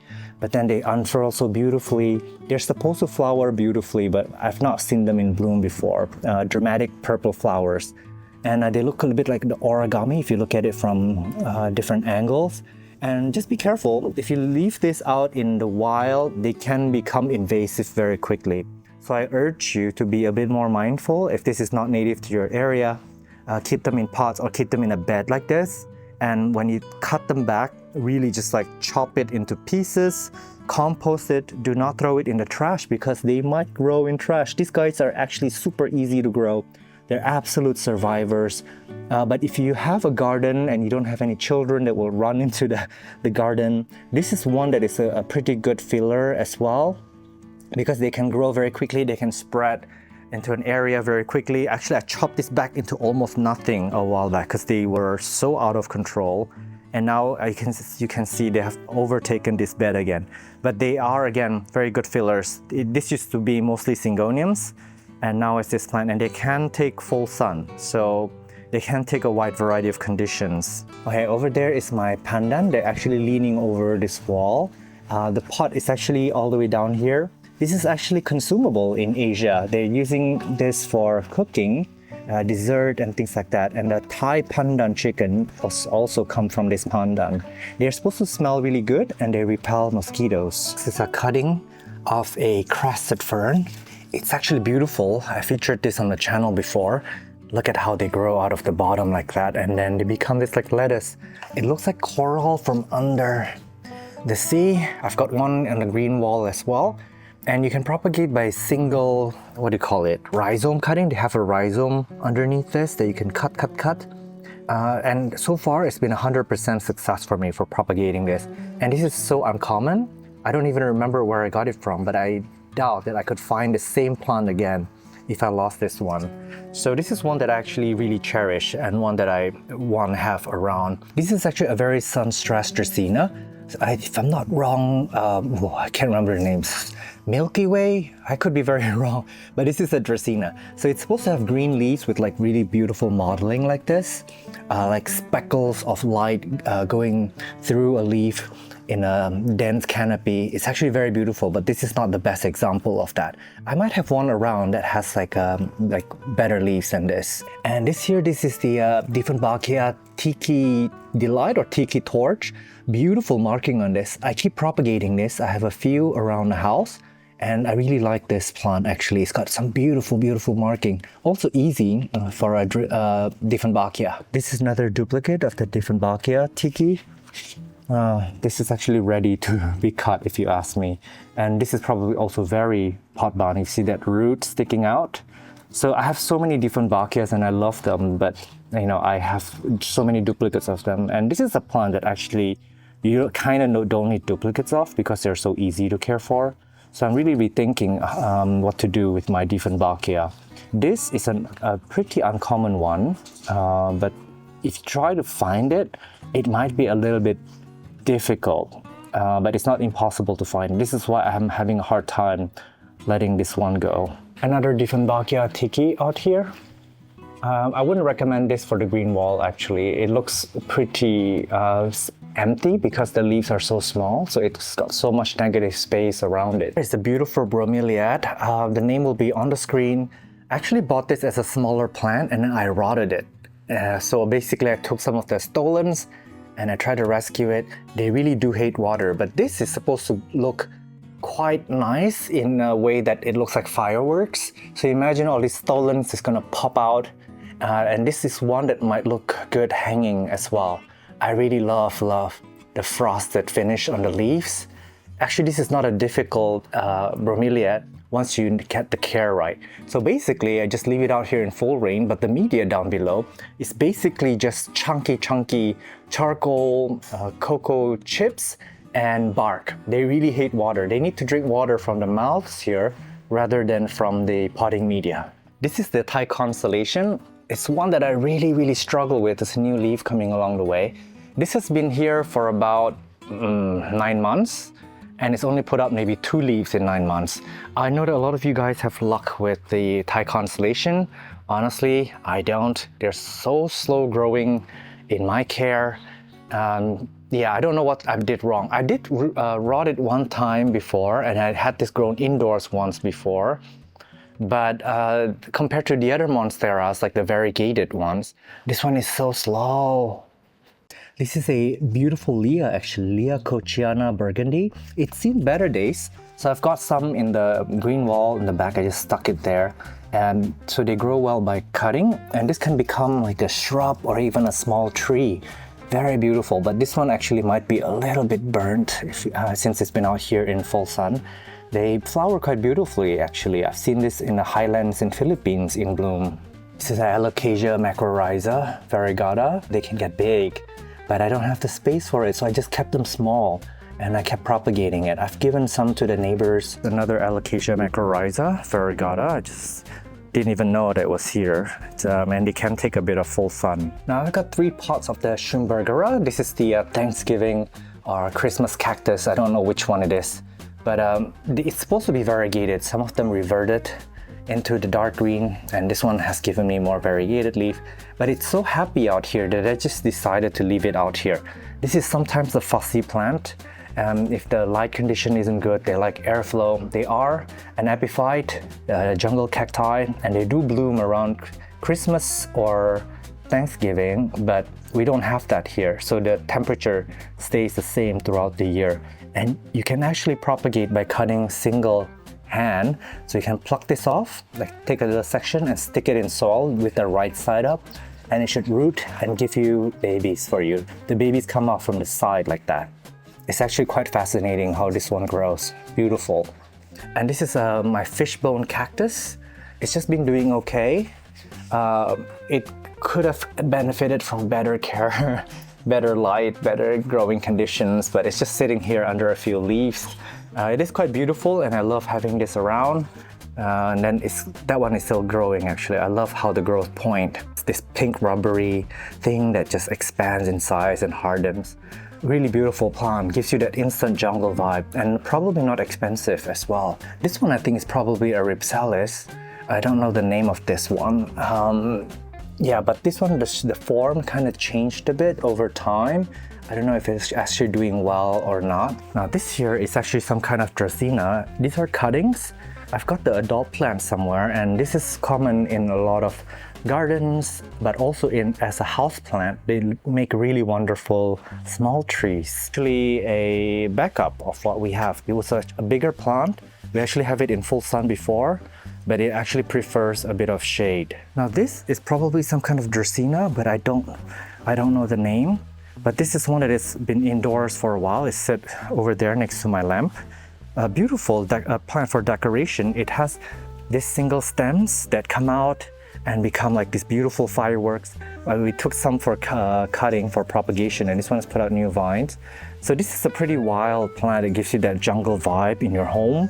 Pretty easy to care for. Again, very, very forgiving, tolerant to wide range of conditions. Even in medium light, they did not exfoliate that much.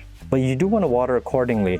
When you put this in a lower light situation, you don't want to water it as much. And again, this is a plant that would benefit from pruning, so keep cutting them up so that they will branch out more and more over time. These are cuttings of that plant, but this one has lighter leaves because it's living in a bit of direct sunlight. Found another one of these, tucked all the way back there. This one's a little bit bigger, and this is grown in a bit more shade, so the leaf looks a lot nicer actually. These are some Anthurium andrianums. I love them when they're in bloom, but most of the times they're not. I don't know if I have the care nailed down right. There's another one here, but I enjoy propagating them. Here's just another one. Actually, this leaf is quite beautiful. But yeah, they're kind of like a meh plant for me, and I don't think I'll be sad to part with them. This is a Philodendron mayoi. It's a single leaf. There's a new one coming along the way. And I have some in the back as well, and the Greenwall. They look so nice in the Greenwall. And the variegated mayoi is one that I think is quite new to the market. I've only seen it within the year or two ago, and they variegate really, really beautifully. Gorgeous mayoi here. I don't mind having a lot of them around. They don't get terribly big, so they actually make very good green wall plants. Imagine if you're on a balcony and like you're looking down, this is just a little bit perched on the balcony. That's also quite beautiful. This is an Anthurium that was gifted to me by Michael, and it's quite interesting. It's not exactly pendulant, although it does look like a Vitarifolium. What's interesting about this Anthurium is that it's always making its own berries. It's like crazy. There's another one over here, and I actually did one time try to sprout this. So I took all the berries out, took the seed out, and planted it, and everything grew. So this is a plant that self-pollinates itself, or maybe the ants pollinate, because I see ants clamoring all over the place. But you don't need to do much about this plant. It just propagates itself. You can also do cuttings here. And at some point, their roots are actually quite beautiful. The roots like came down, trailing, cascading down the pots. So this can actually be an interesting plant that's grown for the roots and the berries rather than the leaves. Of course, this is like super root bound, and this is a little bit of a disease here, but interesting plant nonetheless, and one that is that I recommend for beginners. This is interesting as well. This is the burl marks, just variegated.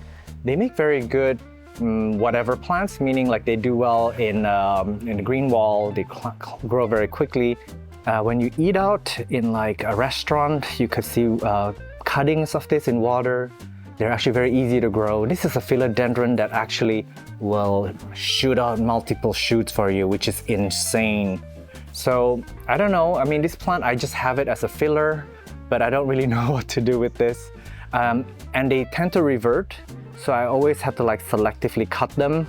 The one behind in the green wall have been selectively cut, so that looks better. I think this is just a mother plant that used to be on the green wall, and then I think a lot of the foliage died off because it was buried under different plants. There's so many of this everywhere around the garden.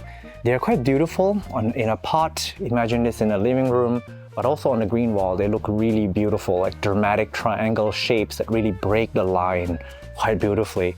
But another thing with them is that they put out corms and such underneath, and they are really quite unstoppable. In my care, this alocasia is actually quite easy to grow and can be a bit of a weed. I think these are more. There's so many of them everywhere. We cut the top off and all these corms, and even that top, you see that new growth started coming out of there. So these are unstoppable. I've got too many plants. This is actually a bromelia that did badly on the wall. So this was like smothered under other plants in the wall. So we took it out and we gave it a new situation here, this potting mix. It really hates water. So it was soggy under different plants, and as a variegated plant, it actually loves light. So now we put it out here, I think 2 weeks ago, and look at that, it's already giving me a little baby here. So this plant will actually thrive. They will clump beautifully outside. The Ficus lyrata variegata. They're actually beautiful. They have beautiful variegated leaf, but the problem with it is they tend to do this. They're very prone to disease, and no matter how much treatment you give it, this leaf came out beautiful last week, and now it's becoming a little bit sick. So when public spaces, I've actually not seen this plant grown in pristine conditions, or I have not seen this plant grown in a perfect physical condition. So I think this is a plant that I definitely wouldn't particularly recommend. The non-variegated of this is already hard enough to care for. They actually love full sun. The Ficus lyrata, while it was popular for a few months, is not a plant that I would recommend for most people. This is the Epipremnum marble. This is one that I actually do single note cuttings and have it grown on a bookshelf in there. But then I have it outside now because I sprayed it with neem yesterday. And I have a lot of these on the wall. They're prolific climbers. They don't need a lot of help climbing up the wall. They were pretty expensive but affordable. And I think now it's pretty hard to find this because their prices dropped so much. A lot of the sellers didn't find this to be a pretty good plant to bring to the shows anymore. So it's becoming a little bit hard to find. They fenestrate quite beautifully. They don't get extremely large, but then they have that beautiful Epipremnum fenestration. See that in the middle of the screen? That's the Epipremnum marble that's become a little bit more fenestrated. And they can become a little bit bigger than this. But a lot of my caladiums actually grow like crazy in these pots. So what I need to do is separate it so that one single plant lives in a pot, and they can become big because the leaves can actually become quite large. And caladiums here, when I give them a good airflow, good light, which means a bit of direct sunlight, maybe some of them can even live in full sun, they do need to sit in a bit of water, so you cannot let them dry out. More baby caladiums. I actually need again to separate this and repot it so that they can size up because there's so many of them in a pot fighting for its life. And this is again more caladiums. I really need to take care of my caladiums better and just give them individual support, individual care. because they become this weed over here. The caladiums, this one is actually quite beautiful, but if I'm not wrong, we have a duplicate downstairs and more baby caladiums here. This is also the common variety. And this is a colocasia, if I'm not wrong, just an esculenta, or the the taro that we eat. And what are you doing here? This is a Tradescantia montana. I did not know what it's doing here, but this plant likes it moist, and this plant is likes it dry. What you would call the asparagus fern. And be careful when you handle this, because the main stem contains a lot of spikes that can really do damage, but they have this beautiful wabi-sabi look, and they can take full sun actually. If you look at some gardens, they can like clamber all over the place. It can get really, really massive. So I've been keeping this one in a pretty tight pot to make sure that it doesn't go around and strangle the other plants, because it can take light from any plants that are going to be underneath it. So this is one that is actually a pretty fast-growing plant, and definitely beautiful for indoor, especially if you're going for that oriental look. Flowering plant, I don't know the name of this plant. I bought it from just online over here. I bet I was probably fascinated by the flower at some point. If I can find it, I will pull it up on the screen. And same deal with this one. I'm not very good with my garden plants, but I buy them on impulse. And with these plants, you need to keep pruning them, or else they just become this slanky single vine. So the gardening and house plants are very, very different care, different styles. So I can't say that I'm a gardener per se, but I can appreciate these. And this one here, if I'm not wrong, is some kind of gardenia. They have seen better day. I probably should have repotted this a long time ago. And a lot of caterpillars actually decimate this plant when the season is right. So we would lose a lot of leaves. And when you lose them and you don't prune them as much, this becomes like a leggy plant with like very few leaves. So this is also another plant that should have been pruned often. This would probably do better in the ground, but they do produce fragrant flowers if I'm not wrong. And we're actually in the process of trying to root it and cut it and start it over again. But I'm a sucker for fragrant gardenia or jasmine-like fragrance in my garden plants. This is the Ficus elastica bambino, actually very cute. I do recommend this rather than the Ficus lyrata regular form. The bambino, it has like cute dwarf form, tiny leaves, and more manageable in my opinion than the Ficus lyrata. So our backups of the Ficus lyrata bambino. This is a Dracaena reflexa variegata, very, very, very common garden plant.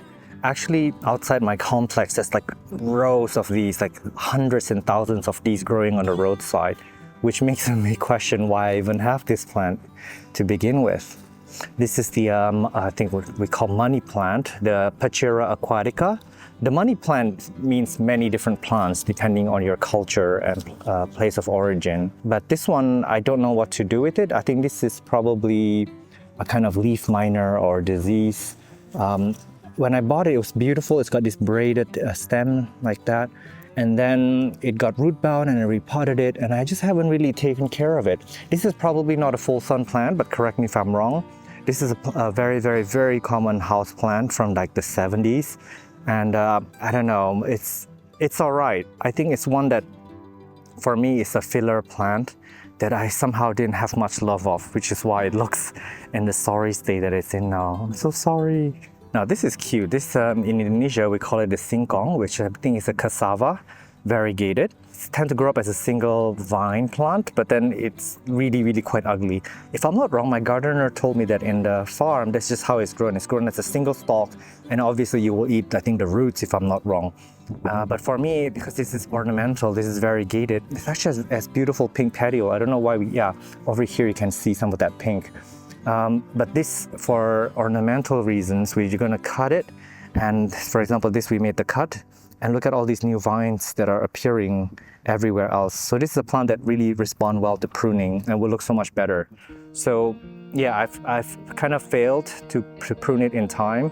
So now we cut it into sections and we stuck it back into soil. So hopefully we'll have a full pot of this. This is a Tradescantia, if I'm not wrong.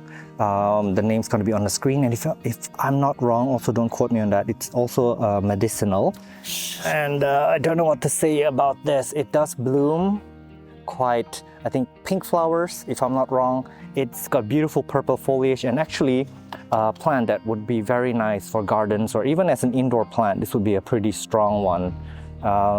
Yeah, so if this kind of purple is something that you desire in your garden, because not many plants have this purple coloration on them. So pretty easy to take care of. They can take full sun, they can take lower light condition, medium to bright indirect light. This actually looks pretty good on the green wall, although you probably will have to cut it back often because they can grow quite fast and they will grow like lanky and they'll droop over time. This here is the variegated, they say the chayote papaya, which I don't think is a papaya at all. I mentioned this a few times in my old video, but they put out with this like beautiful new growth, tiny leaf that expand in size into this. Actually, one plant that I think is incredibly, so let me take that out, that is incredibly ornate. And again, when you chop the top off, they do branch out better. So this is a full sun plant. And with all full sun plants, I definitely think, look at that in the middle of the screen here. I made the cut on top and look at all these active nodes that have come out below. So that's gonna turn into vines of plants. And you can take the top and stick it right in. If I'm not wrong, these are all top cuttings that have stuck in here, because the plant is actually over here in this box. So we've got a lot of this going on. That one here is so beautiful. Look at this cool, amazing new leaf. And that one, we made the cut. Get all these active that are coming out. So yeah, these are all the top cutting that we took off. And this will become bushy. And actually this is a plant that I wouldn't mind just having it grow bushy along this fence to give myself a bit of privacy. I can't remember what it is at all, but if I find it, the name will be on the screen. Beautiful leaves, also a garden plant. This one here, I bought it for the flowers. I can't remember what it is either. When I'm shopping online, I tend to just look at the flower photos and then I just buy them because they're so cheap. But this one actually died off, so we kept cutting and propagating it, and now this is one that is a pretty decent size. So we hope to see it mature and see it flower at some point. I've got a ton of these rows. It took me a while to figure it out. When they grow a lanky vine like this, we're supposed to prune it often and then it will become bushy, because for the longest time I just had one single vine that grew in this garden, and I told my gardener that, you know, how to properly prune it and how to shape it and how to propagate it, and somehow we managed to do it. In the beginning, we failed to water propagate it. They wouldn't root and everything, but towards the end we did find out that you can stick this directly into soil and also you can water propagate this, and once in a while they do bloom with this beautiful white small rose. It's a little bit pinkish white, and that one I think is about to come into bloom. So also don't mind having it getting bushy and covering this this rail over here because it's looking very bare. The Dracaena twister. Surprisingly, I got a lot of comments on this plant. This was taken from my mom's prayer room back in the old house. We didn't know it was variegated, but it came in a really bad shape.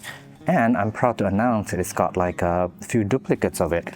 I can't remember if I actually given any back to my mom. This is another duplicate. Look at how lush that looks. But I think I should try to offer her just in case she didn't get one. But actually a pretty peculiar plant if you ask me. You might see one in your garden center, but when you deliberately try to find it, it might be a bit challenging to find. But they are quite beautiful. They can become like a little small tree or a little shrub. Peace lily, there are a few varieties of this. But this is a variegated that is got texture on the variegation. So it is not the simple variegated peace lily.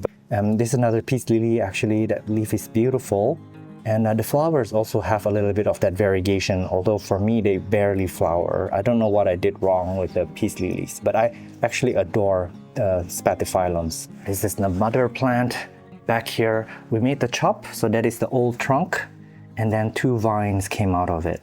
We might take out the two vines, separate it from the chunk, because when you have a main chunk like this is gonna be very easy to rot because of how woody it is. So it's a good idea to separate it when it's ready. But this one seems to be etoliating a little bit because it's getting very low light. This is the Syngonium batik, used to be quite popular. I'm gonna go quickly skim through the Syngoniums. There are some more in the Greenwall. But this is the Three Kings, beautiful actually. They've got variegation on the outside. They're all very fast growing. Another clump of the Three Kings, maybe a better representation. They actually look quite amazing in here. Here, I don't know if this is what we call the tricolor or the salmon. I've got so many syngoniums, you guys. I don't know the names per se, but some of them mutate. Like this one, I don't know why the vine came out like this, but these leaves are quite beautiful. And there's actually one more syngonium on my wish list, and it is the Strawberry Eyes Galaxy that I recently saw in an Indonesian plant show. Another syngonium tricolor here, some duplicates. Anastrum cordifolium, I've got a clump of this growing inside. This one is actually a little bit sunburnt. This was probably my backup copy. Beautiful, beautiful heart-shaped leaves, and they come beautifully variegated.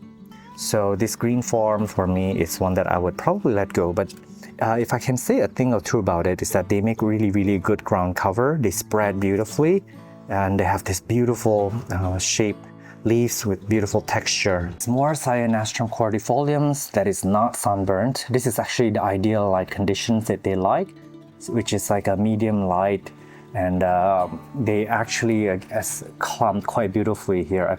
This is a tall euphorbia, and it's actually turned into a nice tree.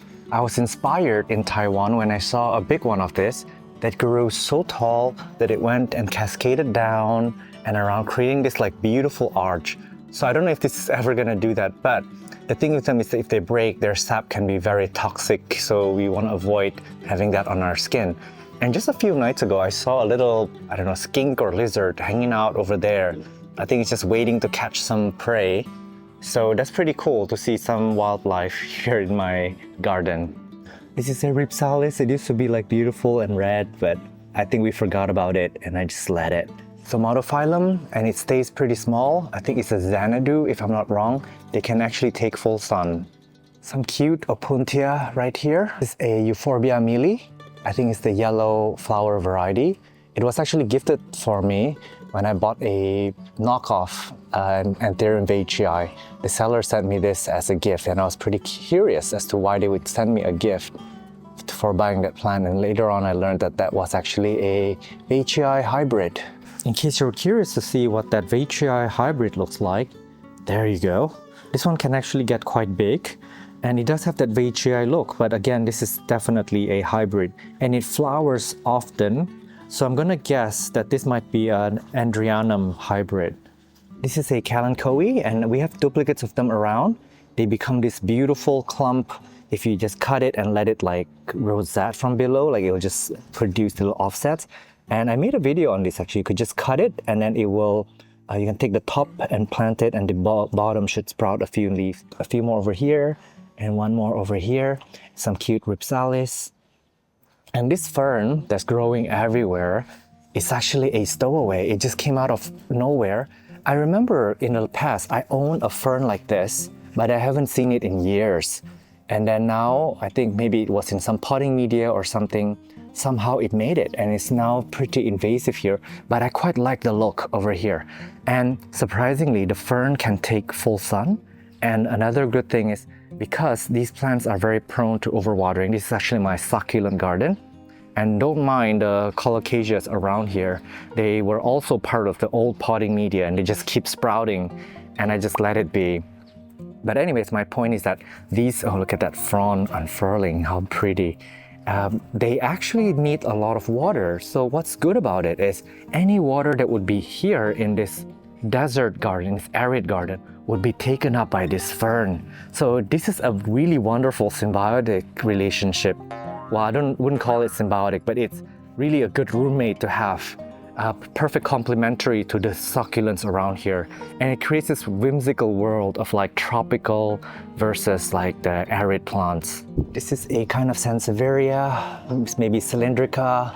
This is a Sansevieria that we're doing a propagation video of. The leaves have lost a lot of volume, so I'm a little bit worried about this, but hopefully it's rooting itself quite well here. It's been about 3 weeks in this situation, but this will be an update in one of the future videos. One of them is Bonchalensis silver, if I'm not wrong, back there. So this was gifted to me from our Sansevieria video that I filmed here in Indonesia. And this is a Colocasia Black Magic, or one of those.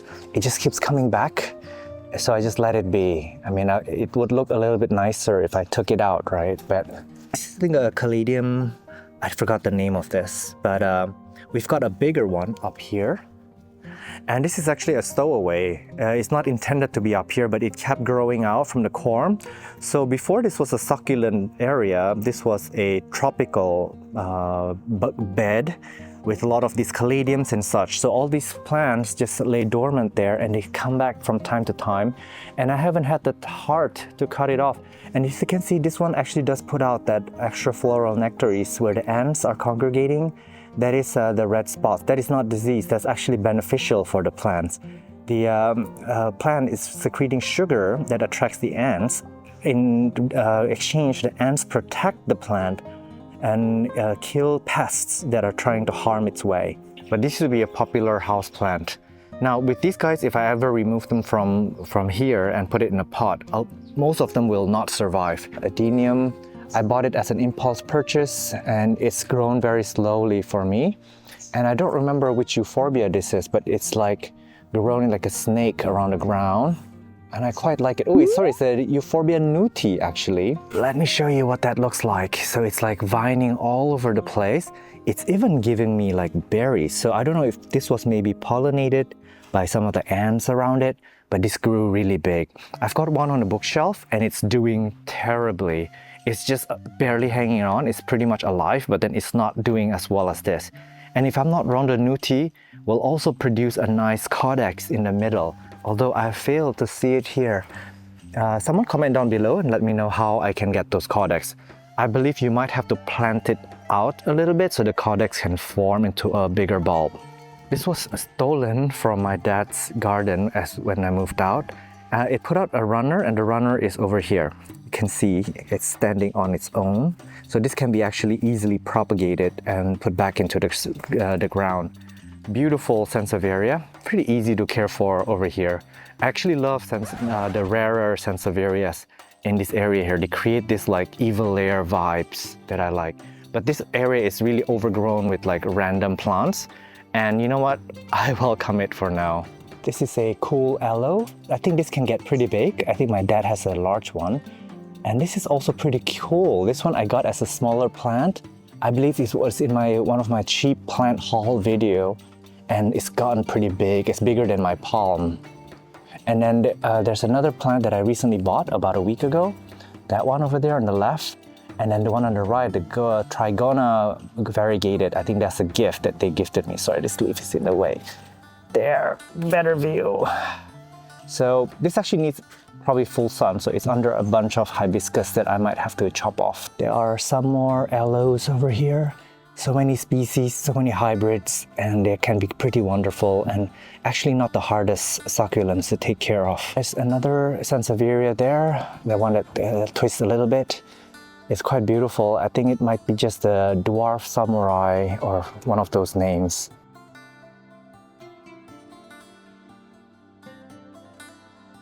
This is another aloe hybrid. This is actually a pup, an offset. The main plant got really big. It's got beautiful electrifying color. Actually a very common aloe and inexpensive. But I wonder where the parent went. I think we might have lost it. Here I'm really surprised, but there's a Gymnocalcium that is actually sunburned. But it's starting to put out pups off the side. So I have a feeling that this one might survive. I actually had root rot on this a few times before. And I remember one of the side of the body turned into mush. But I guess this one is quite the survivor. It's living out here in full sun and full rain. And this also kind of resembles what they would grow in nature. Thank you so much for watching this all the way to the very end. I apologize this went a little bit long, but this is actually an ultimate farewell to some of the plants here in my collection as we see them for the last time. And I wanted to celebrate them. I hope that you guys support my decision to let go of a lot of my plants. I feel like you guys are a big part of my plant journey and my collection. So I kind of have been doing this without your permission, but now I'm politely asking for it because I would like to further my journey in Thailand. And for that, I think for the next 1 to 2 years, I'll be a little bit more focused on trying to do some savings, trying to make my life work over there while maintaining this house over here in Indonesia. So I would love to ultimately build a new garden in Thailand because that's where I see myself living for the rest of my life. And the garden here, I will try to maintain maybe the front yard, but I think inside in the house, it'll be a very profit-driven kind of place, which might be an interesting content. So let me know down below how you feel about that. This journey would not be possible without you guys. I appreciate it. This video has brought me so much joy as I've become very in touch with a lot of my plants, digging them up, trying to find out where they are and finding copies of them. But unfortunately, this is the last time we're gonna do one of those. So I wish you guys all happy gardening, and do stay subscribed, comment down below, and send this video a like. And if you want to help the channel out financially, you can do so for a cup of coffee a month on patreon.com/Sean from OnlyPlants, or you can join as a YouTube member. Simply open any of my videos from a YouTube browser, and next to the channel name, you'll see that join button. But for the rest of you, just by you watching this all the way to the very end, being around for the channel and watching this, it really means the world to me. All right, see you in the next one. Bye.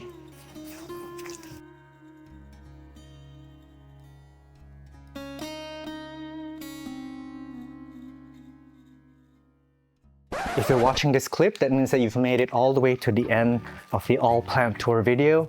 And I want to thank you for standing by me and watching it all the way. Or maybe you're a Patreon member or a YouTube member, because this video is a bonus. This is actually about a week after I filmed the All Plants video, but I'm still editing it. It's actually about 5 or 6 hours long, the raw footage. And originally that was going to become a 5-hour long video, but I've decided to make it into more like a 4, because I don't know, I feel bad if you guys had to stick around for so long. And I actually bought some plants from Flourished Flora for the reason that I actually was editing my Floy video in Indonesia, and I noticed there's a variegated Dieffenbachia that I forgot to buy. The price was actually pretty good. Also, I wanted to further along my goal and plan to turn this home into a rare plant nursery. So again, I want to remind you that most of the plants you see in the All Plants Tour video will be gone, and I will start replacing them with more rare plants that I can actually profit from. All right. This is the Philodendron tortum crossed with Florida Beauty, and actually I think one of the best philodendron hybrids out there. Eus is one of the earlier hybridizer that I know from Flourished Flora. By the way, all these came from Flourished Flora, and I bought this from him because, I mean, I saw it 2 years ago at his nursery. He only had 3 at the time, or 4, I don't know, but a few went to Thailand, and then since then they've exploded. Now they're everywhere, and I really believe out of all the philodendron hybrids out there, this I think would be easily ranked my top 4 or 5. Now this one, I believe this is a gift. We have a pretty good relationship, Flourished Flora and I. I've brought some customers over, and I really do believe they're a wonderful grower, breeder, and they have a lot of original products. I forgot what hybrid this is, but I'm gonna put the name on the screen, and I see that it's really well grown because the first leaves are still hanging on in here. It's actually pretty beautiful, and I have a feeling that this will probably size up really interesting. So I'm curious to see what this looks like when it's a little bit bigger. But thank you so much for this gift. And this is the plant that triggered this impulse purchase. This is the variegated Dieffenbachia. Gorgeous. I actually have a lot of Dieffenbachia. If you watch my All Plants Tour video, maybe like 10 varieties. I really like them. They're so easy to grow. They're an aroid, and they have so much beauty in them, and they look good as a house plant as well. Something calming about Dieffenbachias. Since I have no pets or children, it's absolutely okay for me to have them all around the house. This is so beautiful. Look at these leaves. Look at the variegation on this. And I feel like this is one that was probably going to be very stable. So I guess, I mean, I've held on to you guys for too long. I'm gonna let you go this time. Thank you again, and I will see you guys in the next one. Bye.